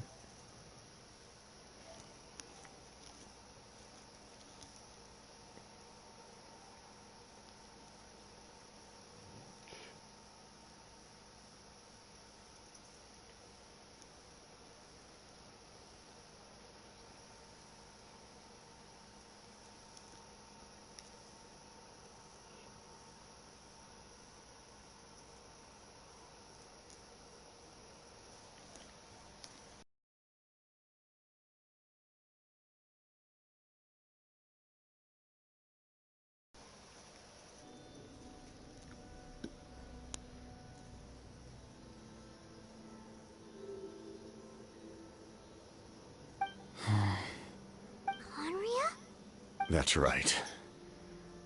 My family, my comrades, my homeland, were all lost to the Abyss.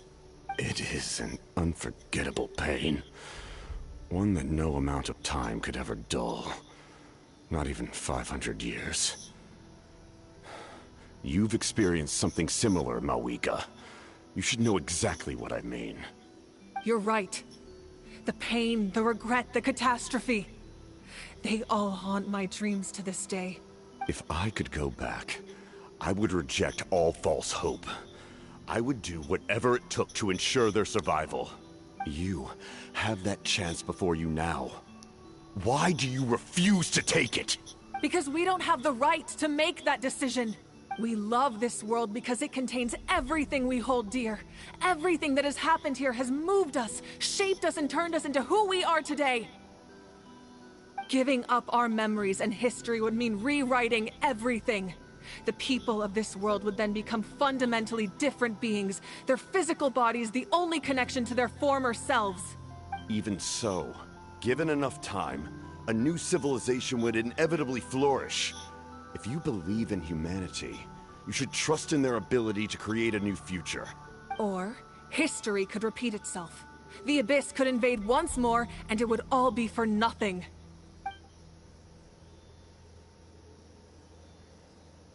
Can I say something? I once carried the hopes of many people, and I was also desperate to save our nation. In the captain's plan, I saw a chance to ensure our survival.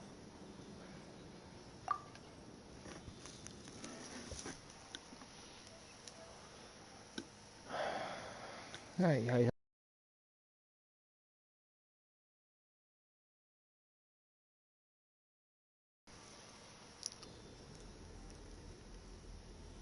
But as I was on the brink of death, my wish for life and purpose was rekindled.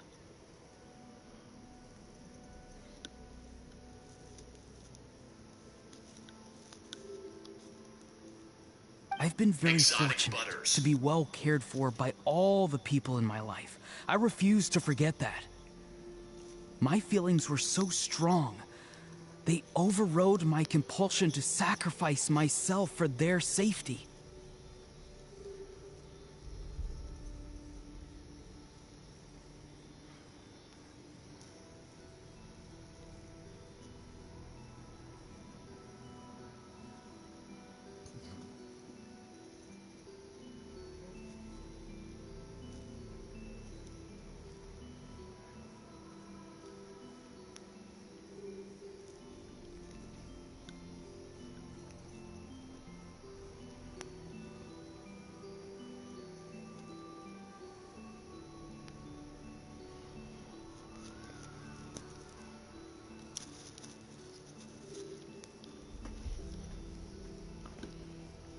No matter what path lies before us, we still have a destination. If we lose our way now, we will lose the meaning of our existence. That's right. Natlan's heroes gave their lives so we could have this chance against the Abyss. Their sacrifices are our blessings. Not only are their deeds and spirits exceptionally meaningful, they may also well be our path to victory. I don't want to give up just yet. Yeah, we're just one hero short. The power from the device will allow me to remain awake for some time. I stand at the ready should you change your mind. Even if you fail, you need only send someone my way. My offer still stands. Humanity is truly remarkable. Even the gods in the heavens hold you to be special. Even now, you stand before me, dazzling like the sun. You must have a profound connection to this land since you're so determined to save it. But what are you really trying to protect? The land, or its people?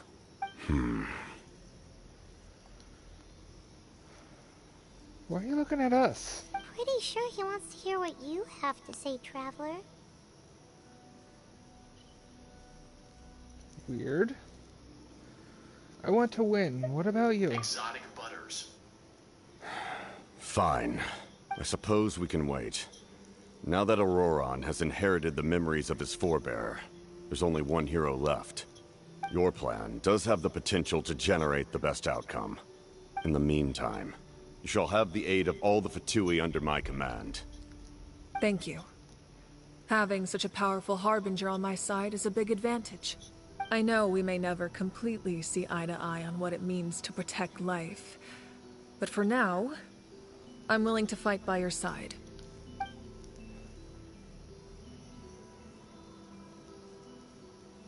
All right, we should let everyone else know about the plan. They're probably still at each other's throats outside.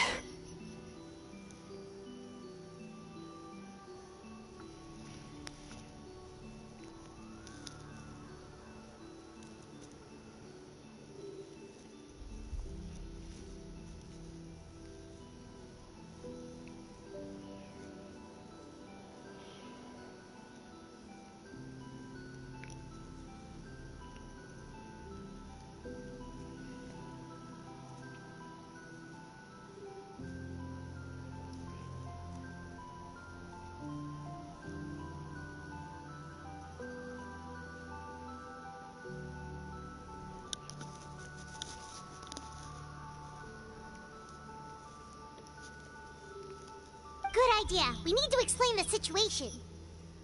I have a few more questions for the Lord of the Night. Oh, guess we'll stick around then. I'll update everyone outside. Let's meet back up at the stadium.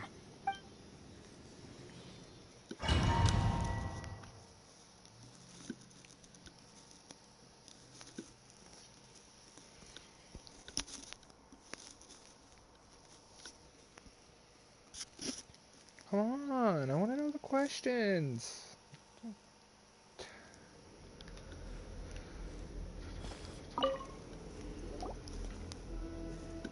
You come to me with many questions, and you should be rewarded for your bravery.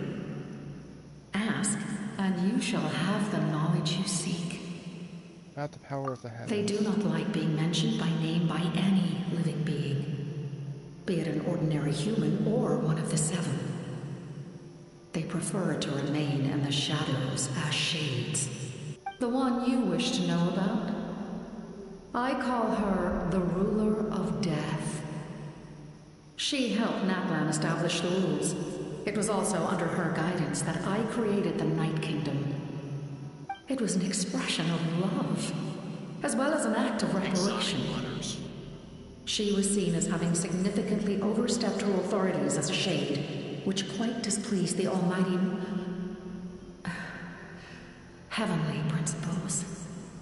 She succumbed to self-pity as a result, and no longer cared if others discussed her identity. Even so, her existence remains unknown to all but a select few.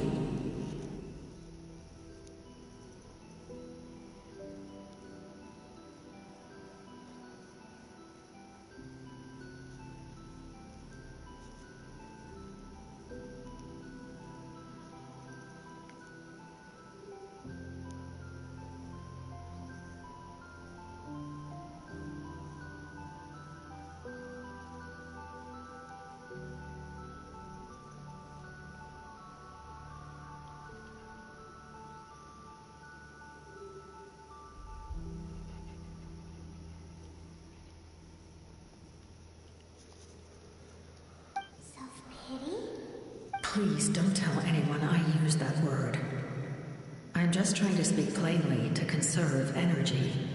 You come to me with many questions, and you should be rewarded for your bravery. And I'm not familiar with that concept. The device is capable of weaving and creating ley lines, you say? Even I cannot create something from nothing. I can only reconstruct the ley lines by reassembling the yet intact components into a new structure. If that power were available to the people of Natlan, they might have a new option against the Abyss. You come to me with many questions. Phlogiston is Teyvat's primordial form of energy. The heavenly principles used phlogiston as a basis for the creation of elemental energy, to develop a power to better counter the Abyss.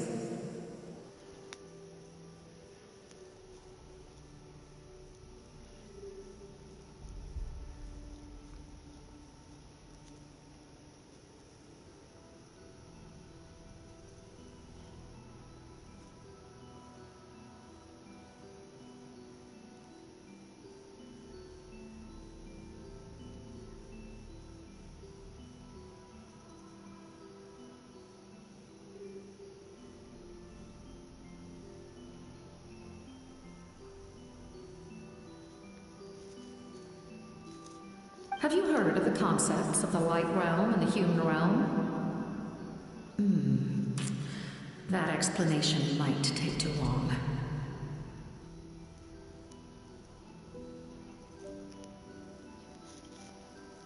Light refracts into 7 different colors, which we collectively refer to as a rainbow. Elemental energy is a similar concept. It's essentially the modern counterpart of phlogiston. You come to me with many questions, and you should— yes. The artisan from the Children of Echoes has yet to mention the matter to me. Probably because the young girl from the Masters of the Night Wind is absent. No matter. I'll reach out in a dream and tell them what needs to be done. Young girl? What? Did I say something wrong? You come to me with many questions, and you should be rewarded for your bravery. Young girl. Ask, and falling. you shall have the knowledge you seek. No more questions. Thank you, Yogicha.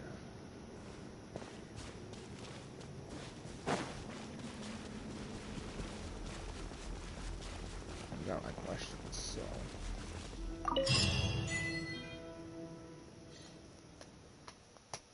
Those are all very interesting to finally learn. The game is finally dropping us some lore. Even though we're like almost to the final like region, essentially. Well, I mean, I'm sure Conria is going to become a region that we have to go to, as well as probably the Heavenly Principles.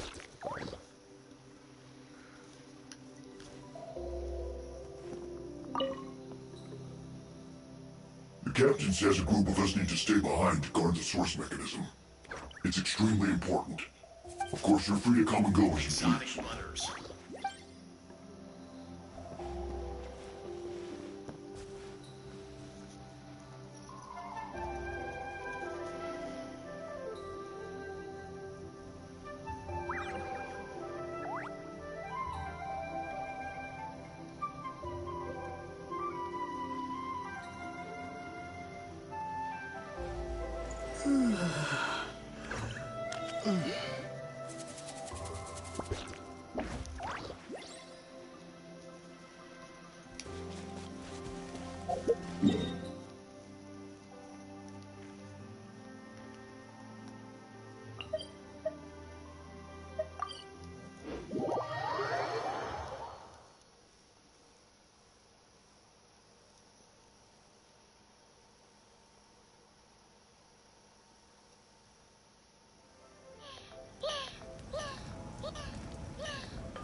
Sorry. And a video popped up. Alright, let's finish this quest.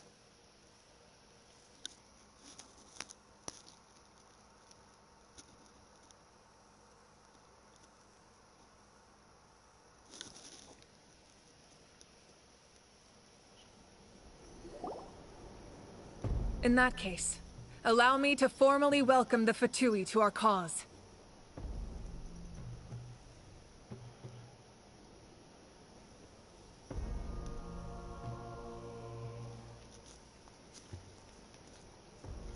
We now face a common enemy. It's time to put our differences behind us and look to the future. As for Auroron, his actions may have been out of line, but I don't intend to punish him right now. I'd rather give him a chance to prove himself. A magnanimous decision. We're back! Whoa. Seeing the two of you chatting like this, Paimon almost feels like she's dreaming. There's strength in numbers. I feel better about our chances. This may be an unexpected outcome, but a favorable one nonetheless. Now that we're all here, I have some questions of my own. Tell me, how did you discover the source mechanism?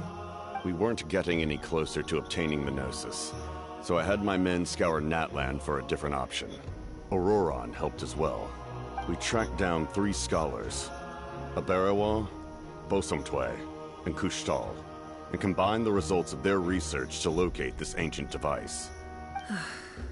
I've never heard those names before. Seems like my own investigation failed to locate some critical personnel. I'm just not sure how I missed them. Strange. Perhaps they simply live in seclusion. In any case, their results speak for themselves. That's true. Now we have another option at our disposal. Compared to using the Gnosis, our current plan will buy us some time. And if all else fails, we still have this plan as a last resort. Even though executing it will come at a heavy cost. But that means making everyone forget their past! We should definitely try to avoid it if we can.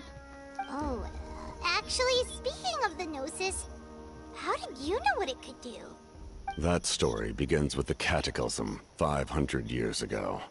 I failed to save Conria from the rampage of the Abyss, When the situation became unsalvageable, I fled to Natlan with the remainder of my platoon, only to find that Natlan had fallen victim to the same tragedy. I defended this land for quite some time, and, in the process, met the chief of the Masters of the Nightwind, Aizu. I'm sure many people viewed Conria as the cause of the tragedy, but Aizu was kind to me all the same, and even helped me in my time of need. From that moment, I made it my mission to aid Natlan. In battle, a warrior fights to win. Even though my homeland was lost, I was already committed to this fight. Together, Aizu and I fought many battles and overcame countless hardships. However, he was unable to escape his fate, and, in his final moments, told me the secret of the Gnosis. So it was him. He recommended using the Gnosis on several occasions, even before the tragedy. But I turned him down each time. You knew him, and you fought for Natlan all those years ago. Why don't I recognize you? It must be the mask. Even without the mask, my past appearance is long gone. Even with the curse of immortality, the flesh still rots.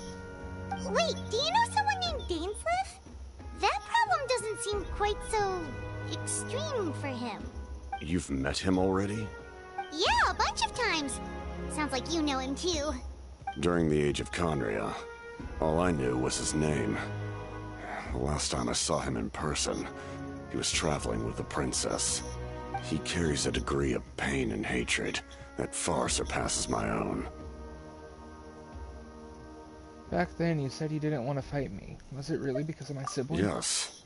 You're the brother of the princess. Given the role I held in Conria, I would prefer not to harm you. Although, this is likely a self-imposed burden. If the princess saw me now, I doubt she would even recognize me. As for your question, I don't know how Dane managed to slow the deterioration of his body. My appearance is much changed, and that's not the only thing. Even my physical strength is a shadow of what it once was. I would have never known. During our battle, it felt like I was fighting against the pinnacle of human strength. And I still lost. I deserve no praise for that outcome. Still, it's a shame we never faced off 500 years ago. You could have seen what I was truly capable of. I agree. Had we fought then, I'd also have been more motivated to go all out. So, all that commotion back at the stadium, and you're saying neither of you were using your full strength? I'd say we're evenly matched. If we face off again, victory will come down to who wants it more. I imagine you held back since there were spectators around that could have gotten hurt. But capitalizing on that situation would have only led to a hollow victory. It would have been no different than taking hostages. My goal was the Gnosis, and I failed to obtain it. That means I lost. Plain and simple. Speaking of the Gnosis, what are you going to tell the Tsaritsa? Her Majesty, the Tsaritsa, allows every Harbinger the freedom to pursue the meaning of their existence. When the time comes, that freedom can take precedence over her orders. That's why our methods can be so radically different, despite sharing the same goal and the same sovereign. I needed the Gnosis because I came here to save Natlan. That was my primary motive. Once Natlan is saved, if the Gnosis still remained in my possession, I could bring it back to Snezhnaya. My decision regarding the Gnosis will not change. So let's focus on the Abyss for now. Right! What happens when all 6 heroes are together? It will probably unleash some kind of power. The heavens were mentioned earlier. Anything to do with that? We will unleash a great power that can be used to thwart the Abyss. But only once. It's a power that Xbalanque gained from Renova. Renova is a god whose existence predates any Archon. You can think of her like an emissary of the heavenly principles. She controls the power of death. Oh, so she's the Shade of Death. Is that why you have the Ode of Resurrection? Yes. Renova also orchestrated Natlan's rules. As for the Divine Throne, like I said before, when a human ascends to the Divine Throne, their inner flame will awaken. The size of the flame depends on the person's potential. The same principle applies to the Ruler of Death's power, with one notable distinction. The amount of power inherited will not change depending on your ability to tolerate it. In other words, it's a kind of power that not everyone can withstand. But if you survive the trial, you will gain unprecedented strength, and the ability to harness powers more formidable than any Archon. That still sounds really risky. We cannot walk this path without accepting risk. Mualani charged into the Night Kingdom despite the abyssal contamination. Auroron fought back from the brink of death. In the face of their bravery, I must respond in kind. That is my duty. Spoken like a true leader. All right, that's enough for one day. You should head back and get some rest. I'm sure you're exhausted. The Abyss will likely sense the change in Auroron. It's possible the frequency of the attacks will increase. There are many challenges to come, so we need to be prepared. When you put it that way, Paimon feels even more exhausted. All right, let's head back.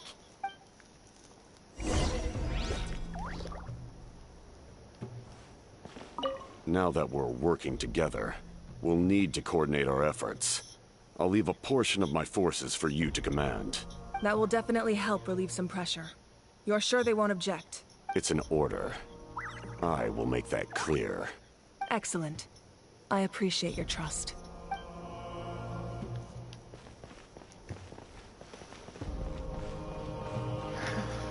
I still think it's inevitable we're going to be working with the Fatui, plain and simple, when we get to Snezhnaya. I mean, it might be our best option.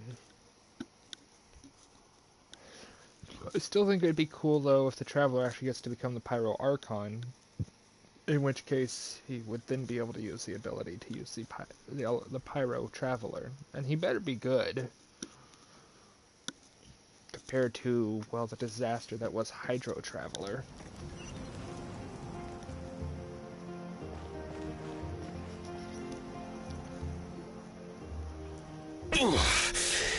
That hurts. Stay still. Your wound needs time to heal. You need a rest for a few more days. The monsters keep increasing in number. It's like something changed. It's definitely unusual, and we should all be careful. But don't worry too much. You have us by your side. If there's one thing the Abyss fears, it's strength. If they think we're easy prey, they've got another thing coming. Oh, someone's calling us. Come in, come in. Something wrong, Traveler? The feeling of dread is getting stronger. Do we really have to wait for the final hero to appear?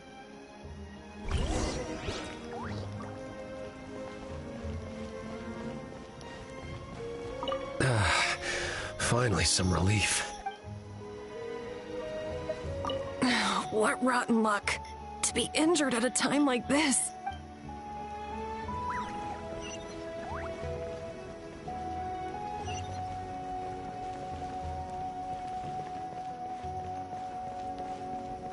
Optional objections. You know, I appreciate the fact that they're adding, like, optional objections.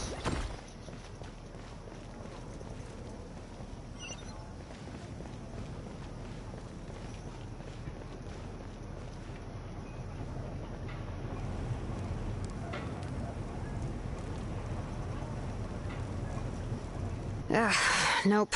We can't give any of these to our soldiers. They were not tempered correctly at the forge. Well-made weapons and shields are vital for the survival of our people. I know we're under a lot of pressure, but we can't compromise on quality. Listen, I'm not blaming you. I know this isn't your usual standard of work. Why don't you all just take a break and I'll take care of the pieces.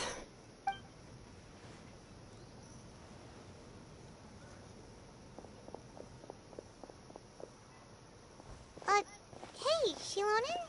Is something wrong? Nothing I can handle. Just, some rushed defective goods, that's all. Even the most skilled craftsmen make mistakes under pressure, and if you two want to avoid the same fate, you should really get some rest. You must be exhausted too. Don't worry. I like it that way. Well, that's a you good should, thing. head back and get some rest. I need to fix some things here first.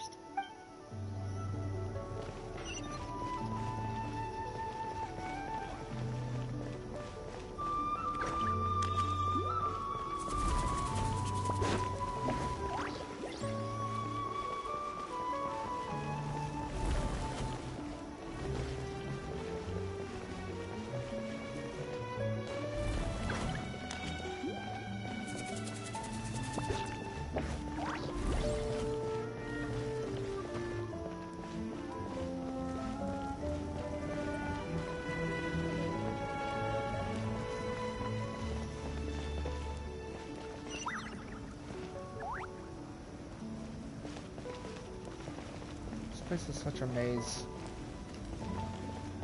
Here's the staircase.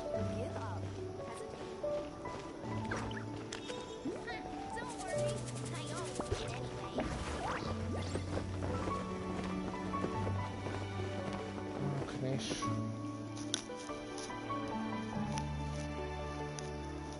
Knish, you made it back in one piece! Oh, these must be friends of yours. Well, head out then. See you later.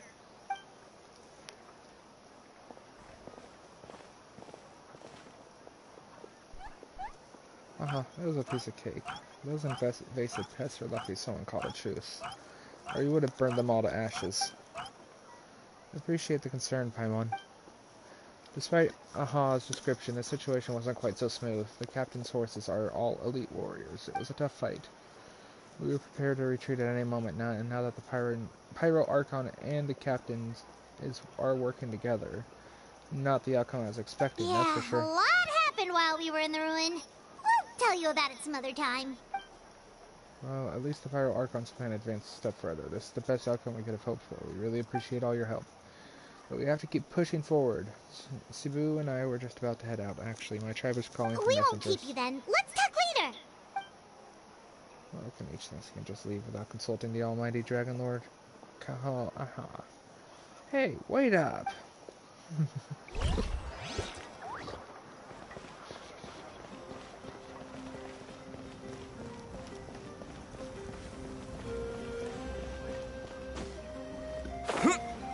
This is the only objective.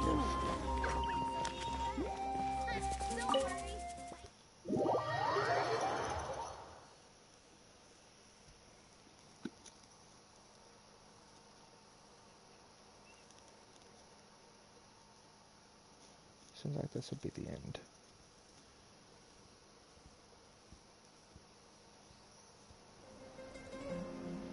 Auroron. Granny? What's wrong, Granny? It looks like you have something to say. You know exactly what you did. You need some sense knocked into you, that's what I think. Now, where do I even begin?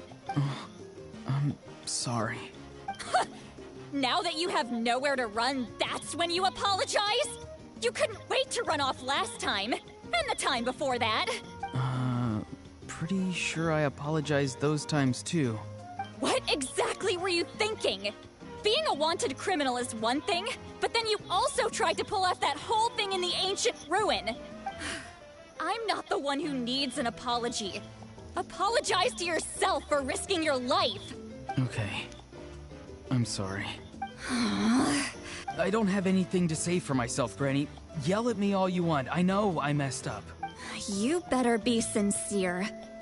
This is an incredibly serious matter. I'm being sincere, I promise. I've seriously reflected on my actions. I know what I did was risky, and I know I made some bad choices. But I don't regret it. I just had to do something. Not because I thought I was special, but because I wanted to help Natlan as much as I can. Of course, in the end, I just ended up causing more trouble, so you're right. My apology doesn't mean much.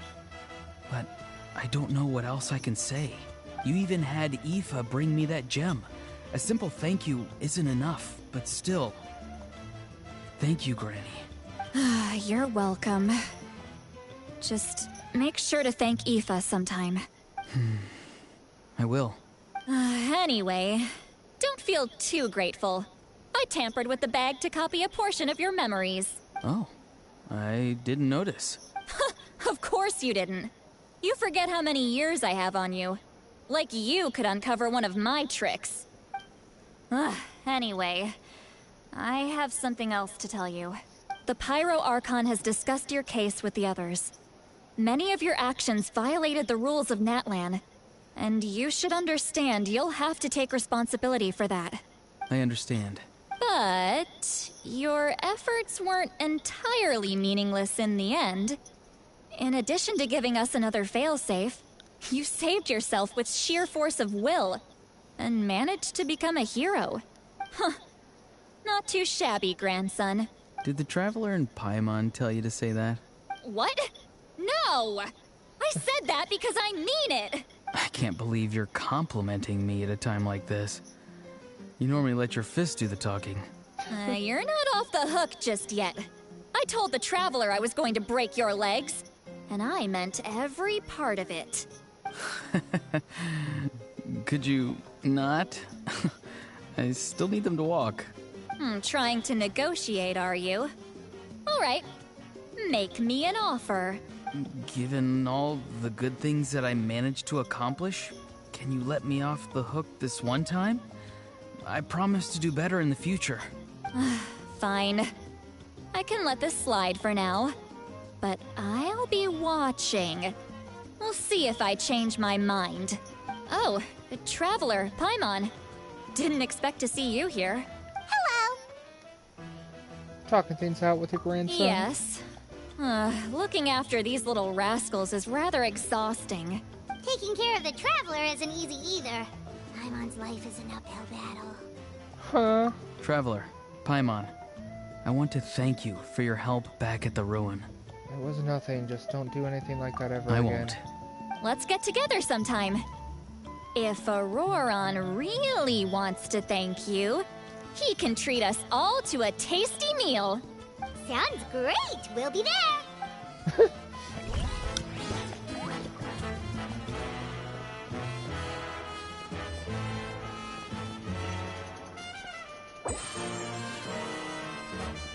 Little objectives in the area have been met.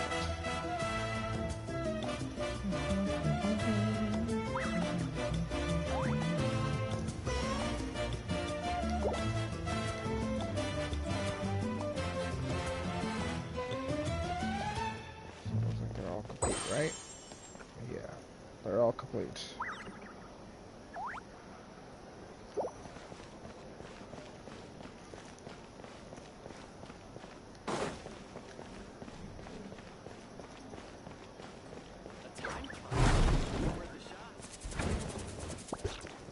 Rest.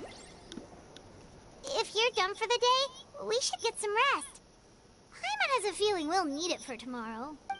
I've completed all my side objectives, so yes, let's rest. That night, man. You ready? Yep. Let's go meet the Lord of the Night.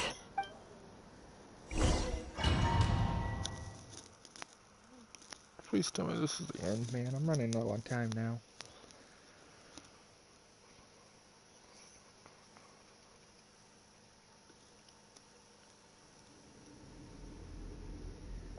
So, this is where you heard the Lord of the Night?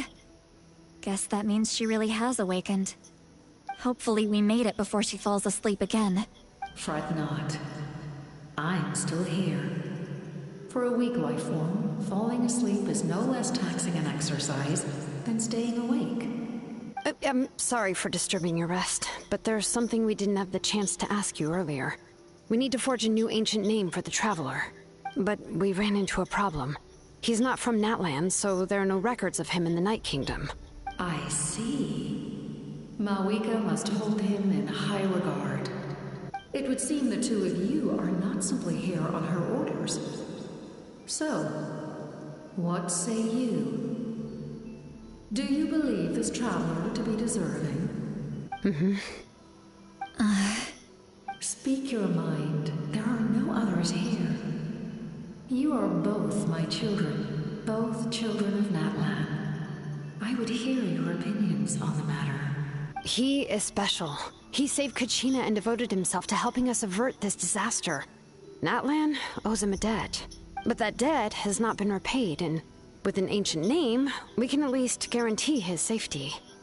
Even though that guarantee will come at the cost of your own life? Yes. So, it's true. Forging an ancient name consumes the life of the craftsman. Forging an ancient name is an act of creation. It involves taking disparate concepts throughout the Night Kingdom and condensing them into a heroic epic. But it takes time for the new concept to be integrated into that realm. If the ancient name is like a seed, then the life of the craftsman is the outer shell, serving as its protection. Once that process is complete, the seed will sprout, and having served its purpose, the outer shell will gradually disappear. Forging an ancient name is no easy task, and creating one for an outlander makes it even more challenging. Still, if you're here, that means your mind is set. Yes, because I believe forging this name will be well worth it. We don't know how long we'll be able to hold back the abyss or what the final price of averting this disaster will be. If giving up my life means that all the people of Natlan can have a future, then the sacrifice is practically negligible. Even when I'm staring death in the face, I don't think I'll regret this decision. I bear the name Baraka. This is a part of my duty. I understand. The chance may be exceedingly slim, but you still want to seize it, because this could be the final step to victory. And you, Sidlali, the anxiety you feel, it's because you saw something, yes? Something you were not meant to see. So, you know about that too. What is she talking about? I've had concerns for a long time. Malika's plan needs too much time, and too many things can go wrong. The Masters of the Night Wind have a ceremony that can be used to glimpse the future. It's just... using this power on the Pyro Archon has always been seen as a taboo. And you did it anyway? What did you see? Death. Oh. A key part of Malika's plan is using the 6 heroes to release the power Xbalanque obtained from the ruler of death. Considering its origins, the price of using that power is death. You're saying Malika is going to die in this war against the Abyss? Yes. I can't just ignore what I saw. That's why I need the Traveler's power. I need the power of a Descender. Don't forget, Sidlali. Even if it may seem like someone is fated to die, the nature of death and fate are different. Fate indicates what will happen in the future. The time, manner, and place are all predetermined. But death is different. Death is a rule. The ruler of death's power will allow Malika to triumph over the Abyss. But she must offer her own life in the process.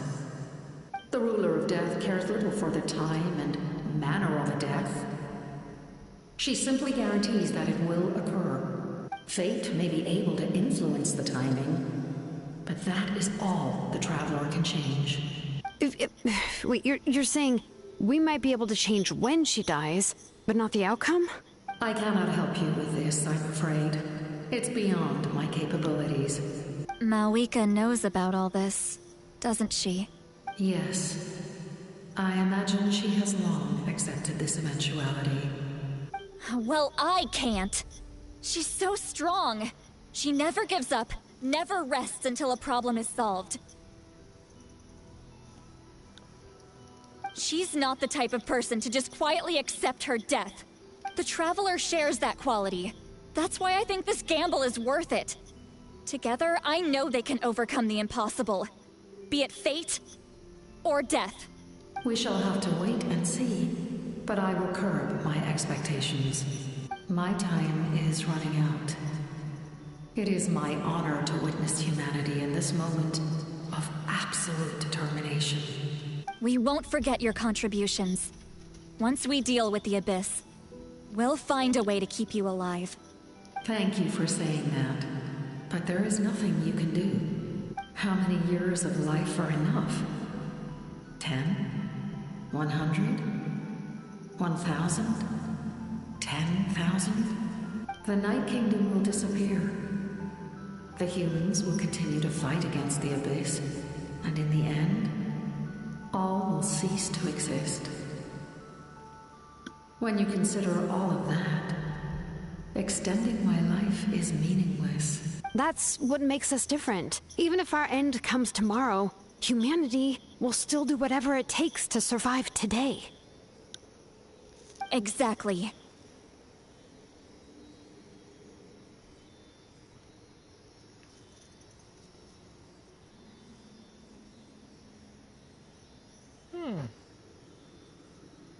Not as bad as I thought it was gonna be. I'm kind of surprised. Sorry. Times like these always fill me with admiration and reinforce my commitment to the mandate I shoulder. My creator was right in esteeming you as special above others.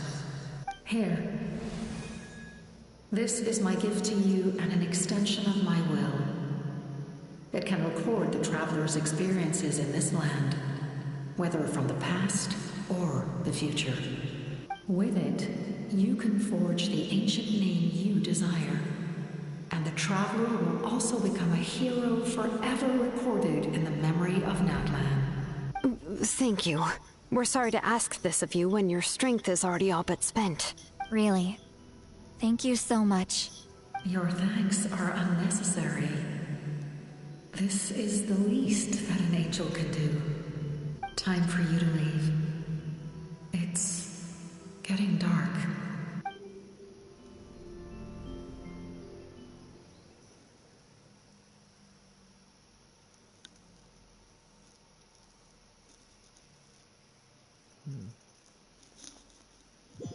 Well, we're gonna get our ancient name. I can't sleep with all the noise outside. Forget it. Let's go check it out. Again? With this? I thought this was the end of the Archon quest. I'm kind of glad they aren't leaving me on a cliffhanger entirely.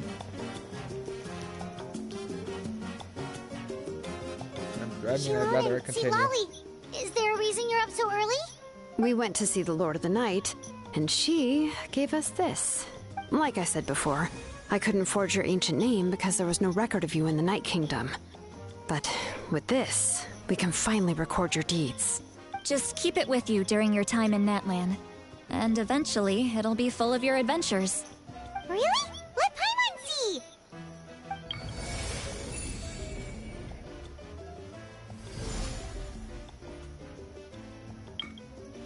Oh shit.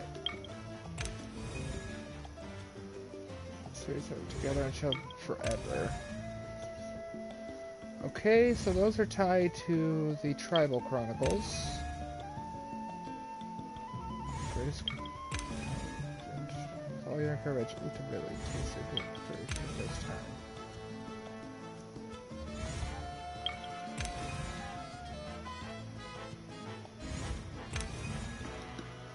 This world.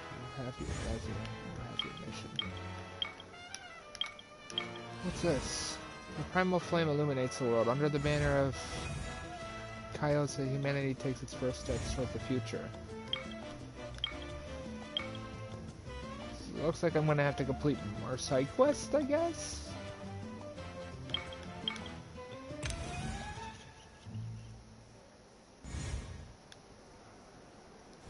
Whoa, it's the two of us! And a sun in the middle! Oh, and that must be... Kachina? It's not a concrete medium. It reflects the Lord of the Night's will, and shows what she wants you to see. Well, in other words, don't worry about its form. When you want to check the contents, just take it out and have a look.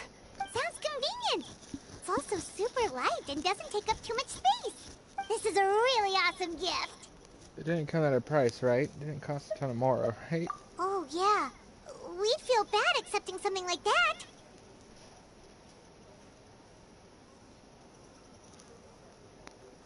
Oh, yeah, don't worry, you two. It's, you know, like you saw yesterday, aiding humanity is the Lord of the Night's mandate. She would have willingly reconstructed Natlan's ley lines at the cost of her own existence. She wouldn't ask anything in return for this. Exactly. Just take it. Well, if you say so. Oh, thank goodness you're here. The Abyss attacked again, and it's really bad. The monsters are everywhere. We need So your help. soon? We just fought them off. We can figure that out later. Let's go.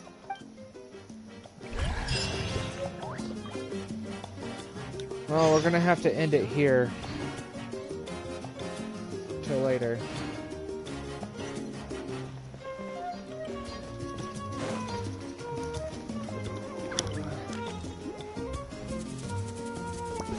At least let me pause real quick. I gotta do something.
back.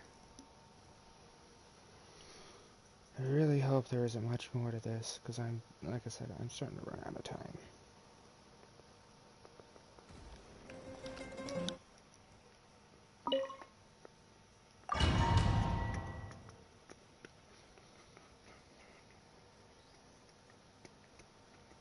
I wasn't expecting this to take me this long to get through. Maybe it wasn't.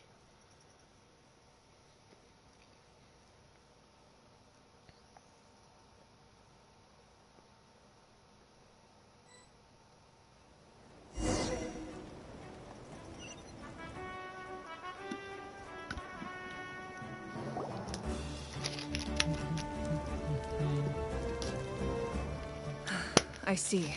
I'll send reinforcements to those 2 locations. This other one is too dangerous. I'll handle it myself. The remaining locations are remote with no inhabitants. Let's bring our warriors back and make sure they're careful on the retreat. Understood. I'll spread the word. We're here. What's going on? Kachina said the Abyss attacked again? Yes. It's not looking good. Our forces have always been able to handle the sporadic attacks, but now there are more monsters than ever, and the attacks are more frequent. What about the scale? What areas are they targeting? All of Natlan. Not just around the stadium, but even the remote areas of the Collective of Plenty are reporting attacks. Could this also be some kind of omen? If things continue like this... We won't last much longer, I know. What we're seeing now is the desperation of the Abyss. It knows we're only one hero short. I don't have the strength to fight it right now. This is its best opportunity and its final chance. You're saying we just have to hold out for as long as we can? It'll be a long fight. Our current focus needs to be on protecting civilians and conserving manpower. There are caravans and adventurers trapped in the wild. Many of our warriors have already left to rescue them, but they'll need reinforcements. Leave that to us. All right. Right away. Shilonen, Kachina, head to the camp near the Children of Echoes. Sitlali, you're needed in the Masters of the Nightwind. As an important figure in the plan, Auroron will stay here. Your tribe is too far from the stadium. Understood. I'll leave right away. I prepared a hot air balloon to take you where you're needed. Messengers from the Scions of the Canopy are traveling all around Natlan.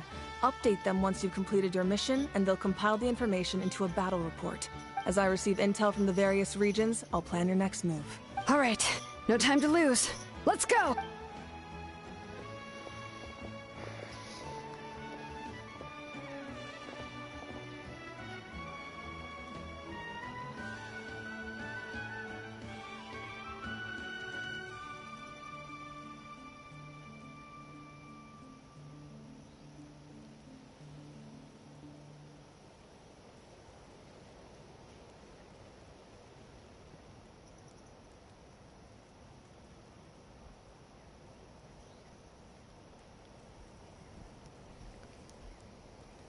Careful, everyone.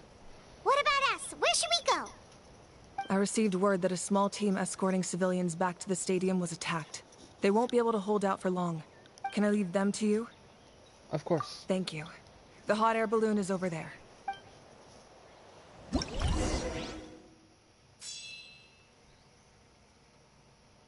All hotspots that require reinforcements are shown here. Okay. How much more is there? So what is this? Straight up a battle map? Don't know.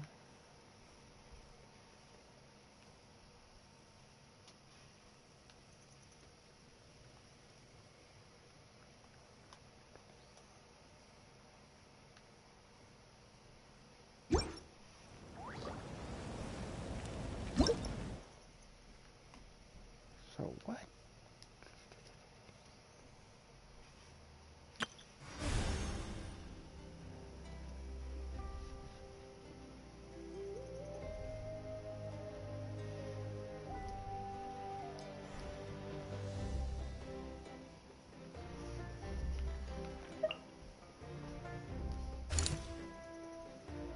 Just to go reinforce a location. Okay. There's a lot more than I was expecting.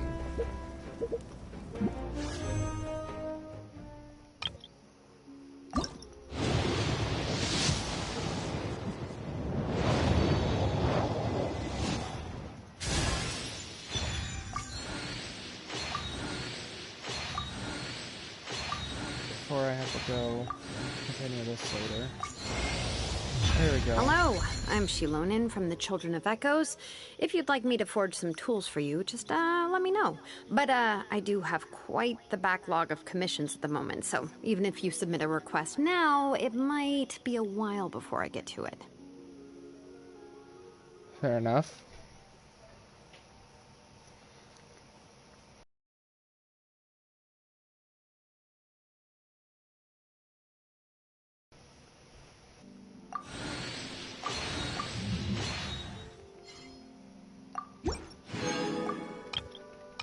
I would love to get Shiori, but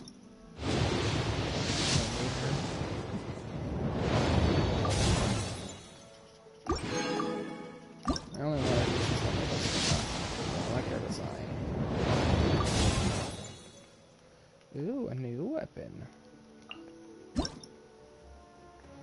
Mountain Bracer Bolt, huh? Huh, interesting. It's got world exploration benefits too.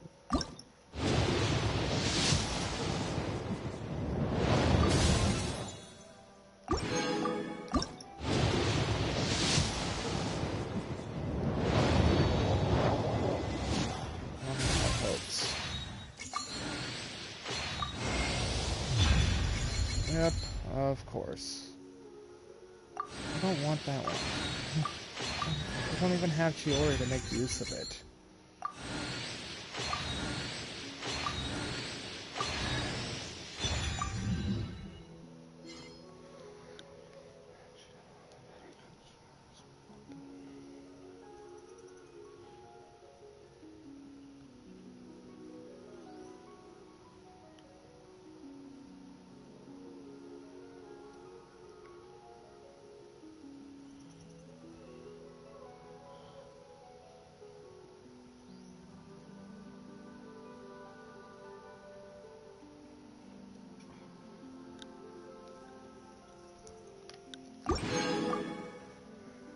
Is it going to benefit me at all? Like, really? Got it. Well, like I said, I gotta end it here, so...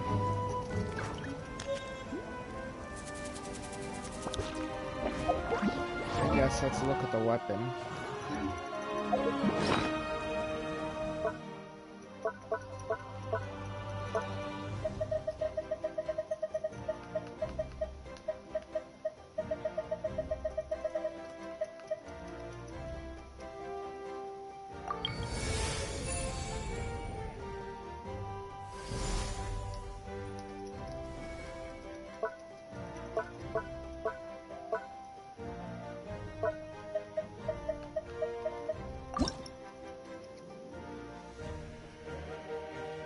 Attack damage is increased by 60%. Elemental skill damage is increased by 24%.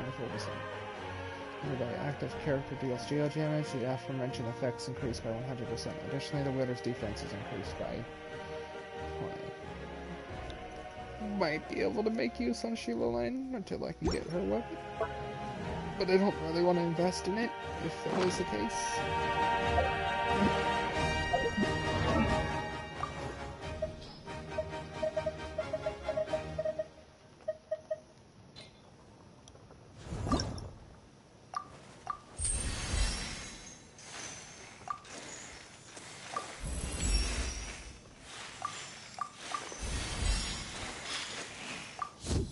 Silly. I only got 2 of the boss drops, so my boss is a pain in the butt to defeat. Do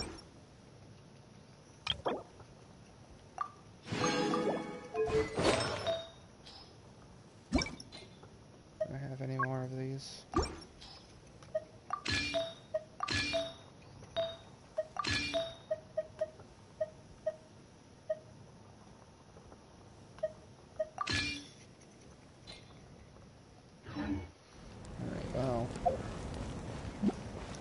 I guess I can go do this battle real quick. What is this?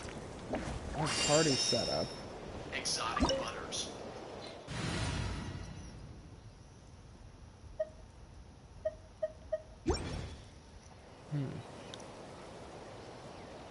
Yeah, I gotta end it though. I'm sorry. We'll continue. Guess I'll continue when I get back. Goodbye for now.